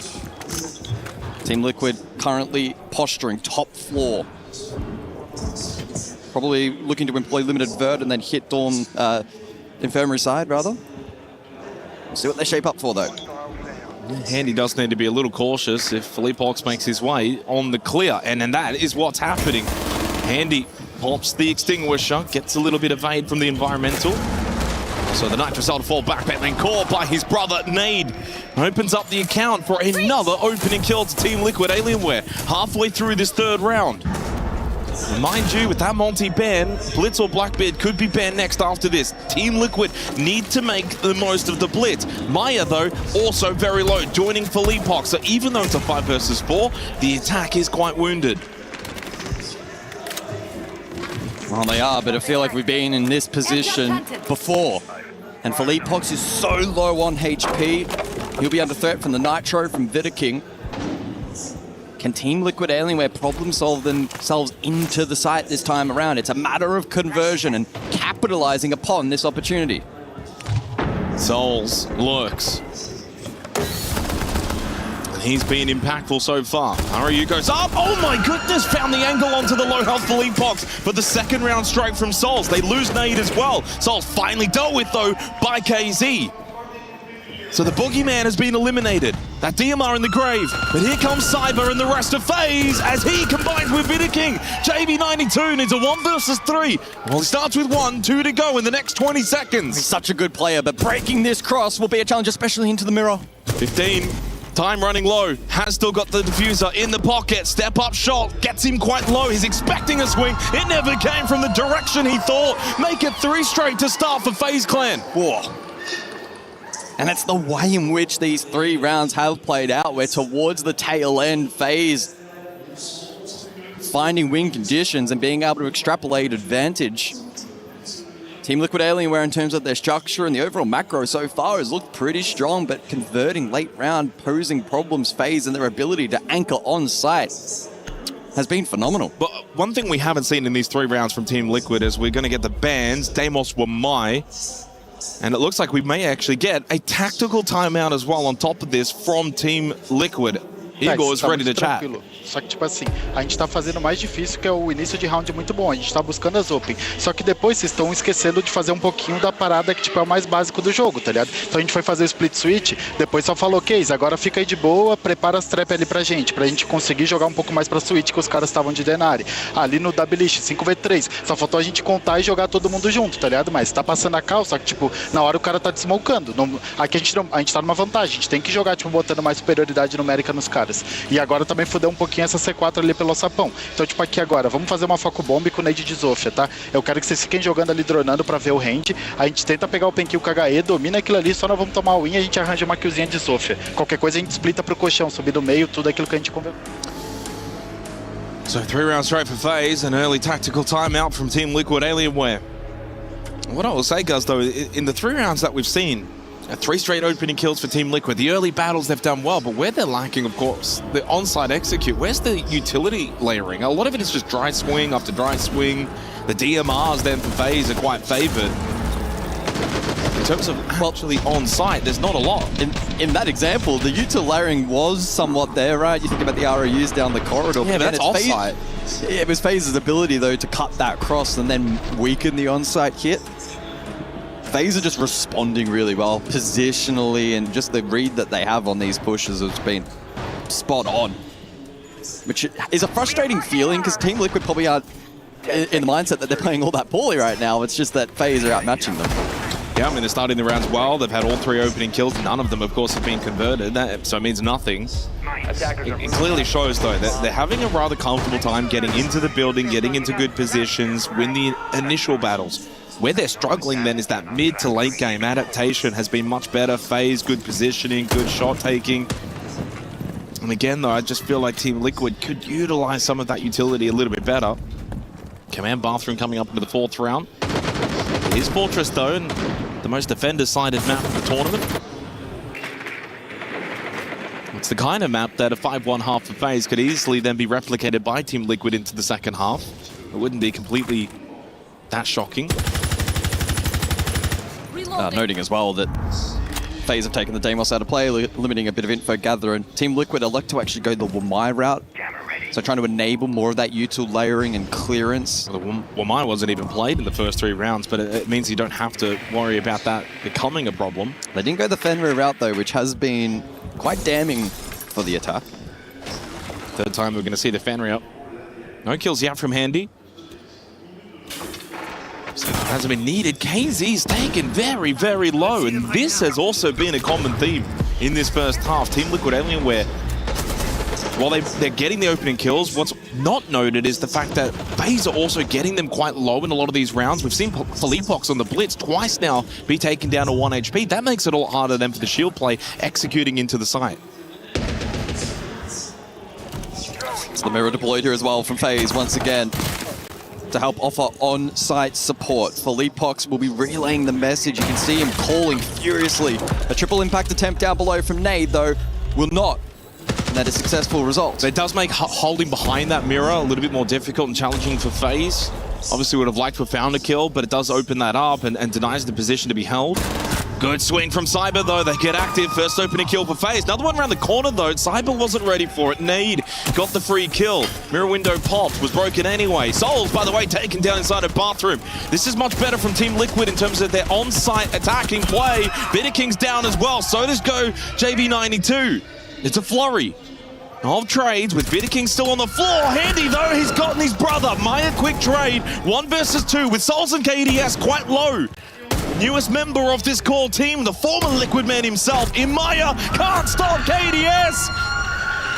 It's a bloodbath to begin on Fortress as FaZe Clan make it 4 straight to start. And again, so close for Team Liquid Alienware. But FaZe and their ability to maintain the trade tempo in that round was absolutely spot on. It's got to be a frustrating start, though, especially for Leapox, furiously making these calls and just not able to withstand the pressure on site that continues to be delivered here, courtesy of FaZe. Cyber responded nicely down below, but that was immediately traded. Leapox there, Dynaviticking again, also traded. But then Handy was switched on his particular position, left Maya in a very tricky 1 versus 2. And great discipline and positioning late round. Both players were low, both susceptible. One shot to that DMR. But it wasn't to be for Team Liquid. FaZe 4-0 up. Team Liquid's going to need something to turn around quickly. 2 rounds to go in this half. But we said this plenty of times, guys, with these kind of maps, 4-0 start FaZe, absolutely perfect, haven't done anything wrong. Still, you lose the next 2 rounds. And it ends up being a pretty even half for a map like Fortress. So they must stay locked in for FaZe Clan. Heading into the 5th round, it will be Dorms Games once again. Back in the 2nd round, that was probably the closest Team Liquid have come to winning one of these sites. Of course, that was the 4K quad round from Souls. That really stopped them in their tracks from taking Dorms Games, so we return once again. Virtually the same lineup that FaZe Clan have been running for the majority of this half. They've been really leaning on the Azami, the Fenrir. Smoke, Rooney is seeing a lot of play. We actually do see the Kaid now for the first time in this entire half. I'm reloading!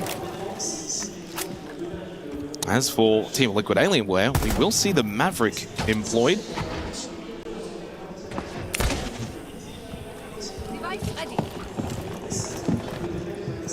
And Team Liquid potentially posturing for this triple Zoe from below once again, but maybe with a little better protection, courtesy of Maya on the Nomad. Some of that has been heard, though, by these defenders on site, courtesy of the hatch being breached. And so Handy will call that to the rest of the team. FaZe could elect to once again invest down below to contest that or trade, or otherwise just be aware that it's potential set play here from Team Liquid. KZ trying to play off those yellow pings with the impact trick down below from the Zofia. Handy sitting and waiting, catches out KZ. They also got rid of Leapox. It's a double kill strike from FaZe to begin the round. Maya does find a very critical trade, though, onto Handy, just to offset some of that early damage. But really, 5 rounds in, and the tempo has just been maintained from FaZe the entire time. Maya able to get some space towards Old Tower. Cyber headshot on the JB92. Well, this is starting to look really brutal to watch. FaZe are just on another level right now. 5-0 start Fortress. This has not even been close. For an El Clasico match, this has been all too one-sided. Final round of the half. Team Liquid on the verge of being flawless here on their map pick of Fortress. Well, Jake, you and I know better than most that Team Liquid have that comeback potential, but as it stands right now, FaZe are well and truly in control of this opening map. It's so one-sided. The bigger picture, though, is the actual gameplay that we're seeing. There's not a whole lot to suggest. I mean, for Team Liquid, needed to make the most of it in the first 3 rounds when they were finding early kills. Certainly the round in which they had a 5 versus 3 advantage. The last 2 rounds, though, coinciding with the timeout call from Igor. Since then, FaZe have just gone whack. They've done the next 2 rounds even more brutal, even more dominant. Back-to-back opening kills, one from Cyber, one from Souls. Team Liquid have tried different avenues, right? They tried a lot of, they played Shields throughout, but early was the main focus. Didn't quite work out. They pivoted to the Sense. Again, didn't quite work out with the layering. The Zofia in the last 2 rounds, not netting anything. They continue to try these different ideas, but FaZe are countering in terms of their positioning, contesting this vert down below, contesting the utility prior to that, and having the means to deal with the shields at the opening of the half as well. Team Liquid, they're trying, they're testing FaZe, but FaZe are up to the challenge.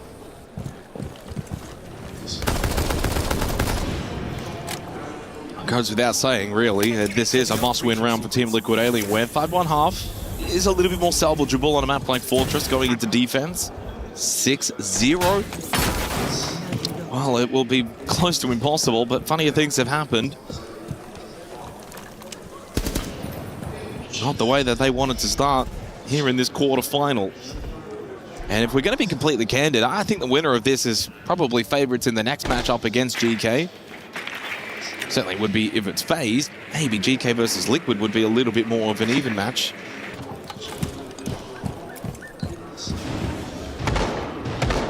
Canadian Cafe. Goyo for the first time in the half from FaZe, so a little bit of extra on-site utility to deal with for Team Liquid Alienware. They bring double hard breach at the window. Cyber, how free is that? Too easy. And then gets rid of Maya. Well, Philippox was able to get one back, but if we're being honest, FaZe are just in total control. Yeah. Damage done. You take the double for the trade there every day of the week, especially with preset util. As we see FaZe now peel back to site, funnel reinforcements deployed. The mirror once again, of course, in play. It's been a mainstay for them in the half. It's providing really, really good on-site pressure, presence, and info late round. Can FaZe achieve the 6-0 half? I mean, very doable. Now 4v3 minute left, and what we haven't seen from Team Liquid is the ability to execute into site. That's the next step here in this plan for the 6th round.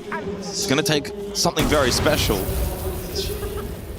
KDS Souls eating the jungle payloads. Oh my goodness, Handy doing the doorway swing from Infirmary. KZ just eats that to the face. Nade and Philippox look a little lost and out of ideas. Someone split looking to double push inside of Infirmary. Not going to be given or afforded any kind of space. Handy wanting to meet them head on, and even if he falls, plenty of defenders still further back. Nade has been winning the brother battle, but the war has been going the way of FaZe. Philippox too wins his 1v1 and suddenly more doable. Souls on a flank elsewhere, keep that in mind. Will that catch the attack off guard? Very well, Nade hasn't crossed yet. If Souls goes all the way Infirmary, Doorway is going to catch and cut off Nade. Nade needs to be ready. Vidiking, huge Nitrocell. Nade is very much now aware, but nothing he can do. Indeed, 6 straight rounds on the defense from FaZe Clan. A statement that the back-to-back SI champions are here for another trophy.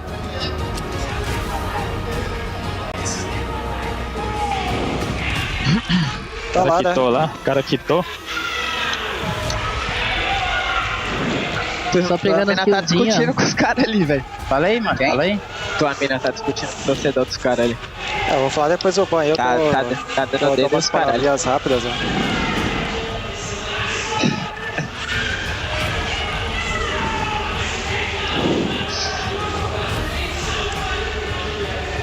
Nossa, 7x0 assim, mano. O outro for 7x2 vai ser uma delícia, mano. Só quero deitar, velho. Que isso? O cara tá pensando em ir embora já. Ah, não, passou desse cara ali só? Com a cabeça. Balinha no coco? Mano, os caras tava... O primeiro cara tava... O primeiro cara tava panguando, que era o JV. Morreu lá fora do Termaitável, longe. E o primeiro... Eu tô vendo a tela dele aqui de trás, tá ligado? E tudo parece muito fácil pro cara, pô. Não, eu tô abrindo os caras, o cara tá morrendo só. Não, o cara com a vantagem, tá ligado? Tipo...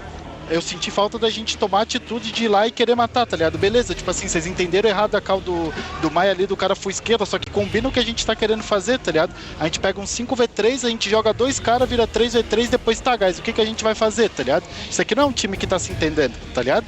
Tipo, então acho que isso é uma parada que a gente tem que tomar cuidado agora pra defesa, tá ligado?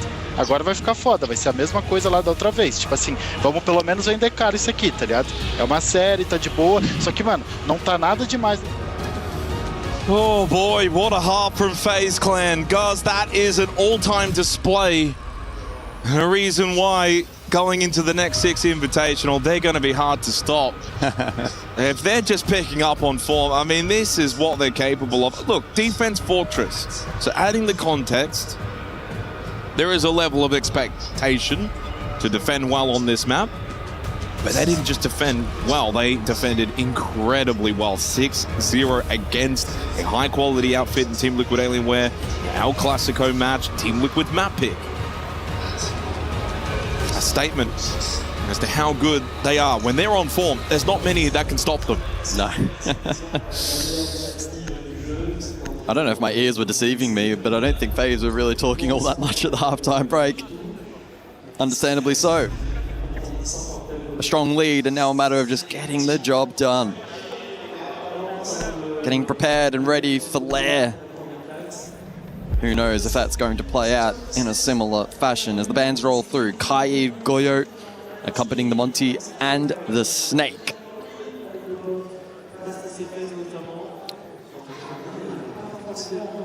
All 10 players back inside of the server. We temporarily only had 9, but it would appear as if we are heading to Bathroom and Commanders up first here, courtesy of Team Liquid Alienware now being on defense.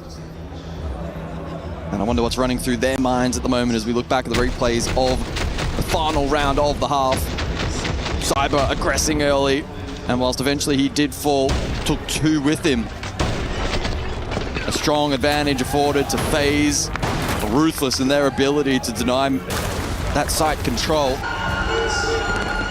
Philippox desperately trying to get that diffuser on the ground for the first time in the half. Was denied courtesy of that Nitro Cell, and it was a straightforward conversion from there. It's pretty rare you see a 6-0 half, and I really did not anticipate it between these two. You know what's even rarer that you don't see often is a 6-0 comeback. It happens though, and it has happened before. Well, at some point in future, will happen again. I'm not saying it's going to be this game, but it is always something to keep in the back of your mind. Statistically, it is incredibly likely it'll happen again at some point. Well, what better way than for Team Liquid Alienware to do it here and now at the Esports World Cup quarterfinal, El Clasico. They go defense. It is their map pick. Don't be too surprised if they do get a couple of rounds in a row. But the problem is they cannot even afford 1 round to go against them. And that's the difference between like a 5-1 half, certainly 4-2, where you're afforded a little bit more room. They have to be perfect, as FaZe were. And boy, FaZe were perfect. For Team Liquid, guys, I mean, if you really want to look at the half, you can almost break it down into the first 3 rounds and then the second 3 rounds. The first 3 rounds, Team Liquid, all 3 opening kills. They got good entry, they got good start to rounds, good advantages. Certainly one of them was a 5 versus 3. Couldn't capitalize. Then the next 3 rounds, 3 straight opening kills for FaZe, always in control, super comfortable, and very, very dominant. For Team Liquid Alienware, it was the first 3 rounds where they really messed up, needed to probably walk away with at least 1, certainly 2 were possible. They couldn't achieve that, now find themselves in this predicament. We do have a tech pause to go into the second half, as you can clearly see Igor having some communication issues, so the game has been paused, but it is still 6-0. The bands Kaid, Goyo, Monty, and Solid Snake. For reference, Bathroom Command will be the first site choice for Team Liquid. Of course, Lair following after this, and for those at home that want a little bit more information about Lair, as I mentioned it earlier, I'll repeat it again, a 6-1 record for FaZe on the map of Lair over the last 6 months. For Team Liquid Alienware, a 1-3 record over the last 4 months, with losses being to NIP, Furia, and FaZe Clan. The only win 5 days ago against M80, that was an 8-6. It's not a high-strength map for them.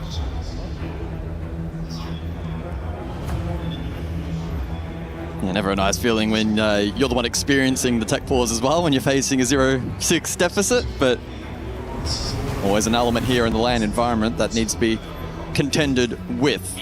So a couple of fist bumps fly, and so I presume that we'll be resuming proceedings. And that will be the case. The question now remains is, how many rounds will it take for FaZe to get the job done here on Fortress? Yeah. I mean, you don't want to get 7-0, do you? Like that, you've got to get at least 1 here. Although 7-1, I think in Brazilian law terms, isn't much better anyway. So really, you probably got to lose this at least 7-2 at minimum if you're Team Liquid Alienware. You've got to get at least 2 rounds. If you don't, it's going to look really awful. At the end of the day, teams do take each other's map picks. That does happen, but Lair has not statistically at all been a good map for Team Liquid Alienware. It's going to be a very, very difficult series. From here on out now, the series is going to be almightily difficult for Team Liquid. If they come back and win from this point right here, right now, the entire series, oh, that's an all-timer. Hey, like we said before, we have seen that previously. Or at least a variation of it. I think Team Liquid will have the ability to reset and come back stronger on that second map, but it's no guarantee up against this FaZe outfit that up until this particular point have played phenomenally well. Again, Team Liquid have thrown so much at them. They didn't just play one set strat the entire first half. They were continuing to experiment, and FaZe had the means to counter it, which put them in a really awkward position now. Trailing significantly on defense. It has to be a 1 round at a time approach for Team Liquid Alienware. And as well, when you're 6-0 down, like, you know, you want to be a little bit aggressive. You want to be able to take fights, have no fear, kind of like what we saw from FaZe in the first half, swinging opportunities, clearing out certain positions, holding more aggressive positions. Mentally, that's a little bit more difficult to do if you're Team Liquid, because you know you cannot lose a single round. But at the same time, if all 5 just completely fall back, play bunker side, boys, that's so much easier than for FaZe. So they're going to find a good middle ground where they feel comfortable to take certain fights, to still be somewhat aggressive, but also not do it in a reckless manner. So far, slow start to the round from FaZe on their attack. KDS taking a little bit of control towards lobby. Of course, site is command bathroom. On the second floor, it's Cyber that shuts down Nade. Well, that's what I'm talking about. That's the kind of move from Nade. No gas bait usage, it's a dry swing, and it's an easy kill for Cyber, who's now on 9 kills. That is a little bit reckless from your smoke player. And now puts the spotlight onto Philippox. Does he eagerly contest? Does he try and fall back? The key to barrier is a success, good coverage, but elsewhere, KZ does fall. FaZe continue to hold the advantage. Philippox dead by Handy. Oh, this is going to be a 7-0 smashing here at the Esports World Cup. This could cause scars for Team Liquid Alienware.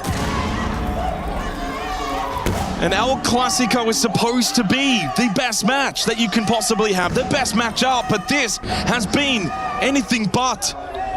JB92 needs all 4 kills, and they're sitting, waiting, and ready. Well, he gets one, and that's it. It's 7-0. Flawless from FaZe Clan. Total domination against their Brazilian brothers. And their map pick of Lair is up next. It's going to take an almighty team to shut these guys down. The Team Liquid not out of it yet, but Lair will prove to be very, very difficult. How do you mentally come back from 7-0? You're asking the wrong person, Jake. I don't think I would have it in me. Team Liquid will look to recuperate. But even mental aside, it's just the ability of FaZe to find so many good win conditions and shut down what their opposition present. It's why they're such a brutal team to face. And this best of 3 is not playing as I anticipated. I did not anticipate that opening map at all. Not the result. FaZe certainly were always going to be a high contention. But 7-0, I almost feel as if I'm in a dream. This feels bewildering that was even a possibility.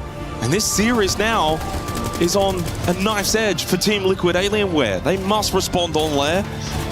The FaZe, 1 map away from a semi-final appearance tomorrow against GK Esports. That'll be absolutely heavy favorites. For a team that hasn't won anything out of the 6 Invitational in the last 3 years, EWC's seemingly in their sights. It is, but the job's not done yet. That's why this is the El Clasico. Sure, a 7-0. We did not anticipate that. It's as one-sided as it can possibly be. But Team Liquid, can they respond on the second? We'll have to wait and see. For now, though, back over to the boys on the desk.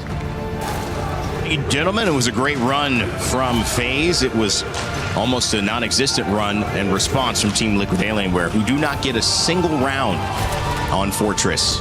FaZe come into the El Clasico and, like Xenox said, make it look anything but laxing and iconic.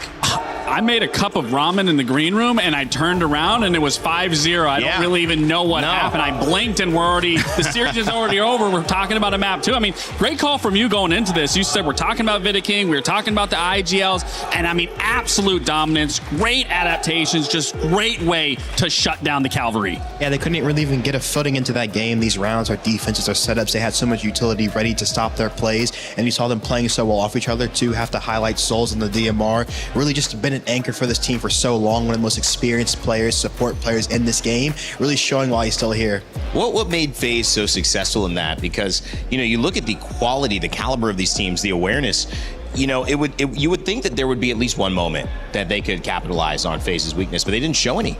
I mean, my biggest thing every time it comes to FaZe, and again, it's the reason why they're the 2-time world champions, is everyone is so quick to respond at what's in front of them and what the next step is, how they can help their opponent, how they can help their teammate, how they can win a round, and you see it with every single round. Every player is moving with a purpose. You will never question the rotations, the angles that are being held by FaZe. They always are perfect quick in their timing, in their pacing, in just the momentum that they carry. Especially too on the defensive side, you have to look at when they're in these trade games, if they're able to trade out of these 5v5s, get into these 2v2s, but have the composure to not give kills back and play the 2v2 with each other and in sync, and actually force those deep win cons like the casters are saying, making sure that Liquid is always having to solve that next step. And that's a difficult thing as well. I mean, any advantage in a matchup where your teams know each other so well and they're so experienced against one another, it's going to be heavy to go against. But this felt too lopsided, I think, even for the expectations from many of us who knew FaZe were coming in as just such a successful team.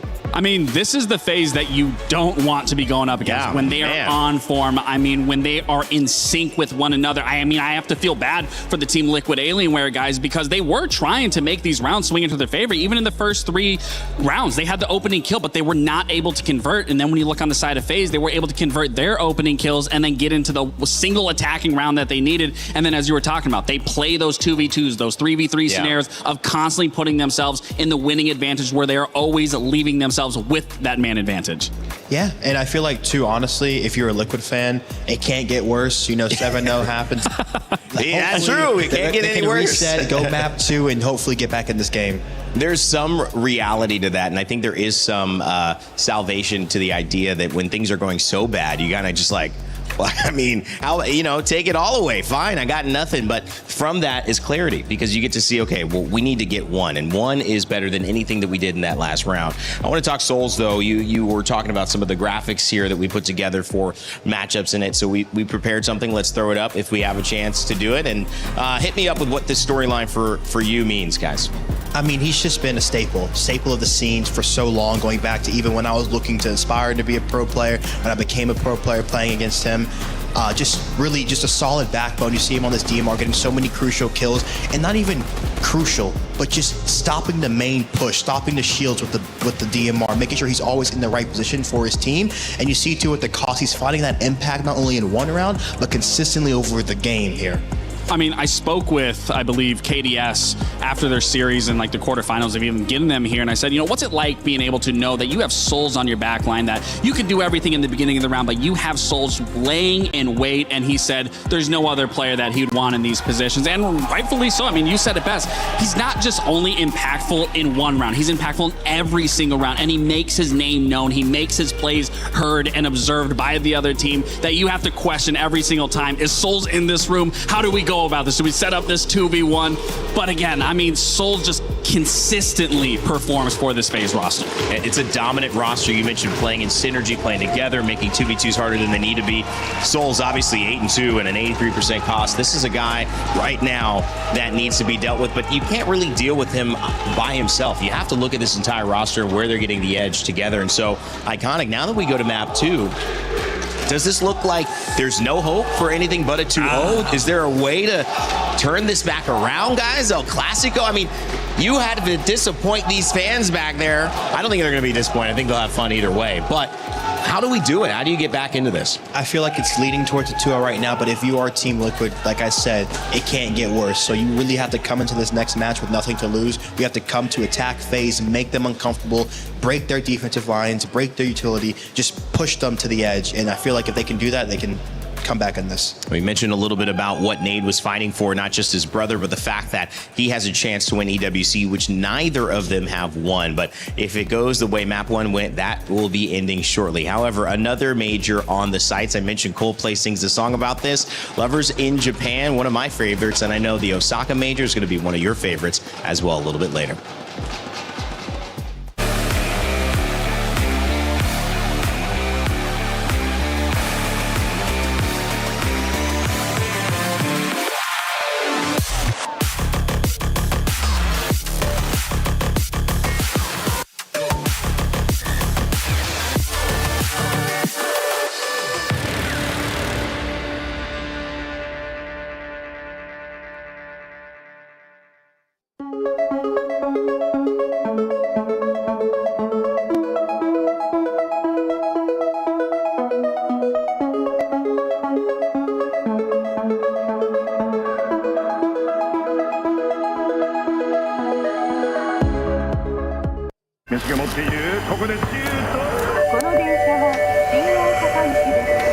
This train is bound for Shi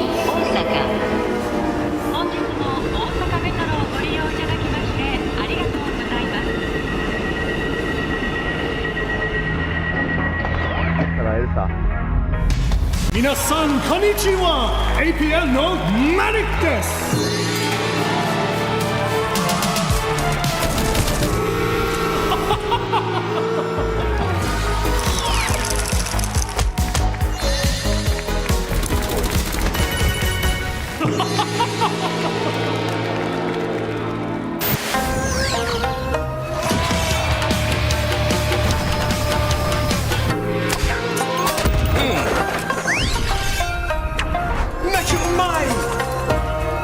New Osaka Major Takoyaki Crunch.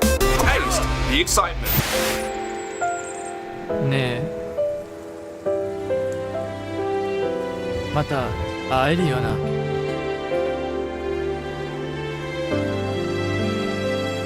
勝ったら会えるさ。大阪メジャーで。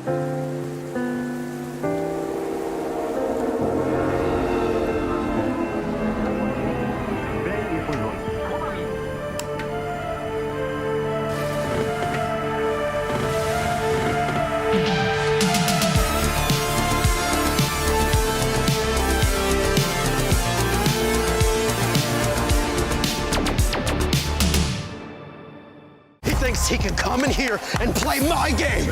He knows nothing. Let's go! Tyler Wine, you're done.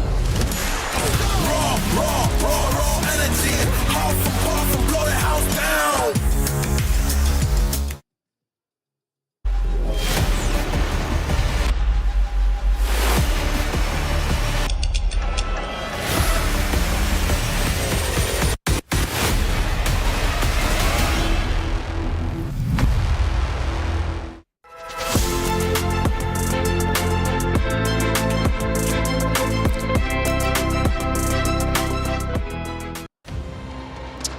Did I just see Dev get slapped by an octopus promoting Takoyaki Crunch?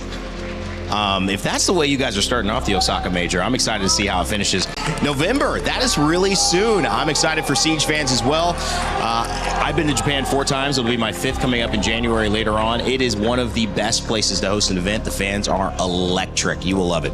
I mean, out of all the fans that I've experienced in my career, the Japanese crowd by far is the best. They really make you feel and every team is their home team. Here's a bunch of Parisians right now. They're going to jump up and start attacking the panel. Iconic. He put us in danger. But I want to go so bad, so let's hope. It's going to be a great time. No matter who is there, you know that Siege will be representing with some great storylines. And speaking of here in France, an incredible crowd, but also an incredible story. 2 brothers now looking at Handy taking over what we expected. The game, the situation, 1 more win. They're into the semifinals. They won on Liquid's map pick. Now it's FaZe's map pick here. How do they respond with these picks and bans? Again, I mean, for Tila, removing those shields, removing that pressure that Monty really can take, especially on those top floors, removing those shields. So a very great take, but very standard on the side of FaZe, removing the wall denial. They're going to be able to open up a lot of those walls, especially our 6th room. But when we get to that other side, once they swap halves, I am going to be curious if Liquid does try to remove that Tachanka, does try to remove that smoke, so then they can go for those executes, where we know in that R6 room, especially the smoke and the Tachanka really can thwart off those attacks and those site executes. First 2 rounds are crucial here for Liquid. They have to get the momentum back on their side and just flip the narrative going. Yeah, you cannot go down 2-3 more to FaZe. That is going to look like a fast series. It's El Clasico for a reason, guys. Let's see if Liquid can respond here. Send it back over to our casters, Xenox and Gus. Well, if it is to be an all-time great El Clasico, it is set up for Team Liquid Alienware. 7-0 down on the opening map. They go defense to start here on Lair. It's not a map where they've had a lot of success, Gus. We'll see if they can enter this series into the history books, or does this just end up being one that's skipped over, ends up just being another page as FaZe Clan look to run all over them after what was a dominant display on the opening map. Now Lair, they start on the attack. We have seen the scriptwriters push the limits with these 2 in the past. Is there another one to add between these 2 juggernauts? Double hard breach ban from FaZe and double shield ban on the side of Team Liquid. Does mean that FaZe are going to have full info gather available. And Team Liquid Alienware on the side of defense will need to be reliant on traps to fight against the lurk.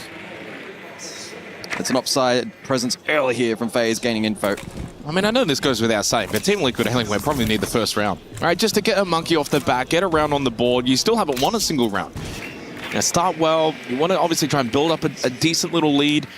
And more importantly, it's Master and R6 defense. Like, this is the site you need to be winning defensively too. You lose this round, and any kind of mental scars that were maybe patched over during the break between the first map and the second will immediately then be ripped back open. Need to start strong. FaZe have got everything to gain, though, in this opening round. Drone active. Bit of util layering as well over towards lobby stairs, potentially facilitate a push late to connect with this push over towards Ops, which is developing for FaZe. Yeah, I mean, somewhat developing into a defaultive side of the map around Ops. Vidiking, of course, in his position on the attack towards Ops and Mezzanine. Philippox is at least defending Mezzanine at the moment still. Vidiking's drone will get shot out. He's also still defending towards main stairs. As he throws out one of his gas babes. Handy's all the way on the other side of the map, though, lurking bunk on that first floor. That's the intriguing part for me. What's going to be the goal here for Handy?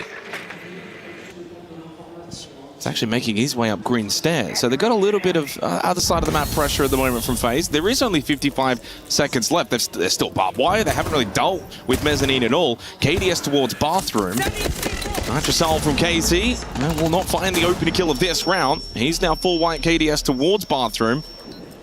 And FaZe have not done a whole lot of objective work towards the side, and there's little time left. This is a good round so far that's developing for Team Liquid Alienware. Can FaZe hit the crunch late? Low potential still down below as Vidiking does slip into sight. Surely someone's watching this mask position.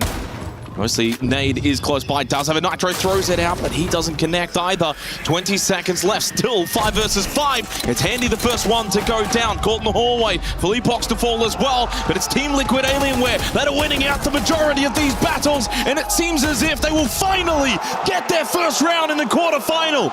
It's only taken 2 maps, but they've got it. And it was a good round at that from Team Liquid. FaZe trying their best to cook around the map, find an opening, find an entry, find potentially then a route in towards site. Vidiking was left to his lonesome. Lots of moving pieces elsewhere for FaZe across the chessboard, but Team Liquid do a good job in reflecting that pressure. I wonder if that was a bad thing, though, for FaZe. You say pieces on the chessboard is actually a really good analogy, but they were everywhere. They were scattered. They didn't really have one common goal in mind. One pushing up green stairs, one bathroom, one Ops. They're kind of a little bit everywhere. They weren't really focusing on the overall objective, left themselves little time. That makes it a lot easier then for the defense to pick them apart. We go basement. Of course, it's going to play out very differently to the top floor. The last time these two teams met on this particular map was back in April. It was a 7-2 victory for FaZe Clan. 10 seconds left before insertion. To add a little bit more context to that as well, Guz, because the context is important in that particular result. FaZe actually won 4 attacking rounds straight to begin on this map. Of course, ended up, as I said, closing it out 7-2. Was that a learning experience for Team Liquid? Maybe. You would have to think so. They actually got, in the 9 rounds that were played, FaZe got 8 of the opening kills. Wow. Highlighted that number earlier as well. They did get the opening kill in that round too. And their conversion rate, as I highlighted back on map 1, at this particular event actually hasn't been in the upper echelon. It's been mid-pack from FaZe. Maybe more so a testament in their ability to find win cons elsewhere, even whilst trailing, to still produce results, but notable nonetheless. Let's see what the game plan then is for round 2. Do they go for that split attack? Do they maybe consolidate a little bit more? They do have double vert, so expect pretty obvious. First floor early. They're not going to go direct here. You're not bringing the bunk and the ram if you want to go horizontal direct into the basement. Wait, threat detected. And because they've got so much vert, they can go completely top down if they want. And there is 0 pressure, though, from Team Liquid Alienware on first or second floor. Philippox will hold blue stairs as the main anchor position. No enemies detected nearby. So I was getting information, but this is information that should be well known at this point in the round. Halfway through, you're going to get this first floor control. Boogie auto breaches will go out from KDS once he gets into the map. Handy's over towards Armory. And he can get the skeleton key to open up the floorboards as well. But such is the case with basement on lair. It's a very, very big basement, so it's hard to really capitalize on this vert control for FaZe on the attack. Blue Stairs is going to be a big battle as well for Philippops. He throws out his first gas babe just to delay. But at some point, you imagine FaZe will look for a double swing to clear that position. Yeah, the defense has been somewhat successfully scattered on the horizontal, courtesy of that vert from FaZe. But this is, as you mentioned, the next key battle. Philippops filter, what can he do? Does he elect to contest or perhaps fall back to site? Just the one gas babe remains. They found nothing. All this vert, nothing. Gas babe out. Clears out top of Blue Stairs. Again, good denial here from Philippops. Has the option if he wants to hold or fall back. And with the window still up, there's so little perceived pressure onto this position. Frag grenade, Philippops to hold the angle, but he loses out to the Bailiff of Souls. Another opening kill for FaZe. But the time is running quite low. Nade to fall as well on the Warden. They lose the glasses, flashes out. KZ, pistol, but he's down to 1 HP. Time though, somewhat on the side for Liquid, but the plank going down from Souls. Cyber dead, same as well. KZ's found 2 with a Vulcan canister. That's Kid on the ground. And it's only KDS as well. Team Liquid will snatch it at the end. FaZe were building. Found some crucial picks, but hadn't cleared out any of the site utility. And when they were going for that plant, once that Vulcan canister was popped, they were low enough, double kill, Liquid take the round. Well, it's always the risk that you run. If you leave the push too late round and you haven't exchanged that time for that util clearance onto site, that can happen. Cyber, Souls, both called out. Great presence of mind from the defense to identify that that utility was still standing and to extract value from it in the late round. Team Liquid have come alive here early on map 2. That's probably the best round that we've seen from Team Liquid. I mean, not a surprise when they got 7-0'd on the opening map of Fortress. Now bear with us, a little bit of a loading in bug, and I think we might get a tech pause. Which is probably not ideal if you're Team Liquid, guys, because they've started really, really well here on the second map. 2-0 on the defense. Not going to be a worry, though, for FaZe, with the first map already in their pocket.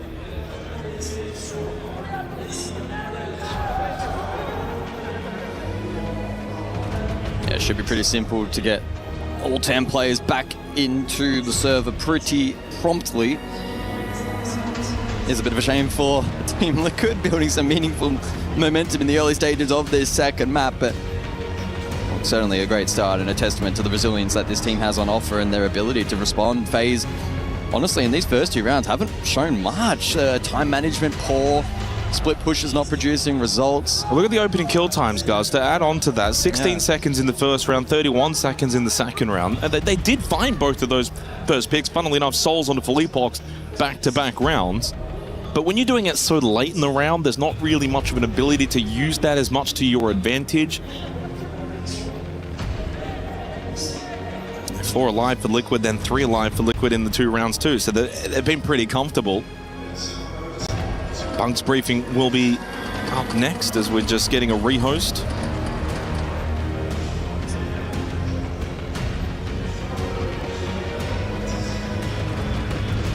Well, as you can see, all 10 players are back into the lobby. Settings should be good to go in a moment's time, and we will resume proceedings. Bunk's briefing to be the expected site of choice up next. I love this objective. One of the most dynamic that we see in the game across the 9 maps. So much counterplay on offer for both the attack in terms of the routing and then defense in terms of the win con that they want to play into, whether it be denial in towards the objective or playing for denying the plant, or even the post plant as well, which is certainly high risk. So eagerly anticipating this 3rd round. Now, hot start as well for Maya and KZ, especially if you're Maya replacing someone like Hertz from this all-star lineup. It's not going to be easy. Hertz has been doing some really good stuff as well for Furia, but Maya starts 4-0 in the opening 2 rounds here on Lair. Bunk's briefing is going to be a whole different test now for Team Liquid Alienware.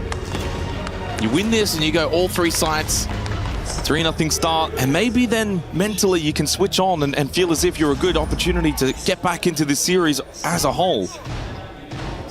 Curious to see if FaZe will elect to change up the attacking lineup. Typically, we'll see the Sens get played on Bunk's briefing if they want to go for a green stairs push and go for a fast plant attempt. Or the Capitao, and it looks like they may even elect to go for neither in this round. Hard breach heavy, so probably a top floor flush. Ash into the mirror. Yep. Double hard breach. To me, this lineup screams they want to challenge top floor. Yeah. Absolutely. Green side and direct is very, very challenging. But very rewarding if you can pull it off. I don't think they can with this lineup. No, not with this lineup. Into Ward and Solace. Eat your heart out. It's not going to happen. And so a large emphasis of this round will be away from the direct objective itself. It's going to come down to FaZe and their ability to clear the map across top floor. And then for Team Liquid, how eagerly do they look to contest? At what point do they then decide to peel back towards the site? Because they will be vulnerable on the objective itself.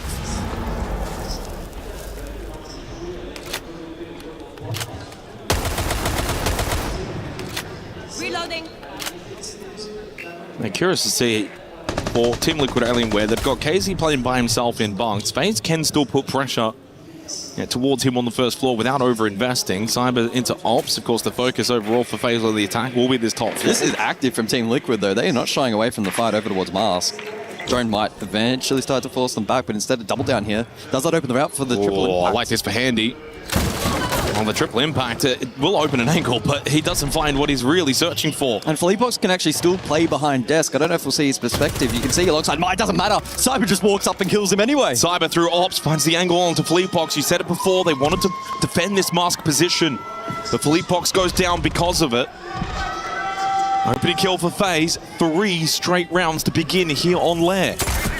KZ, though, shuts down Cyber. He finds the angle.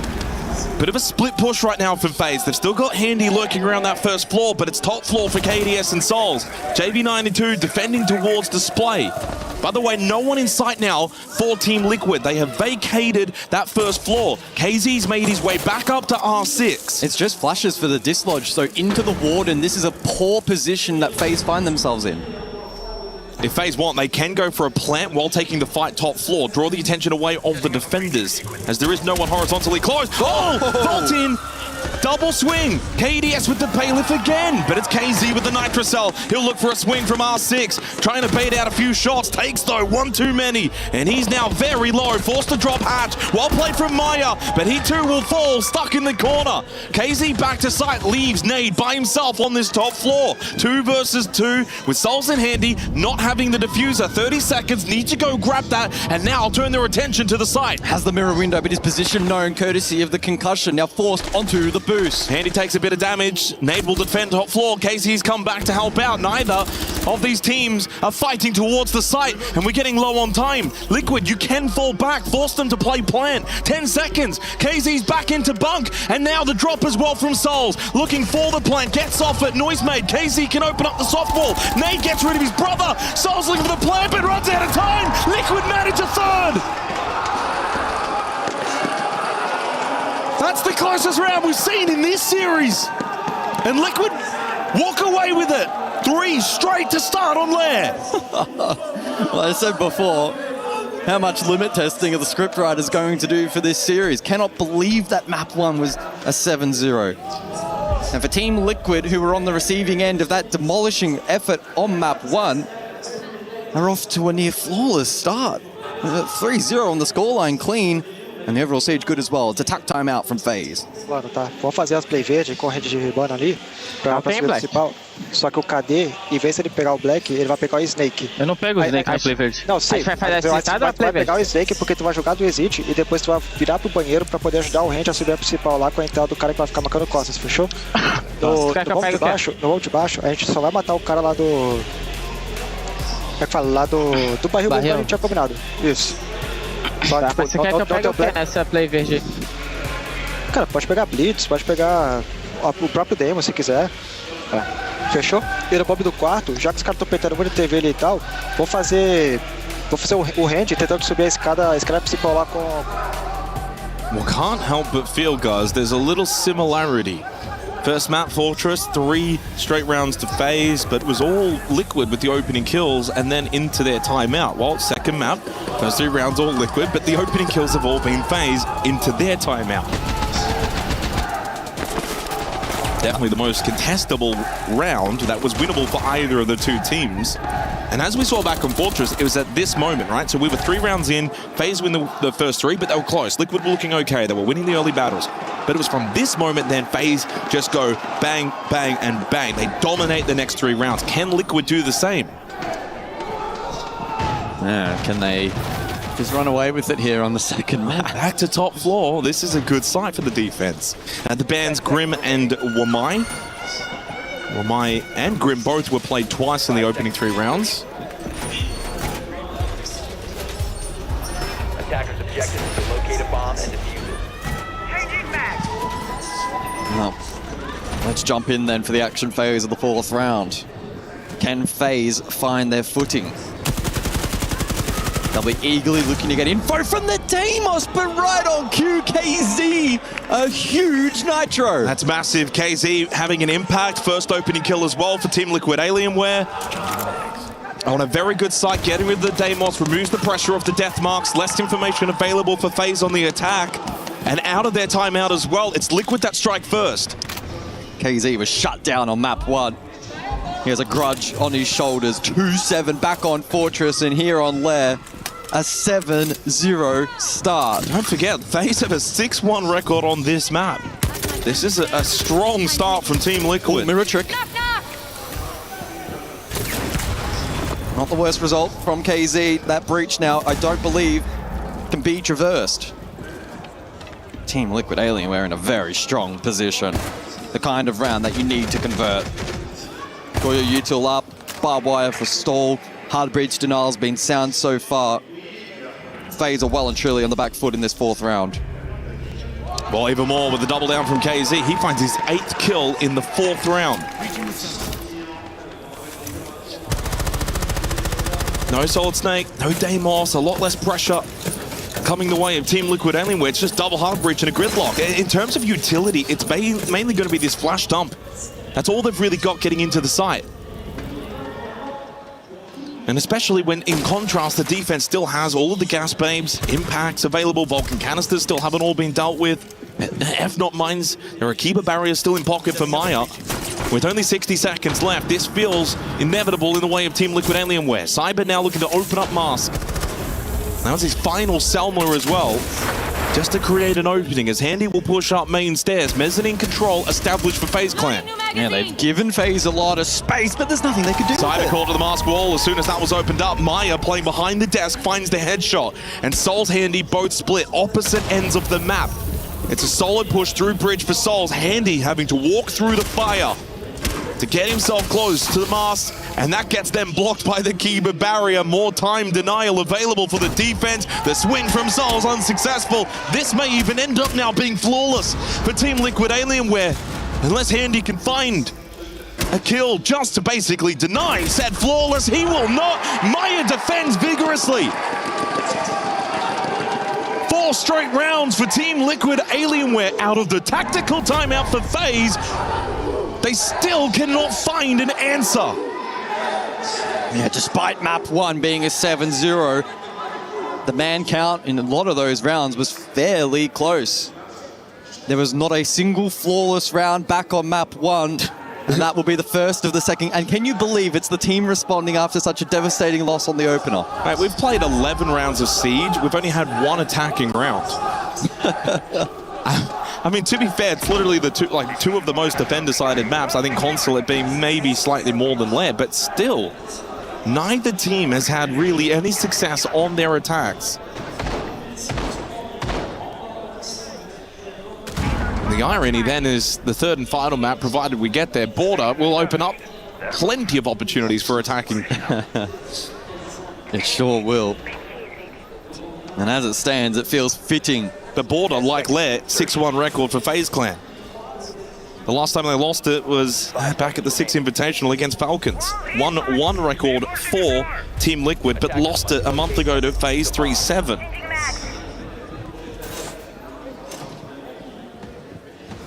So then how can FaZe fight their way back into this map?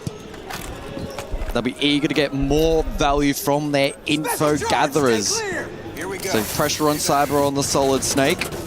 They did have a pre-placed warehouse early, and so FaZe may look to tease that initially. And could be the stepping stone for the rest of this attack. Keeping in mind, though, looking at the player card positions here from Team Liquid, heavy emphasis on the first floor hold from them. But FaZe's lineup is less one-dimensional compared to last time for Labs, where they brought both the Buck and the Ram, and they very much wanted to play the Vert. You have the Ram as an option. You don't have to really play the Vert, though. You can go direct with this lineup. That might be the thought process for FaZe to give themselves an extra avenue into this round. Handy's probably the only one that really needs to go first floor, but like you said, a lot of first floor presence was there for Team Liquid, but they all fall back to the site now. This opens up space for Handy. He takes a little bit of damage. It's KZ that falls though towards Missile. KDS finds the opening kill. Is there a follow-up? And there will be. JV falls. Now this is looking good for FaZe to find their first round here on Lair. But it's Maya who's got up to his 8th kill. Was holding the right side angle. Needs to be cautious. Quite a lot of attackers in his vicinity. As he pushes, Lock is one. Prone catches Cyber on the floor. A 9th kill for Maya. And I'm pretty sure heard the footsteps as well coming his way, but Handy catches him from the first floor. Oh, that's a good catch. Huge kill from Handy, controlling the floorboards as Nade falls to KDS. It's only Philippox left. Surely Philippox cannot win this 1 versus 3. There's 60 seconds for FaZe to get their first round win here on Lair. It's been flawless so far from Team Liquid. It's going to take a mighty effort though from Philippox in a 1 versus 3. Flash, full white. Just trying to play around Lab and create a couple of 1v1s, but he never got the opportunity. Immediately got pinched, and finally FaZe will break through on Lair, their first attacking round. Yeah, had that early info initially over towards Warehouse, and they committed to the play. Team Liquid unable to really activate the early vert they had with that first floor pressure. And FaZe back alive here on the second map, and such is the nature of Siege. 2 rounds on attack. It's a good enough platform, and they now have that opportunity.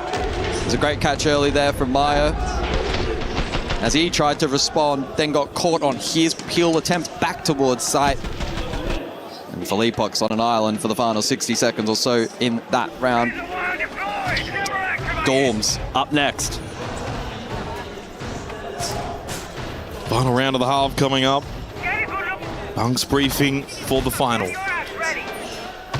5-1 is really what Team Liquid Alienware will be seeking here to give themselves the greatest possible advantage heading into the second half, where attacking for them likely won't be that easy either. 5 seconds to insert. We do see a switch up from FaZe Clan, but no sends employed. Capitao brought this time around. Punk's briefing last time, they went double hard bridge. They'll do it again. It was that top floor contest that did not work out. Really, the main change, they do, of course, not have access to the Grim anymore, so instead bring the Capitao. So a forced change for FaZe, attacking into this site. But I honestly like the Capitao maybe even more than the Grim. Yeah, it's a flexible operator traditionally used on the direct approach when you get green side control to try and counteract the vert play here, but also can be used on this top floor clear as well. You think about some of the mirror positions in particular that are being deployed here by Team Liquid up above. That can be a good dislodge tool, and it's always high risk playing into both the Solace and the Warden and relying solely on that Capitao for coverage. And FaZe aren't complementing that with maybe like a Thatcher that we've seen from some of the NA teams, for instance, to directly counter that. Handy now on the lurk. He'll be looking to activate just the 1 kill for Handy so far, and 3 Deathmark targets available here in the final round of the half. It's a rare quiet game from Handy, but KDS is the one that finds the opening kill again. 2nd round in a row from him. And they drop the Warden, such a key operator late round. Especially into the smoke play that you've got from KDS on the Capitao. A couple of flashes still remaining too. Deathmark activated from Handy, and it will be onto Maya. Maya needs to be so careful. So careful. He's now a key part of the defensive unit for Team Liquid in identifying and denying plans. Oh, what a shot from KZ! Breaks the barricade and finds the head of Cyber. Brings it back 4v4. Another death mark, this one onto KZ. Target.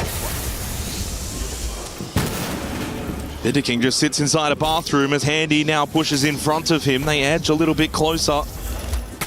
Clearing out this top floor. It has pushed Team Liquid back to the north side of the map. Maya shut down from Souls. It's been a really good half from Maya, but plays no further part. What do they do now? Do they go back to site Team Liquid, or do they continue to contest up above? This now puts them in such an awkward position. They do have green stairs control though, so they have the ability to go up and down how they see fit. It'll be hatch drop play from FaZe, but green stairs still in control for Team Liquid Alienware.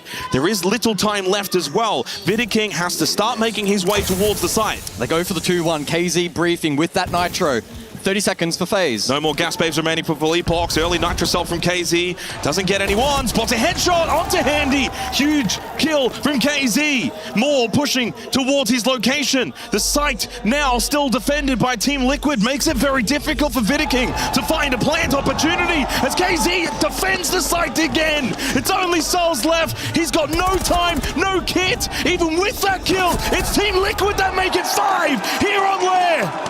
Oh, can you believe it? What a response from Team Liquid, and a lot for FaZe to now discuss in the halftime break.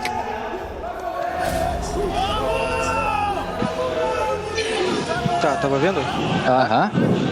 Cara, os ataques a gente tava tendo progressão boa e tal, só que a gente tava, tipo, assim, tirando a etapa de dominar a escala principal, o resto tava de boa, tá ligado? Então, para caso de um hotel, que eu acho que vai precisar, a gente faz com... A gente tenta repetir a play-verde sem ninguém morrer. É a mesma play que eu tinha combinado com vocês. Fechou? Aí pode ser que eles queiram... É isso, na verdade, né? Só vai ter uma defesa dos caras, provavelmente vai ser essa. Todo mundo lembra das defesas? Tá de boa? Lembro. Então só do jogo, a defesa que eu faço aqui mesmo. Se tiver mira, vai de mira, com mira em cima. Até pro KDS, vai de MP. Tu tá com uma MP em cima e... Mas e o Vault ali da janela do banheiro que eu tô abrindo? Oi? Que eu abro as duas janelas do banheiro, lembra que a gente mudou e coloca o air jab? Mas o JV tá jogando do teto ali, se eles der a win não vai dar nada, tá ligado? O cara não vai pular lá fora. Tá, e você quer que eu ligue pra quem? Pro KDS. Eu acho que ou liga pro KDS ou liga pro Vini Júnior. Tá bom. Eu acho que eles vão ficar um pouco fodidos. Aí, guys, eu acho que no mergulho a gente pode começar com um 3-1, que eles vão estar um pouquinho mais em choque, se pá, não? Ou vocês pode ser. Acho que é uma boa. Acho que é uma boa. Ou vocês preferem a full domínio, tipo assim... Eu prefiro um 3-1. Um 3-1 tá jogando bem, acho que vale a pena. Um 3-1, só vamos ficar atento com os caras que tem que preparar as coisas bonitinho. Mesma coisa, eu acho que a gente também começa com aí ou a FUD verde ou um 3-1. Aqui, Pox, do teu critério. Well, a very dominant half from Team Liquid Alienware. 11 kills from KZ and 9 from Maya. They've been the star contributors. On the flip side for FaZe, a decent half from Souls, KDS as well, having some big moments. Interestingly enough, in that half, guys, 5-1 opening kill advantage to FaZe Clan. Only converted one of those. They got 5 opening kills and only a single round win. Missed opportunity.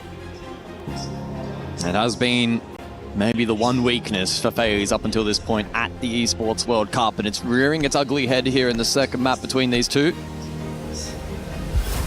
as it feels like we creep closer towards that third and final map. Yeah, but don't discount FaZe. Going defense now, and what we saw from their defense back on Fortress, Lair can very much follow the same script.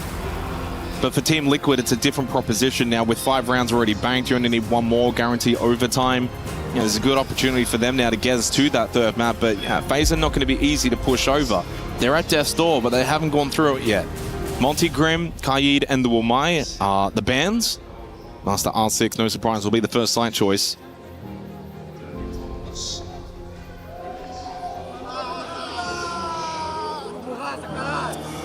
Eager to jump back inside of the server.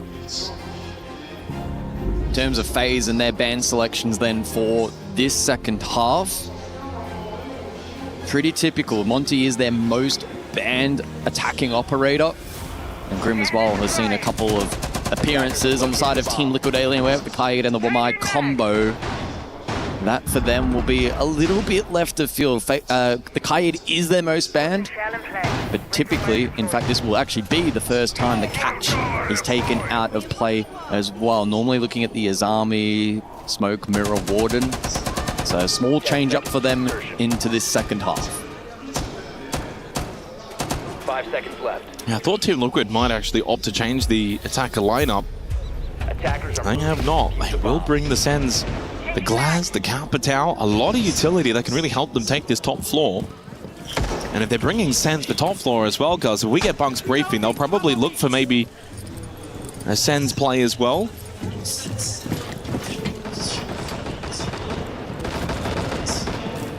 So the comeback begins now for FaZe, though, so they go defense. Expectation is certainly for them to win a couple of rounds in a row and claw this advantage back. It's been a very, very defender-sided series across both Fortress and Lair.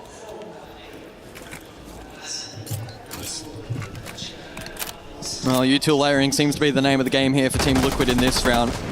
Comes down to placement, being synchronized, and achieving the same objective. Is this a direct R6 hit? This is going to be aggressive now. Philippox couldn't quite get the flash to connect, so they can't play off for the blitz immediately. The ROU, of course, obscuring that left side of the vision. Philippox getting a lot of information. Now goes Pistol! Catches Cyber trying to fall back! Double kill start for Team Liquid, but KZ has now been finished off by Handy. Won that 1v1 battle. JV92 still outside of the window. Maya, by the way, into the hallway. Pops one of the smokes, doesn't find anything, but inside of R6, Philippox should get this plant down successfully. Will manage to get it. Holding in the window was JV. Got 2 crucial kills. It is an absolute statement from Team Liquid. One of the top rounds you'll see on that side from an attacking team. They go 6-1 up. Border feels destined. That is quality attacking siege. Team Liquid not concerning themselves with the map clear or the util clearance. None of those shenanigans are required. An ROU deployed, Philippox blitz front line, and he did his job wonderfully well. Stayed alive with that first tick of damage, and then critically, a massive shot right here. Had to land the kill onto Cyber, does exactly that. And whilst he was then on a bit of an island to the mid portion, you had the Glaz on the back hit, you had coverage from the window outside. He had to be patient, was then eventually able to go for the plant, force movement from that FaZe defensive unit. And Team Liquid looking really, really good here on Lair. 1 round required, and it's Border on the other side. I mean, that is just a really, really good set play round. That's when the strategy and the workshopping that you've done throughout the last couple of months comes and pays dividends in a match such as this. On the verge of a 7-1 victory on Lair. The perfect response, really, to 7-0 loss on Fortress. It's one of the not far off it. stranger El Clasicos that we've seen, but maybe Border will be close. Because it seems as if we should be getting there. We'll get all 15 rounds in the final map, surely. Wow, I hope so. Very different map, too, the way that Border's going to play. Oh, yeah. But not giving up on FaZe yet.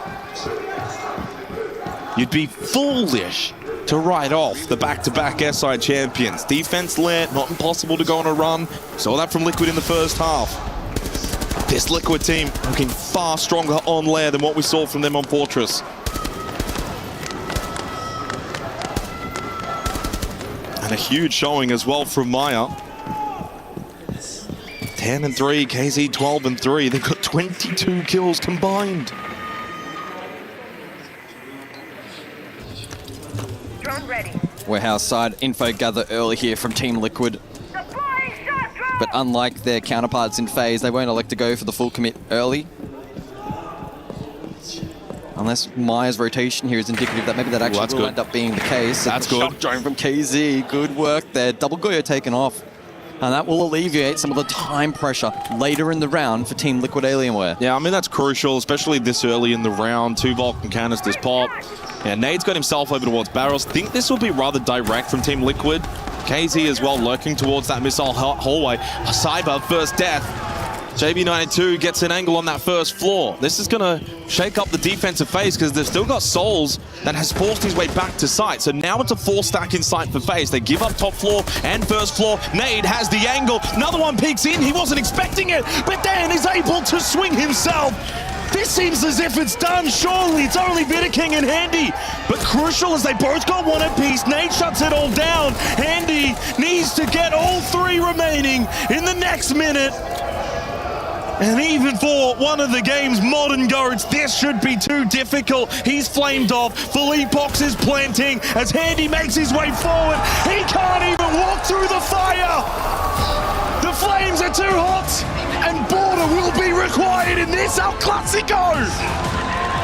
My, oh my, it's a speed run of the first 2 maps as FaZe and Team Liquid trade blows.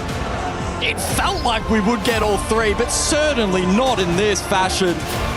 Fingers crossed we get all 15 rounds on Border. In Brazilian folklore, which is worse, 7-0 or 7-1? Take your pick, either or. It's a smashing.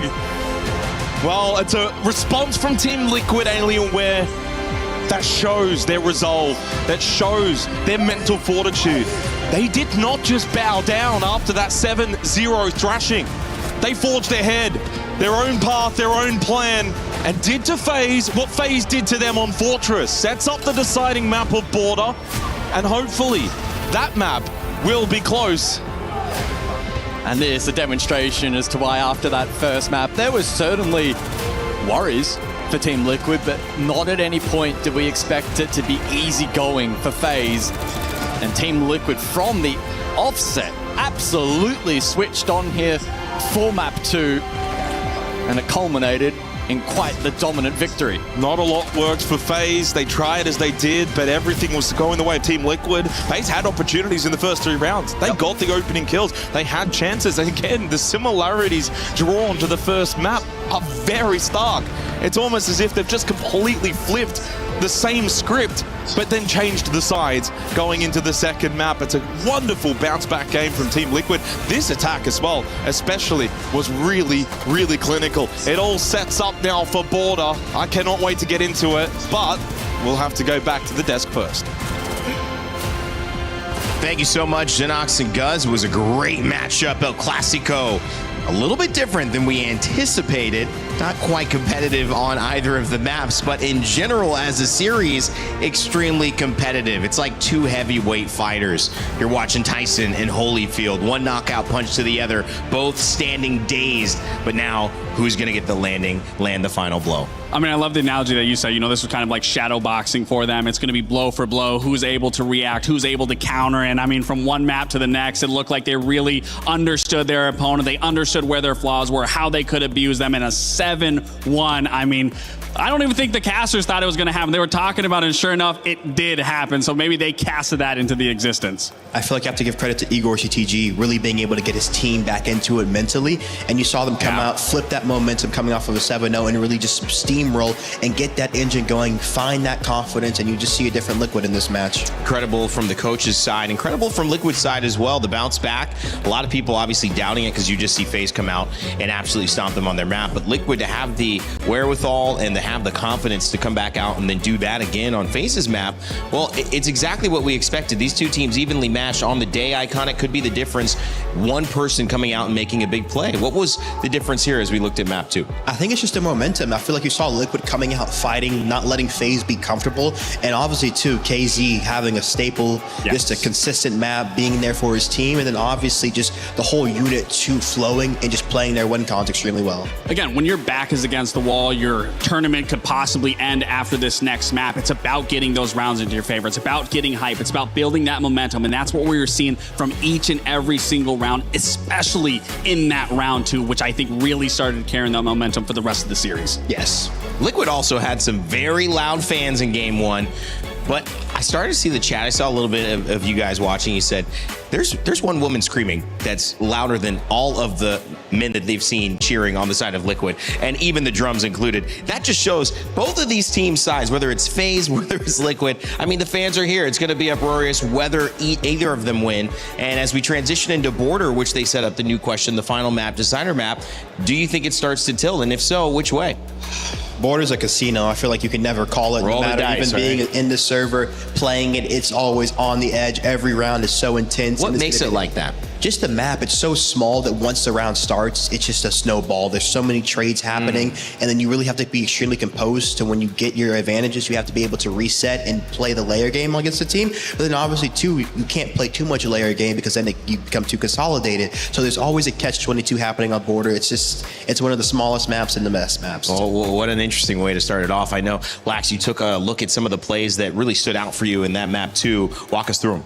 Yeah, I mean, I said going into this series, you know, your map point, I mean, your entire tournament is on the line, and you have to make risks. You have to be able to make gambles, and KZ absolutely understood the assignment in round 2, where I talked about this momentum is what carried them throughout the rest of this series, for everyone to be able to get behind them, to light the fire from underneath them. But in this map, in this round specifically, you understand KZ is inside labs, and he knows that the only win condition being in the man disadvantage is that go-yo canister on that lab door, and he has to make that play, because if he doesn't, this round does not go in their favor. They don't build that momentum, and he swings into here to be able to pop this canister, takes a very early gunfight with KDS, again, putting him to 1 HP, but he doesn't falter. He doesn't back down. He still goes for the only one win condition here, and that is popping that go-yo canister, downing the 2 players, putting the man advantage back into their favor, and then ending that in a 3v1 from a 5v3. It's rounds like this, it's plays like this that instill hope, instill the momentum for them to be able to carry from one round to the next, and it's the exact reason why we saw a 5-1, and it's the definite reason why we saw a 7-1 map.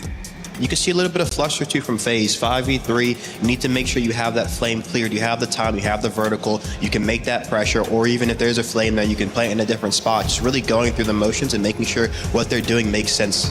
I think coming into this, I mean, were FaZe caught a little bit off guard by how strong Liquid responded? Maybe that's why? I mean, knowing them, you know that Liquid, they're a team that's not going to back down. They have a lot of fiery players, so I feel like FaZe known. They should have expected them to just come back with that fight, and they just weren't ready for it. I was going to say, even when you look back at SI 2023, I mean, FaZe realistically could have been the three-peat world champions. But if you remember in that series, that W7M roster, the same 4 players on that team fought tooth and nail from a down 6-1 deficit and was able to constantly bring it back. So I'm sure when you're in moments like these for the side of FaZe, it kind of rings back into your head like, oh, we've seen this before. Now they're gaining the momentum. Now it's going to be so important for FaZe to understand where they went wrong and how they can switch the tempo and swing the map into their favor. I like the dice roll analogy. I like, you know, just kind of the cards coming up maybe on in your favor. What game do you play? If you're somebody who loves a little bit of poker, maybe a little bit of, you know, rolling with blackjack, whatever it is, what game do you try to go for? If it's the side of an aggressive tempo, trying to get those early trades, what do you try to do if you're FaZe to close it out after you were in the lead and now you're tied and going to border? I feel like for FaZe, they don't need to skip their steps on the attacking side, making sure they're actually applying the pressure and putting Liquid on the back foot. And if Liquid can just stay off of that back foot, always throwing that punch first, landing it, getting a kill, and being able to just pull back, they're going to be able to stay ahead in these rounds. Now, I like the card analogy, but I'm going to have to completely switch the game. I feel like this is a chess match for me. It's a battle of the ideals of understanding who's opener, who's the defender, how you can take the piece, how you can then retake position, take control of the board, and that's exactly what they're doing here. I mean, you get a 7-0 into a 7-1. Now everything is for all the marbles. Everything is to get that checkmate here to push you to one step into that semifinal. The Battle of Brazil. We've seen 2 dominant performances across 2 different maps for 2 different teams. Now will we see something a little bit more evenly contested? You mentioned chess. I love that. Over at the Alliance Vault, we also have some chess going on. They just finished up the day, and I know that Chris Tunn actually has a club championship update for us. Let us know what's going on in the CC as of this evening. Chris? Down here at the STC Arena, around some disappointed TM fans, Ginny. Of course, over Rocket League, we're kind of getting through the competition now, but TM just suffering a big loss for them, considering they're coming in as one of the favorites of the tournament. Yeah, they just lost their game against NIP, so unfortunately for them, they are not in the top 8 just yet. Fortunately, there is a lower bracket, but when you're looking at the teams that are CC relevant, that have already qualified for playoffs and are locked into that top 8 slot, it's Falcons and Vitality. So automatically, they give themselves 200 points. And with with the win that Falcons had earlier today against Jailmates qualifying, they are now 50 points behind AGAL. So they're in a lovely spot. I mean, this was a really good week for Falcons anyway. Absolutely. We kind of look into some of the competition that they have in their specific games. They have a real good opportunity to take that lead again, looking more and more likely. I mean, over in chess especially, I mean, they got like 2 people who potentially could make top 4. That's going to hold them as much as 100 points at their first place points, right? I mean, so Falcons, huge week for them. AGL not competing in much either. It's a massive week. Yeah, it's for Falcons, great time to be alive right now if you're a Falcons fan. If you're an AGL fan, I just want you to cover your ears because it's not looking good right now. Out of PUBG Mobile, when we're looking at chess as well, not doing too great. Yeah, it's going to be next week for them. Crossfire, etc. are going to kind of be coming through. That's where they're going to have to make all the points. Janine, thank you very much. We'll be checking them in the rest of the week. Guys, back to you. Well, thank you so much, Chris and Jenny. It's been a great CC update across all of these weeks. You guys have kept us in the know. And now AGAL, only 50 points in the lead on Falcons. That will be important. We'll check in with them tomorrow as well to see how things go. But guys, turning into the picks and bans coming up soon for this final map. It's Border. It's our final series of the day. We opened today talking about these 2 brothers who have, invitational wins and majors, basically star-studded performances and histories. But now, has that story shifted? I'm curious, since we've seen such dominant performances, different players, you guys have mentioned KZ showing up. Where's the story now in terms of the 1v1 or the head-to-head that you're looking to most? I mean, I think it's still playing into the exact same narrative that we had going into this moment. Again, this is now do or die. You guys respectively won each other's maps. Now it comes to the decider where once you get to this 3rd map, and you can speak into this as well, every player, every coach, every IGL should understand where everything went wrong and how they can play the absolute perfect siege that they possibly can. Everything needs to be left on the battlefield today. I feel like it's a battle of the coaches right now. Who can keep their players mentally in it? Who can actually see what needs to be adjusted inside of this last map and being able to actually call the timeout, call the precise moment for the timeout, and be able to give the actual advice his team needs to pull through here.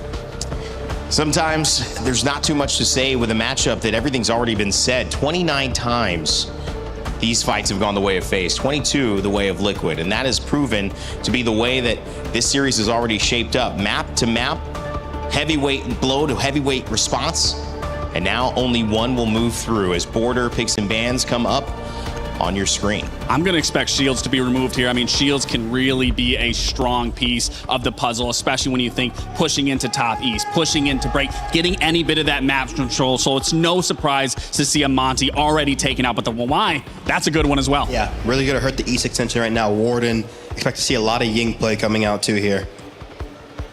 Lash is a standard issue, getting rid of that utility, making sure that they cannot post up outside of archives and have that plant potential. I mean, the one thing I really do love about Border, especially now that this is the last and final decider for both these 2 teams, when you think of Brazilian teams, you think of that aggressive nature. And if there is one map that is going to feed heavy-handed into that aggression, it is a map like Border. You are going to be met with combat, with fights already straight out the gate, just trying to get into that map. As I was saying, trying to get into that top east, trying to get into that break. You are going to be met with a battle of attrition for both of these teams. Well, it's going to be one map that decides the fate of 2 Brazilian superstar teams. One spot in the semifinal left. It'll go to FaZe or Liquid Alienware. Who will seize the moment? Let's fire it over to our casters for our final match here in Guz and Xenox. 10 seconds to go. Well, it comes down to map 3 for the El Clasico. That is very much fitting. 5 seconds left. It's even more fitting. It's the least played map at the Esports World Cup thus far, only played 3 times. But good news, ladies and gentlemen, it is the most attacker-sided. Sits at 67% attacker win rate. There is not a single site objective that is in favor of defense. Good news if your Team Liquid starting on the attack in the first half. 7-0 into 7-1. Now the hope is it's into 8-7 one way or another. Good news if you want to see some attacking siege as well, because over the course of this series thus far, it has been super defend-decided.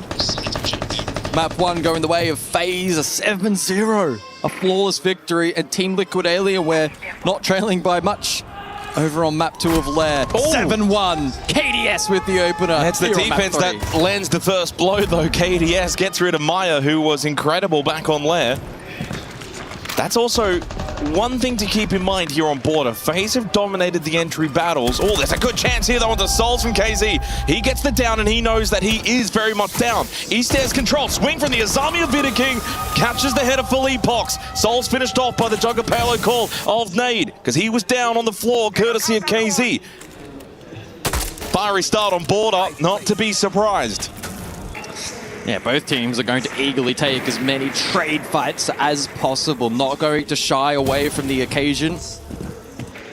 And will look to capitalize on any moment of weakness that the opposition may present. But at the moment, it's FaZe in the advantageous position at the midpoint of the round. A player up, Vidaking low on HP, but still one more gun for the trade. Double Razor Bloom as well for Handy, Nitro for KDS, good util. Still up here for FaZe. A tricky position now for Team Liquid. Jugger Pele call on to Handy from Nade. Handy should be able to answer the call.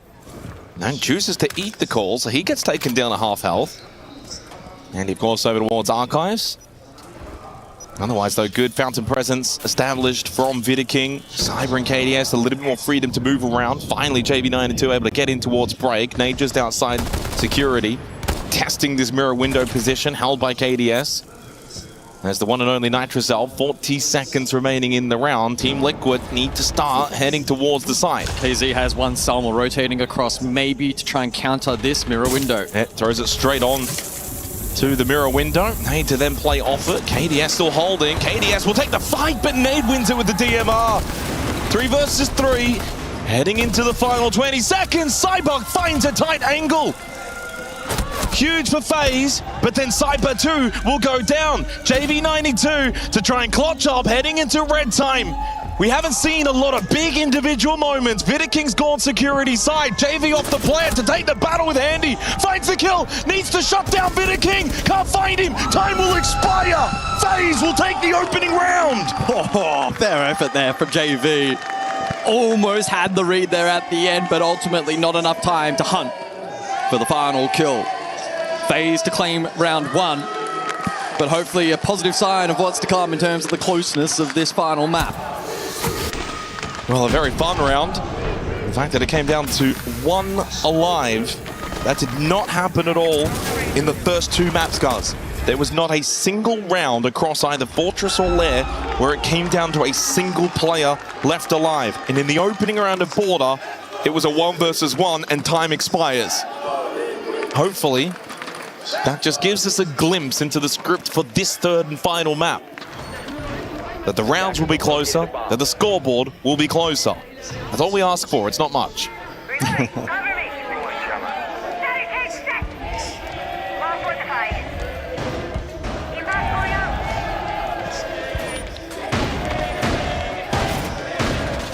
So down below then for round number 2. Event Workshop. The selection of FaZe and the Solace brought into play for the 2nd round. We'll see what kind of impact that ends up having in terms of drone economy for Team Liquid.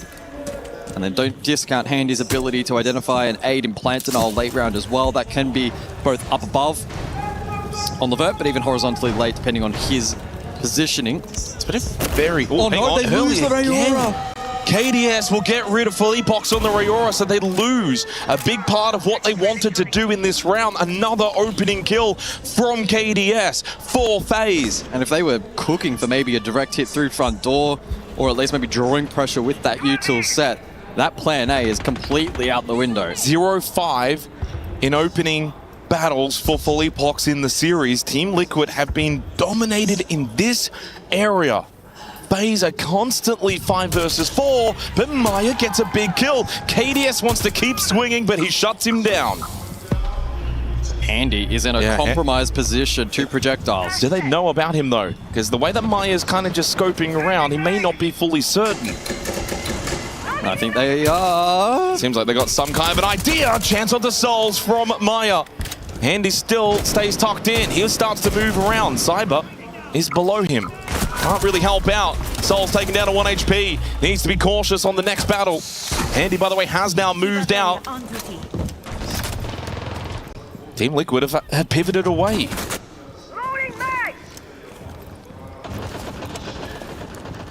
So a semblance of control for Team Liquid, but it's fragile. FaZe still with 2 players on the second floor. At what point do Vidaking and Handy think about rotating, but they take the fight instead? Handy's patience pays off. Nade was able to eliminate Cyber. And then Nade falls to Vidaking. It's a scrappy border to begin, but Handy, from what looked like a trapped position earlier, has found and netted 2 crucial kills for FaZe. KZ needs a 1 versus 3. This has been a series, though, in which we've not seen any clutches. We're taking an almighty effort isolating all 3 members of the defense. FaZe remain disciplined, are separated but still in positions where they're not going to present direct ones for KZ. Forced into the drop. And dead immediately as Vidaking was waiting. 2-0 start for FaZe clean on border. Defense has looked really, really sharp. Worrying signs for Team Liquid Alienware. And it looks like we will get a tactical timeout. Só vamos ter pouquinho de atenção nesse início de round. Tá faltando pouquinho de capricho, não só, eu digo, em questão do pique, só que vamos definir exatamente o que a gente tá querendo fazer, tá ligado? A gente já trouxe o round ali depois. A gente tá entrando leste, só que tipo aí os caras estão batendo e tal, tá ligado? Dá pra gente calmar o round, dá pra gente fazer muita coisa, tá ligado? Então tipo assim, ó, só vamos respirar um pouquinho, ver o que eles estão fazendo e tal, a gente conseguir jogar, tá ligado? Porque os 2 rounds até agora, basicamente, a gente não conseguiu. A gente trouxe o round, mas a gente ainda não jogou o round. É isso que eu tô tentando falar pra vocês. Concordo. Então agora a gente vai começar aqui com a banheiro. Vamos fazer a lobo, abre as coisas ali bonitinho e tal. Deu pra ver claramente que o KDS, o Rafadel comeu o cu deles pra eles jogar um pouco mais peitando e tal, tá ligado? Pra não deixar a gente gostar do jogo. Então só vamos punir. Fechou? Beleza. Bora. Se ouvir todo mundo, bora. Tactical timeout expires for Team Liquid Alienware. An early one call from Igor, 2 rounds in. But again, attacker-sided border, you need to be getting some of these rounds. FaZe showing their aggressiveness, though, here on their defense. Happy to take fights, make it more difficult for Team Liquid to get into solid positions. And a big round from Handy. At one point looked rather trapped over towards Armory, but then finds 2 very important kills. And we never even really got to see Team Liquid attempt towards Vent Workshop.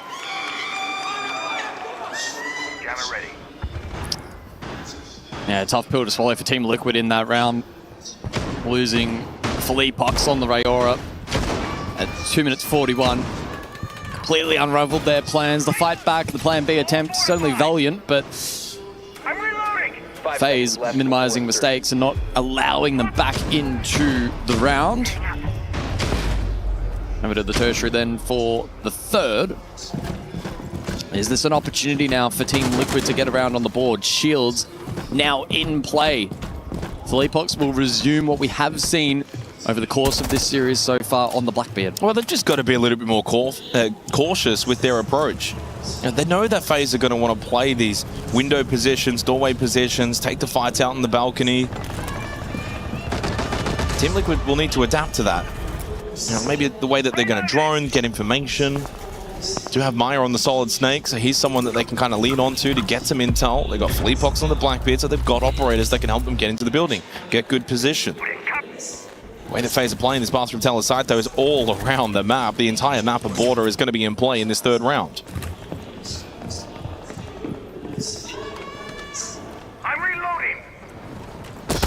Sometimes the most difficult part of border for the attack is problem solving your way into the building and finding a way to get the entry battle your way without then forfeiting it. That advantage to the trade. Well, that's what FaZe do so well, though. They don't really leave a lot of gaps in their defense, especially when they've got 5 up. Makes it very difficult. Of course, you're going to give them the respect as well in terms of straight-up gunfights. Handy's going to eat the Jugger payload call from Nade. Vidaking, Nitrocell, that should be great, and indeed it is, onto Nade. Another opening kill for FaZe. And again at the window. But this time it was from the Nitrocell. And the kind of play that Team Liquid can't trade. Now in such a difficult position with live info still being relayed onto their positions, courtesy of KDS. And for a team on the attacker border, Team Liquid just look on the back foot. Oh, JB92. That got a little bit careless over towards East Stairs. Has allowed Cyber to escape. Oh, and a chance of that again. He's had 2 opportunities, has JB92 to find that kill onto Cyber, but the Frost continues to escape him. Slips away, then back up, he stares. This would be awful if he finds a kill. Turnaround shot onto the Blackbeard of Philippe Box, but the Blackbeard will survive, courtesy of that shield. And then Souls will fall to KZ. Liquid with the advantage, but time starting to expire. Triple radar from the Solid Snake. Team Liquid with a perfect read. Got the information, but it's got to play off for Vidiking to fall to JB92. He finally collects a kill. The Blackbeard dealt with, though, from Handy. He's got 4. No surprise to see the cream rise to the top. And now with KDS, they have the chance to again. But here comes JV92. But Handy, one of the great clutch players, shut down. It's a quad from JV. Finally, Liquid breakthrough on border. We know how good JV can be. A little quiet over the course of this series. 10-12 up until that point. And he had a pretty dodgy battle over towards top east as we picked up through the mid-round. Then almost got caught on a timing as Cyber reclaimed control top stairs, but got great coverage courtesy of Philippox. What a strange round, though, for your JB92 when he ends up in a position at the very beginning to get that clear onto Cyber. He stares, okay, doesn't take the first chance, peeks over waiting, gets another chance, doesn't take the shot. And despite that, ends up having a crucial round when he was able to net 4 kills for himself by the end of it. It started with this nitrous salvo from Vidiking. And I thought, honestly, bad internal thoughts for Team Liquid, but they found responses. And it will go down as another failed conversion from FaZe in this series. And if they go on to lose, that will be a big talking point. Back on Lair, they had the overwhelming majority of entry battles go their way and still were very unsuccessful. Of course, finished with 4 straight on Fortress as well.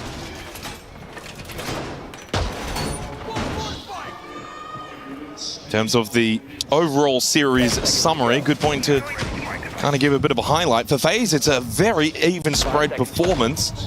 10 kills for KDS, then 12 for Cyber, 13 for Handy, 14 for Souls, and 15 for Vidiking. So a very team-orientated performance for Team Liquid.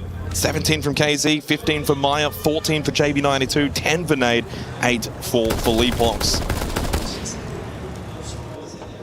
Armory and Archives again for the second time here in the 4th round. Zofia banned from FaZe Clan. Team Liquid taking the Azami out of play. FaZe potentially feeling threatened by the potential of the triple impact, despite Team Liquid not playing the Zofia across the first 3 rounds. Azami, though, has been played by FaZe Clan, so will not have access to that. It's going to make the mirror very powerful, though, without the Zofia counter from down below. Well, look at the positioning of Team Liquid, right? So they've clearly adapted after the first 2 rounds. They're sitting back a little bit more. They want FaZe to keep playing this aggressive style. They'll be a little bit more ready for it. But what that also now does is reduces the amount of time that you have in the round when it comes to the side objective. Nate has been able to slip in through customs. Full top floor hold for FaZe, except Cyber towards main stairs. It's KDS that found another opening kill. There is that Cyber bottom main swing onto Nade. They strike again and find 2 kills at the same time. Despite the patience from Team Liquid, guys, where they're sitting back, expecting this swing from FaZe, they can never just get the timing right. FaZe again with another early advantage from the entry battle. This has been the biggest downfall for Liquid across all 3 maps. Not a ton of map control to show for it either. Threat nearby. Philippox still in a position to shot call live. Maya and JV92 to try and isolate picks as best as possible. Reloading. 60 seconds, and it's a stack office side from Team Liquid as they look to try and trade their way back into the round. They have a decent belt of util that they can deploy, but into this Fountain Cross, good luck. Cyber as well can push through the hallway too. They can go for a bit of a back hit. They can afford to. Handy dies, and so does Souls. Cyber's on the flank over towards Wading. Hasn't found an angle because of the ROU that was up in the hallway from JB92. So he will fall back over through break. Cyber's going to make his way back to site rather than going for the flank. 3 versus 3. Suddenly more winnable now for Liquid. KDS with Nitrocell though for defense as we enter the final 30 seconds of the round, and they're still stalled out off a side. Cyber, oh, what a shot from Maya! I thought Cyber was in the wonderful position, but Philippe Box caught on the close hold with a shotgun. Vidiking gets a huge double kill. Heartbreak for Liquid. They thought they were getting themselves back into that round, but FaZe was still standing strong in sight. Vidiking has been crucial. FaZe take a 3-1 lead on defense border. Oh, false hope in that round for Team Liquid.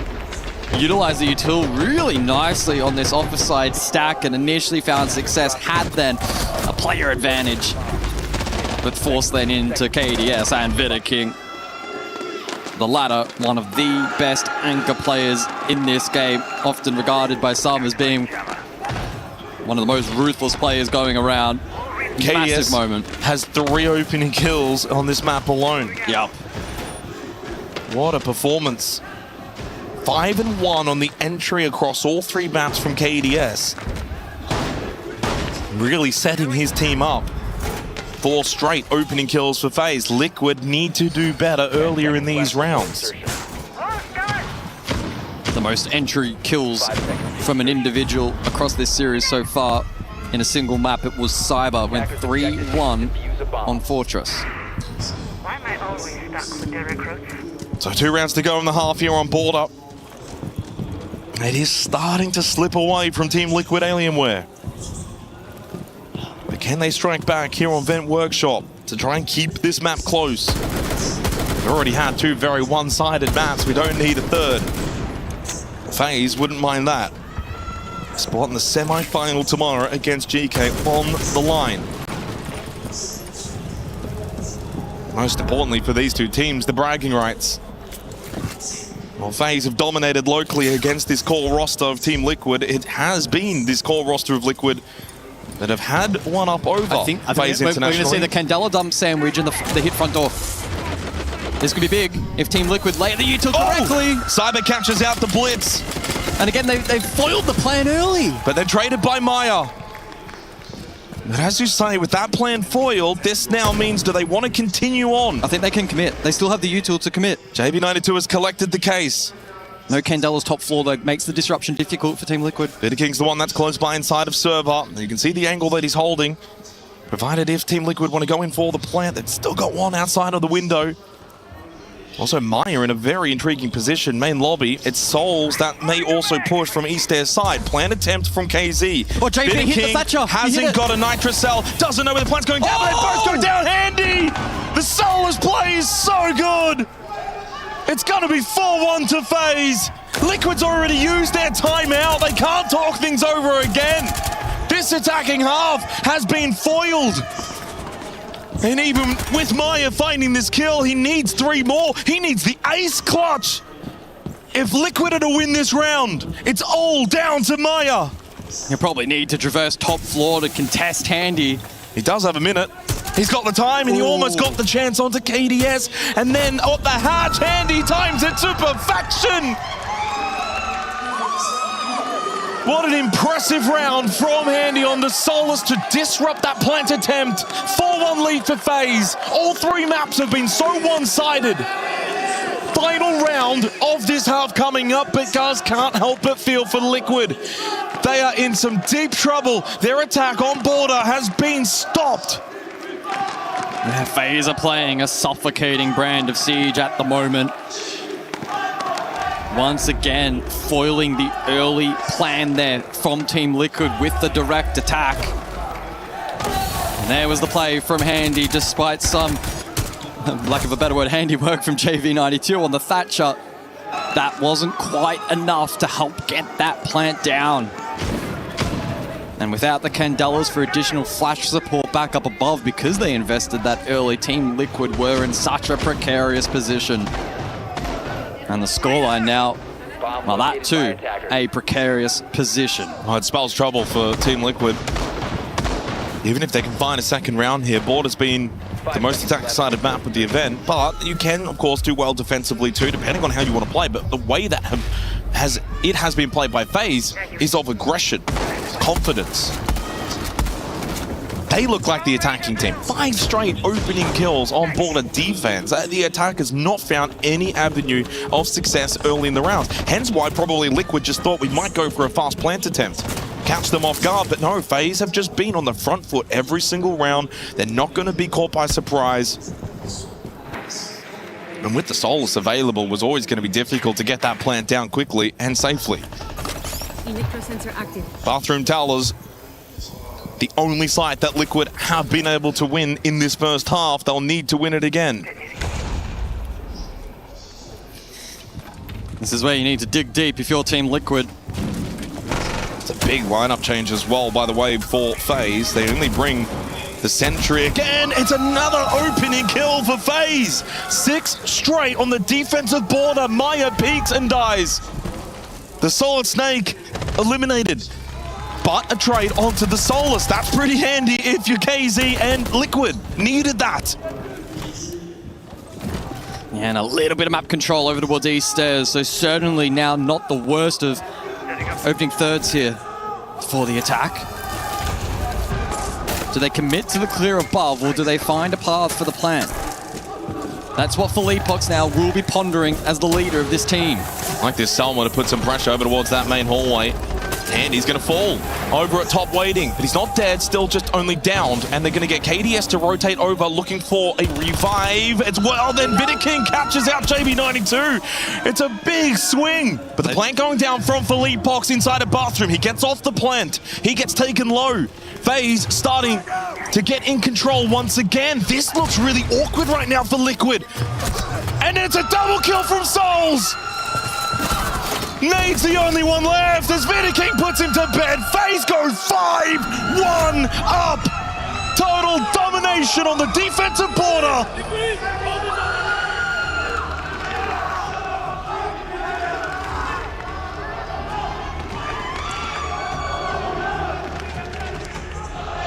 Então eu tô bem agora só. Agora a parte bem difícil. Tá relembrar as paradas ou você já tá de boa? Não, eu lembro. A cena explicada que o Cyber tá aqui embaixo. Leitura também dá pra fazer. Ou se dá resumida aí que tá Deixa eu falar uma parada. Um boneco que eu vou mudar, eu não vou pegar Ribana no bomba da sinal, porque eu quase nunca uso aquela porra daquela Ribana. Lion, consegue pegar? Não, posso pegar lá, eu pegar a Doka, tá ligado? Pode pegar lá? Faz tudo de Lion e o... Doka é melhor. Tá, pode ser então. Porque aí eu ligo por causa da tripla e se pá eu tento comer ele também. Tá, beleza.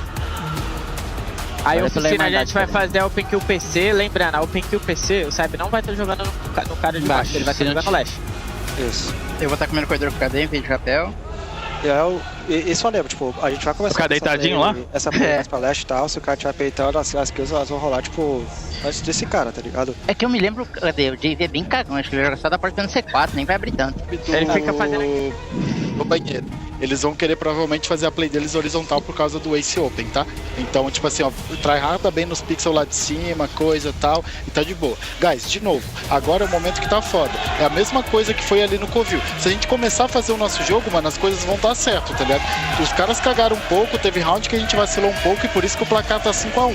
Só que, mano, a gente já trouxe 1000 vezes esse border aqui defendendo, tá ligado? Vai começar a ficar difícil um pouco pros caras também. E aí, no mais, acho que é só a gente se entender. Pox, eu acho que isso aqui vai pro AT. No AT, primeiro ataque, tu vai fazer uma bait plant com o cara marcando a oficina e esperando a Zami vir fechar lá de longe, que eles vão querer bater. So the halftime break, is it starting to come to an end? Is it also coming to an end of the Esports World Cup for Team Liquid? They're 2 rounds away from being knocked out.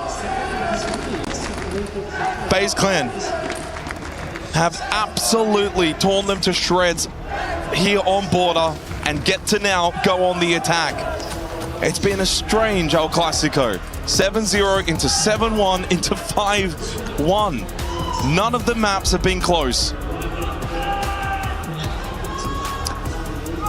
We have seen the 5-1 comeback once before, but I don't sense that Team Liquid Alienware can do it right here, right now. FaZe look phenomenal. They look formidable. I don't know how Team Liquid will contain them. Armory Archives to begin. Mirror, Smoke, Deimos, Capital will be the bans. And then the Liquid just have to go for broke here. They cannot play in their shells. They need to be aggressive on the defensive border. Look for these early battles.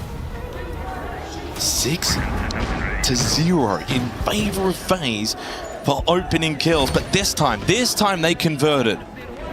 That was the difference back on Lair. They just failed to convert. They had the early advantages but couldn't do with it anything. But if you're Liquid, and especially the way that you want to play Armory and Archives, you can't just fall back and play site. Not on border, you don't get that safety. You have to take the fights. 5 seconds remaining. FaZe 2 rounds away from a semi-final appearance tomorrow. Attacker's objective is to defuse a bomb. Adding some protection from grenades. Secure. Again, in the international record of these two teams, the rosters themselves, not necessarily the organizations, 3-1 in favor of the Liquid Core in the W7M and Furia days. The only time FaZe actually has beaten this team internationally was back in Boston in the lower bracket final. Went on a course to win that hammer.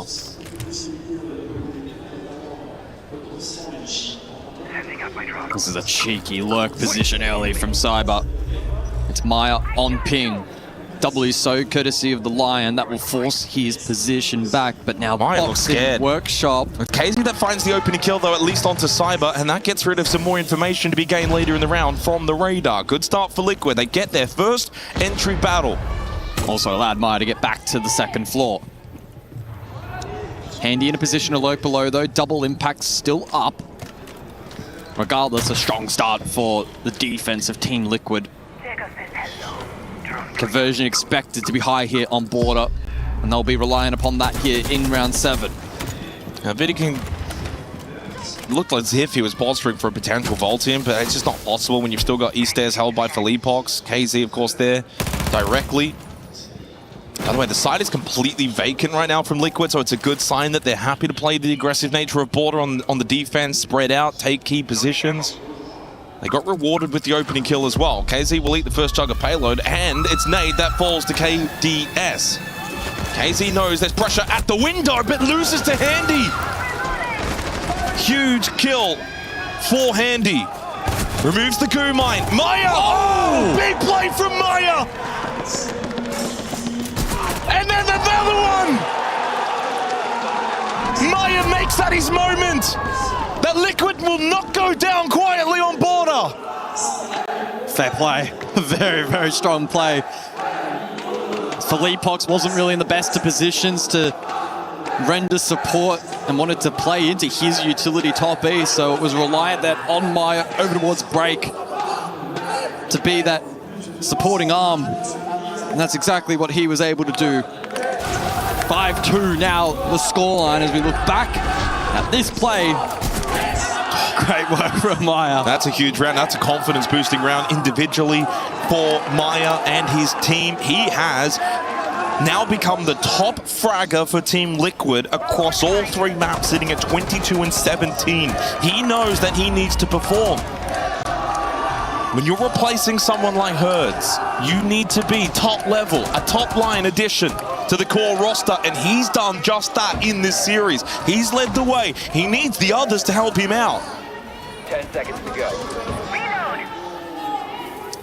That's 1 round down for Liquid, but a lot more to go to forge the comeback on border. As we go Vent Workshop, it's these sites. It's not Armory Archives, guys. That's the one you probably should be winning. It's the others that will be difficult. Vent Workshop, Bathroom Towers.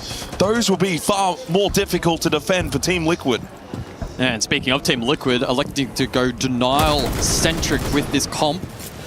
The Tachanka and the Solace to stall out space and then to help in preventing that diffuser from being planted. FaZe with the kind of lineup and positionally early here, maybe shaping for what we kind of saw Team Liquid tried to attempt with direct front door. Ultimately it wasn't successful for them, courtesy of those denial tools. So we could see a similar dynamic evolve here in the 8th round. I like this addition though, a bit of lurk potential and pinch pressure. KDS and Cyber posturing elsewhere. Can they maybe catch Felipox off guard? Felipox needs to be Very careful towards East Stairs. It's Cyber, though, that catches Nade. Nade thought he had the angle covered, and Philippok's now dead to rights at the bottom of East. KZ at least got a kill onto KDS to offset some of the damage caused by FaZe, but yet another opening kill for FaZe. And then as KZ falls, it seems like maybe hope for Liquid will fall with him. Maya and JV92. We have not seen really any big clutch rounds in these kind of positions in this series. A 2 versus 4 would be a massive round for Liquid if they can win it from here. But it's going to take an almighty effort as Cyber captures Maya, pushing out of security. And the Blackbeard in the face of JV92 says it all as FaZe goes 6-2 up. 4 match and series points for the back-to-back champs, looking to make the semi-final here at the Esports World Cup. Well, that is relief for FaZe. 4 opportunities in regulation to send Team Liquid home. Great round played there. Loved the adaptation with the clear above. They broke the cross from Fountain. It's just not happening for Liquid today, is it? Gave him so much supremacy on that top floor, and Team Liquid are fighting, but I think they're fighting a losing battle. They're fighting on fumes. They've just been completely outclassed up until this point. Then Workshop goes against them. Now to Bathroom and Tellers. 4 match point opportunities for FaZe Clan. And we'll play GK tomorrow. SAL versus EML is a guarantee. It's just a matter of who from SAL, and right now looking like FaZe. Attacker's objective is to defuse the 0 in play for FaZe. The Argus launcher, great at gathering information, and given the vert nature here of board, it can also be used for really effective util clearance alongside that Twitch. And so Team Liquid will need to be ultra aware of that over the course of this round, and it may compromise the likes of some of that catch from Philippok. JV92 and his Goyo canisters and the Razor Blooms as well, courtesy of Thorn. Interested to see how Handy actually directly uses that first one. Bit of info gather onto KZ. Security currently.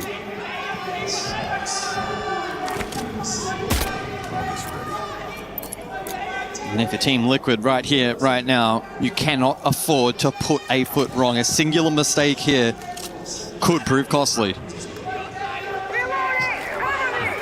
I've just been absolutely shredded in the entry battle, 7-1. I mean, that is just something you cannot allow to happen in a quarterfinal at the EWC. Need to be trying to split that a little bit better. And that's a big reason why they find themselves in this position. Spreading around the map on the defense for Team Liquid. Does leave the site vulnerable for Bathroom Towers, except for Nade. Nade's going to be the one to try and, of course, get info if anyone's playing close outside site. He hasn't found anything yet. Actually, just spots one now in Vidiking. Cyber creeping through main lobby. And there's a lot of presence here for FaZe up close. Nade is not going to be ready. Oh, the help from Maya watching the vert. Saves Nade from getting stabbed in the back. Maya with a crucial opening kill for Team Liquid. No more radar, but then KZ to fall from Souls. Over at the balcony, KDS looking to take the vert battle. Handy loses out to JV92. Philippok's low inside of Alphas. They still have Nade towards Bathroom. 60 seconds left. Double Nitro and the Pulse. Surely Team Liquid will be able to confirm this round. Surely no shenanigans on offer. KDS in a position to start posturing for plant though. Philippok's finished off. He was low on health. Vidiking able to eliminate him. They 3v3 and into towers for a plant attempt from KDS. Is there anyone even there to stop him? It doesn't look like it. This will be a successful plant. The Nitrocell too late. But it doesn't even find a kill from Nade. It seems this will be the moment for FaZe to finish off Team Liquid. But a crucial knockdown onto KDS. Vidiking around East Stairs. Passport for Souls. They've got this covered as now Nade thinks about getting on the kit for JV to cover. But Nade caught from Souls. 1 versus 1. 20 seconds and Souls to finish it off. FaZe Clan are semi-final bound at the Esports World Cup. Looking to add to that trophy cabinet as they knock out their brothers from the SAL region. The back-to-back SI champions are top 4 at EWC, and they don't want anything but that trophy. Such a formidable force. I can't help but shake the feeling that FaZe might be grand final bound. Who's going to stop them? GK? Furia? Dark Zero? They are eager to get that Esports World Cup trophy for the first time. Getting better and better. This team in the middle of their dynasty. And while the Esports World Cup trophy is only a few days away from being in their grasp, can't help but feel, and the overall bigger picture of this FaZe roster, it's the 6 Invitational that they've got their eyes on as well, looking for 3 in a row. This feels like a stopgap. Why not add another trophy to the cabinet along the way? Well, the thing is, there's no signs of them slowing down, Jake, and that's the scary thing about this FaZe outfit. Such a great roster and so much longevity. As we said before, it doesn't feel like there's another team that might be able to stop them. I think DZ have a chance, but even that at this point in time feels like it could be a stretch. FaZe are just absolutely in their element right now. Completely murdered Liquid in the entry battle across all 3 maps. Clearly the better team when they dominated on Fortress 7-0, dominated on Border 7-2. Forget about Lair, that one doesn't matter. In the grand scheme of things, it will be GK that have got an almighty task tomorrow from EML to try and stop this Brazilian juggernaut roster, who undoubtedly are one of the best of all time, maybe the best by the end of their dynasty, but such a long dynasty still to go for them. Top 4 bound. Let's go over to Milosh on the stage. Yes, my friends, you've heard it here first. FaZe Clan are victorious. Once again, KDS to join us here for a quick chat before you crush that TL key. At some point, it has to happen, right? You've had this back and forth with Team Liquid and Alienware on the other side. What does it feel to get revenge after they beat you in the online phase to qualify here? I think always a pleasure to play with Liquid because they are the strongest with us and Fury.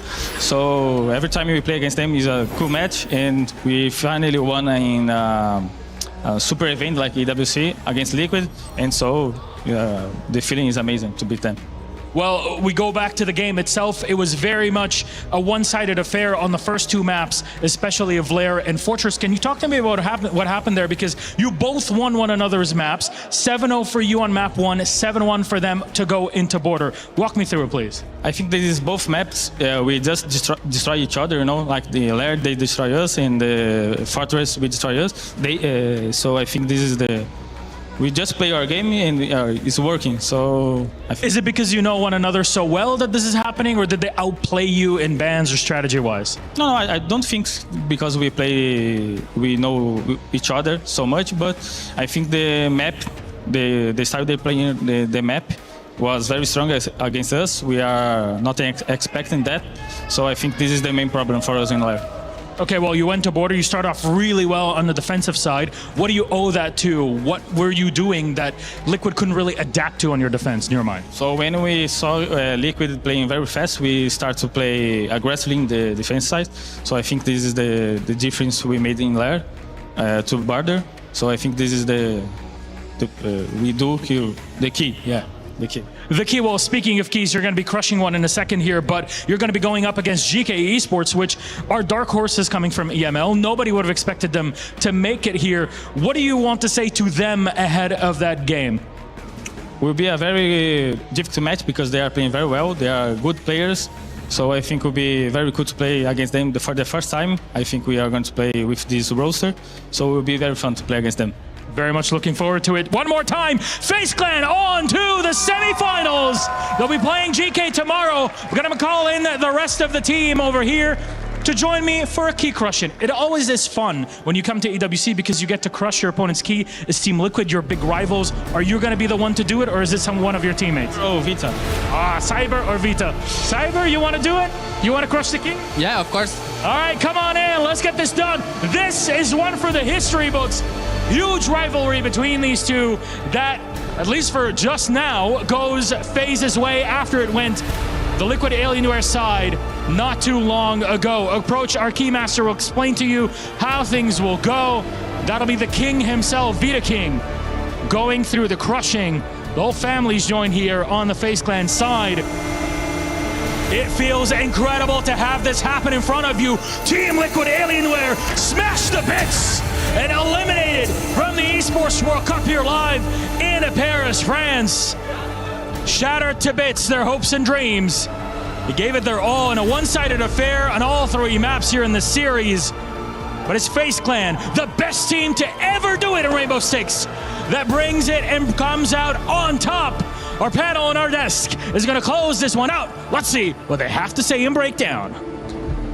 Thank you, Milos. It is a sad day if you're a Liquid Alienware fan. It is a great day if you are a FaZe Clan fan, especially Cyber there with his son, watching that key get crushed. Great opponents, tons of respect to them, but it was FaZe's day. Iconic. And Laxing jumping back into this conversation as it closes. You know, it was El Clasico, and in many ways it gave us a different version than we expected, but it was still 2 juggernauts of the scene going head to head. Absolutely, and what I really love what KDS said is that they understood on Lair that Team Liquid was playing aggressive, and then what were they going to do heading into that border? They were going to meet that aggressive nature on their attack with an aggressive defense, and sometimes the best defense is a better offense, and they delivered every single time.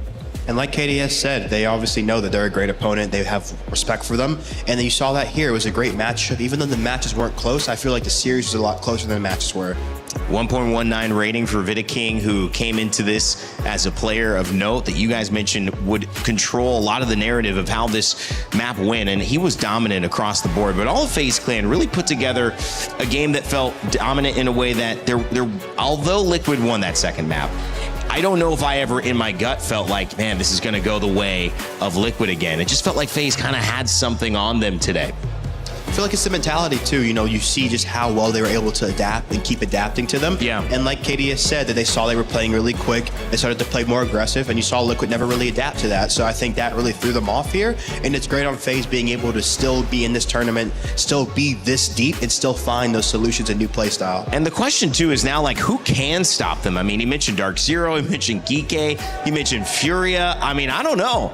I think the last 2 that you said, the Dark Zero, I mean, if you were watching SLC, the way that they beat FaZe was a statement. They took them to one of their best maps, Chalet, and I believe 7-0 them. There would be no team in their right mind that would take the 2-time world champions, give them their best map as a decider, and end it the way that they did. But you also heard the respect from KDS saying that Furia is another team that they go toe-to-toe with. And again, those would be the 2 that I would say do have the grit and the tenacity to bring a good match to their doorstep. How important are these picks and bans right now? Because I think we've seen several narratives, and Alphama brought up one with Furia and not having played it, kind of maybe bait and switch there. You look at Geeke today as well. You mentioned this, Iconic.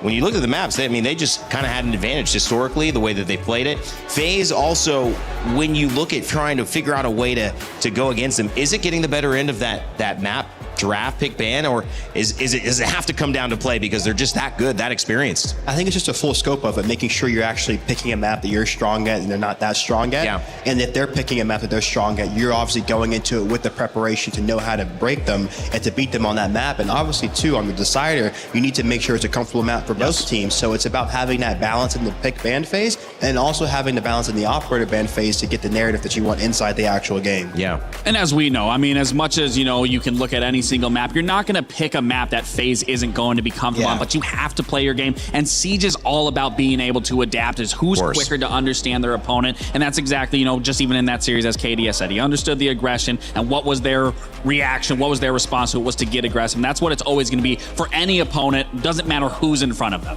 Yeah, I mean, figuring out how to adapt, it's such a big part of this. You mentioned the narrative inside of the game. When you look at what happened with FaZe and Liquid, what was the narrative inside of the game? Like he said, the narrative was they banned the Warden, that you were using the units to catalyze to go fast on the site side, and with that, you have to just be aggressive on the defensive side to break their split pushes, and after that, you were seeing them play just consolidations together, play for kills. When they wanted to give the space, everyone would give the space, and they would give Liquid with nothing, especially too on the bathroom side. You were seeing Liquid have the site, but they were playing a retake, they were active in stopping the plants, and they were just making them extremely uncomfortable. Well, I mean, this is a thing that you can go so many layers deep on in terms of analysis. We only have so much time before we have to get some of our brass tacks done here to close out our day. But Vita King was a performer that we'd mentioned earlier on. Lax, this is our MVP of the series so far. Talk to me about what's making and has made him so successful. Because he's the one that is reading the game. He's the one that's taking all the information and able to understand, okay, this is what they're playing for. This is what the defense is. This is what the attacks looks like. He was the one that was making the call going into border. We need to play an aggressive defense. So play these possessions with a teammate. Get ready to double up. Have these trades. Fall back into those layers, as Dave was saying, so you don't have to consolidate and get stuck in situations. Get that early aggression. Get those picks going in your favor and fall back. And he is going to be the one that is making those calls. And there's nothing better when your IGL is not only calling perfect, but he's also playing exceptionally well and being at the top order. It kind of gives you that little bit of extra oomph to just push through and get the job done. I mean, this head-to-head graphic is tough when you look on the side of Liquid. Yeah. 0-8. Very tough map, though. I feel like it's hard. It is hard, man. Being an IGL, I've been there, so I feel like can't really discredit Philippe too much. He still led his team into the shadows, and I feel like, too, it's a strong showing from Liquid. They're only improving, only up from here for them. Yeah, this isn't like, again, we mentioned punctuation, a comma, or is it a period, is it an exclamation point? I think for FaZe, definitely an exclamation point. I think for, Liquid, not a period. It could be a comma. There's more to this team. There's more to do it. One moment, one head-to-head does not define you. Obviously, that last map, though, did define the direction of this series, as FaZe will move on and meet in your semifinals. We had a chance to catch up with Team Liquid Alienware after the loss to see what they took from it. We're speaking to Philippe after their elimination at the Esports World Cup. I'm sorry for your loss. I want to talk about the game chronologically. First off, Euromap Fortress, but you don't manage to get a single round on this map. What went wrong in your opinion? Yeah, we picked it, so we were pretty confident in it. But our attacks, we were getting the opening kills, we were getting the early round really well. But we couldn't finish it. I don't know if because of nervous or something like that, but we just couldn't play our game. And then it's like a snowball. Everything starts to go wrong, and the other teams start to gain confidence. So it's hard to come back to the game. And I think that's it. But then still you managed to turn around on the second map. How do you manage to get such a comeback? Yeah, Larry's a map that we are really confident, and we knew that they were going to pick. So we were really well prepared. And I think it happened the same with us, with them, because they couldn't attack, just like us. So we got the momentum. Like I said, it started as a snowball, but then on our side. So yeah, we were defending well and playing like a team. And then it was a big difference on the final map. Do you feel like it was the entries that FaZe were getting that were costing you guys, or was it something else there? I think so. And also the mental. Like, I really think that we weren't playing our game. And I also didn't enter the map. Like I went 0-8, and that's not common for me. And I know that I wasn't there for my team. Is there any time now to rest up, or is it straight back for focus in the phase 2? Yeah, now I think we have 2 weeks before the phase 2 or 3. So it's really little time. I don't think we're going to rest. So yeah, just come back to work. Philippe, thank you for your time. We will send it back to the studio. Philippe acknowledging that he didn't come up for his team the way he wanted to, but still only 2 weeks before they get to the next stage. Lax, it's a quick turnaround for them. Yeah, it absolutely is. And I kind of want to just go back and do his interview. I mean, I don't want him to take the brunt. I mean, it's a lot of what good IGLs do is they can recognize that maybe they weren't giving it their all, but it is a team game at the end of the day. It's not just on his shoulders as much as he's putting it on himself. I mean, everyone on Liquid just wasn't able to find their tempo, wasn't able to find their footing. Yeah. And it is really hard. We've been in there in moments like that where everything you're trying, anything you're trying to do just keeps getting shut down, and it just feels like you're sinking further and further, and then you ultimately just succumb to the pressure. I mean, I was curious, how do you get out of a snowball? Because he mentioned it happened, and that they lost that map, they went around, had a good game, but then when you go to Clubhouse and you start to see the snowball again, you've been in that position before, I assume, Iconic. How do you get out of that? What's the problem? What's the kind of problem solving that goes in your head to like, I'm sensing it's happening, we need to do this? it really is just dependent on the game and the narrative, making sure you can actually find a way out of it. And a lot of the time, it's too on the coach being able to call a timeout or the player to see the way through. And it's usually just a complete play style flip a lot of the time, just having to just go and really attack them and change a complete play style and just play to what you're seeing in the moment. Are there some light bulb moments that you've been a part of? Somebody goes, all right, guys, wait, here's what we're doing. Just sit, listen to me. I got it, and do it. And you do it? Yeah. For sure. Definitely on some moments on the Stralis, Invitationals, been in the scenario where on the stage and your first few rounds of prep doesn't go the way, and you really have to make sure your coach doesn't burn a timeout, and you have to be like, okay, guys, we're going to do this, this, this, and this, and then it completely changes the game because you're playing a more active game. You play for more 3v3s and more executes, and you just scrap the game up. I love that, man. I love getting the inside look at your guys' experience. We'll bring that out to you throughout these days. We got a couple more here as the semifinals are now booked. Let's take a look at our bracket because this should tell the story of how we got here. Wildcard and Furia were our first matchup. Dark Zero and Weibo Gaming would follow, and Furia and Dark Zero would win those 2-1. Dark Zero taking Weibo Gaming to the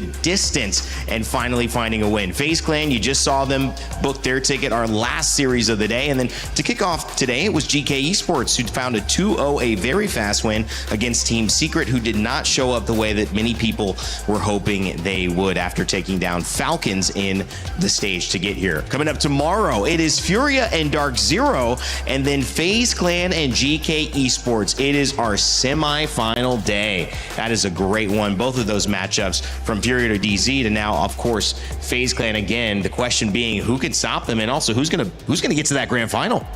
I mean, so many great matchups. I have ex-teammates on all sides, from Furia, from Dark Zero, from Geekay. So I feel like I have just a lot of people rooting for. So I'm excited to see it. I feel like the semifinals is always a battle of who shows up on the day, who's most prepared mentally and physically, and I feel like who can go the distance. So I think it's going to be Dark Zero going through and a FaZe Clan.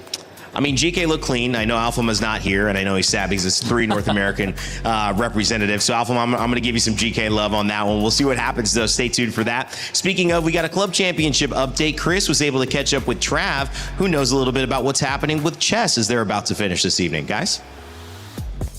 Back at the Allianz Vault with chess ongoing. I mean, look, today it has kind of been a bit more of a lull in the CC update side of things, but there's still some big things happening in chess, right? Yeah, so it's pretty much set up perfectly to be AGL versus Aurora. Denis Lazovic has so much weight on his shoulders at the moment to try and get through for AGL, considering they're out of PUBG Mobile now, which was their kind of other big heavy hitter this week. So a little bit disappointing on that side, and as I said, so much pressure on him to perform, and he's not against a bad player either. It's Aurora Gaming over the other side, so they're kind of in a position where they desperately need to get some more points on the leaderboard with such a small amount of games left. But when we look towards the playoffs, people who are already confirmed to be in tomorrow's bracket, you're looking at Magnus Carlsen as the favourite, obviously, for Team Liquid, and they're in a similar situation of needing points too. Yeah. Team Falcons have got 2 players as well, in Hikaru Nakamura. It's like the position that Falcons are in to overtake AGL is just ridiculous, because he's going to need to outperform so many players to get it done. And it feels like it's a super crucial week for Falcons, right? I mean, AGL taking the lead by, what was it? I think it was 450 at the start of the week. It's now down to 50. Yeah. I mean, Falcons having the 2 competitors in chess is a massive, massive thing for them. They could not finish first and still take home more points than Liquid might do. So, I mean, that's the position that they're kind of in at this point. Let's see if they can go on to do it. Massive week. For AGL, I think, you know, we're kind of looking towards Crossfire being one of the big ones for them as well. Is that on this stage? I think this is on your stage as well. Next week. Hey, look, I'm learning something new every day. So that's a massive moment for them. They're going to probably have to win it, realistically, to see if they do want a chance to go in the club championship. It's been nice to see it actually be competitive, though, all the way through, right? I mean, they're not too far away. They still very much have a chance to win it, right? Exactly, yeah. AGL are in a great position, and I think they're only in like 1 or 2 less games left than Falcons. So, as you say, if they can get a win in Crossfire, they're going to be in a great position, but it still kind of comes back to this week of Team Falcons still being in Rocket League, still being here in chess. It's going to be difficult for AGL to hold on to the top spot. Yeah, this was always going to be a tough week for AGL after what was a brilliant week last week, but they'll have their opportunity to maybe catch up next week. There's a lot going on in the CC. We'll be keeping you up to date throughout the rest of the last 2 weeks. Guys?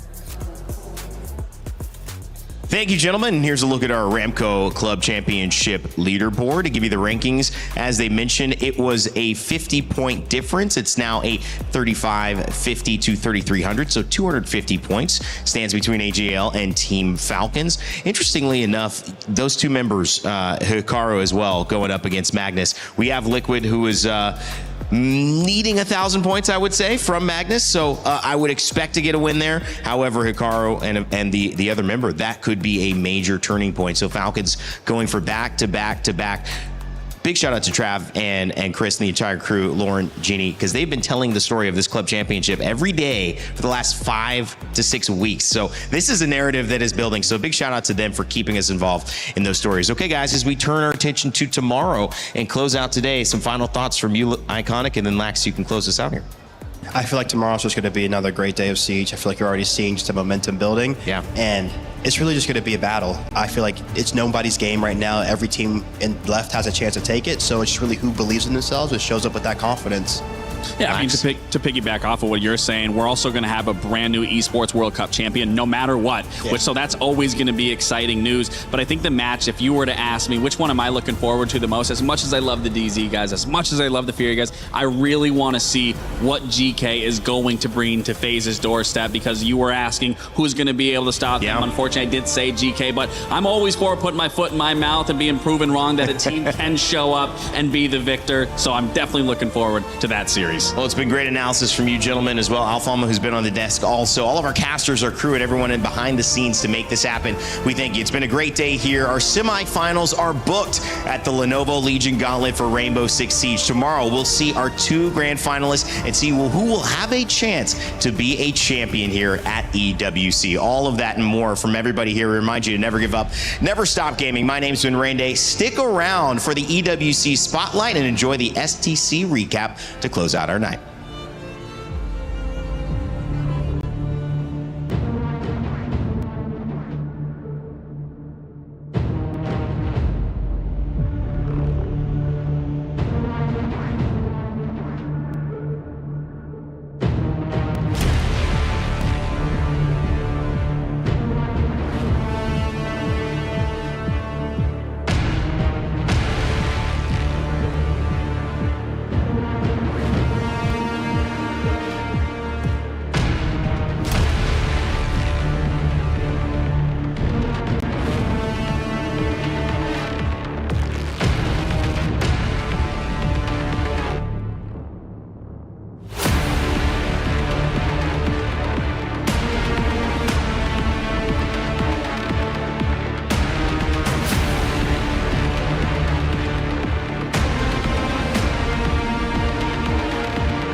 EWC Spotlight, where we're here to kind of recap everything that we have seen so far. I'm Amelie, and joining me on the, I was about to say desk, but it's more of a couch. Girlies, we've got Hercules and Glitter Explosion joining us. Glitter, you're here with us all the time, which I absolutely love. But can we just like pay attention to how cool Hercules' outfit is? Top to bottom. Top to bottom. Thank you. Nails, I hair, wanted like the makeup, ballerina Frenchy vibe. Thank you. I appreciate it. It's a vibe. Although I've been told from I think half of our guests at this point that I've been rocking Halloween colors because it's always orange and black.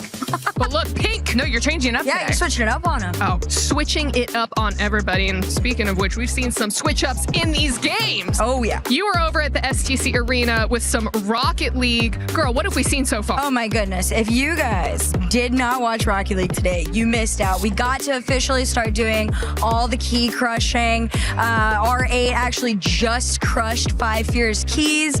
After, earlier this morning, TSM, everybody was like, oh, yay, APAC finally gets to win. It's so heartwarming. And my Vitality was like, stop talking. You're in France. Just go home. And other than that, it was the same old, same old. Falcons are still surviving. The Gentlemates are still in. Sure. Nothing too out of the ordinary there. I think the only big shock was SSG taking down Carmine Corp. If you missed that, you definitely should go back and watch it.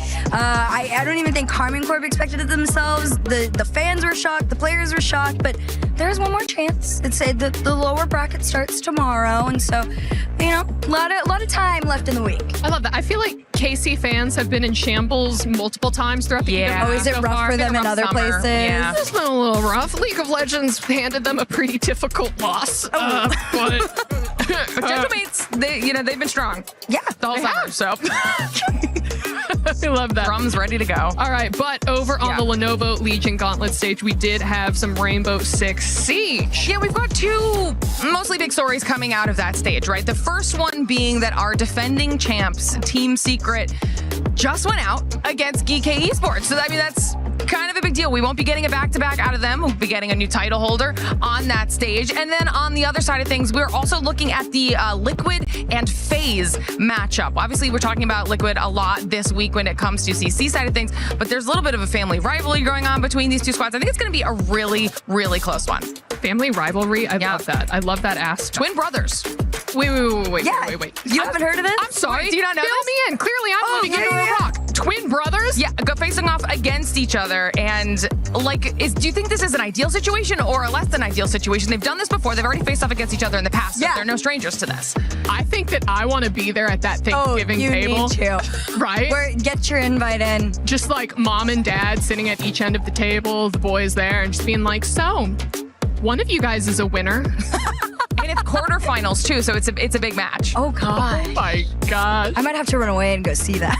I love the family drama already. Yeah. That's amazing. But then of course over on the Alliance Vault stage for chess. Yeah. Well, I mean, Hercules, we say it's our most physical esport here so far. I think it is. You know how smart you have to be able to do that? Like physically, a lot of us might not be smart enough. We had to do it previously. Crazy. So crazy. But Glitter, what's been throwing down on the chess stage? Well, we had drama last time in the form of a misclick, right? Oh. Yeah. Wait, T. Yeah. T. This time, we have more drama, this time in the form of an upset. Okay? Because world number 8 in Rapid, I want to make sure I say this right, and China's number 1 player, Wei Yi, has been eliminated in the group stage for the 2nd consecutive year of EWC. When you are that good at your game, to come in here and have that type of performance, it has to just be devastating, knowing that you can do so much better than that. Yeah, is it a choking situation? Right. Is it like the pressure getting to you? Hey, these are the big prize pools, all right? This is like, what, Rocket League alone is like 7 million? This is our own like unofficial worlds too, so I can't even like fathom the chess people. I was in the makeup studio with some of them. The talent were like, we never get to see this. So I can't even imagine the players. I feel like there's so much more drama coming out of chess than we would have ever guessed. Every single day it's something different. I really want to know if there's any like meet me in the parking lot after. And then like they both show up ready to brawl. Yeah, and it's just like a chessboard in the middle. Sit down on the floor and be like, oh, okay, that was a good move, brother. All right. But either way, as we get closer to the end of the week, we do have to talk about the club championship points and implications that we're seeing so far. And at the moment, Glitter, do we have anyone who's looking like a front runner? We do, and it does tie into chess a little bit because we still are watching Aurora and AGAL. AGAL, obviously one of the teams at the top of the leaderboard, so we'll have to see how all of that unfolds specifically for chess. But then, like you were just saying, Herc, I mean, we've got Falcons in the running, Vitality in the running for Rocket League. Could either one of them win? Because right now, when it comes to club championship, they are the teams that are very high up there and are looking to get even more points. All the Rocket League fans in chat just made the same face I did when you were like, could they win? We're like, unfortunately, it's probably going to be them in the finals. Going off before all of this. If the bracket plays out the way it should, there is a world where they do. I do know the Falcons are they're like in top 3-ish right now, or 4, which is like the lowest we've seen them in years. So our Rocket League team, they've won for the last 2 years. Okay. So they could be the ones to do that push. 100%. All right. Well, still so many incredible and exciting games that we get to see throughout the rest of the week. But before I let both of you go, any last thoughts that you want to throw in here? I'm a major fan of the both of y'all. They asked me if I wanted to jump on here, and I was freaking out. So thanks for having me. Yeah, they did. They told me they'd follow me back on Twitter. Good job. It's true. It's accurate. It's accurate. Glitter, anything for you?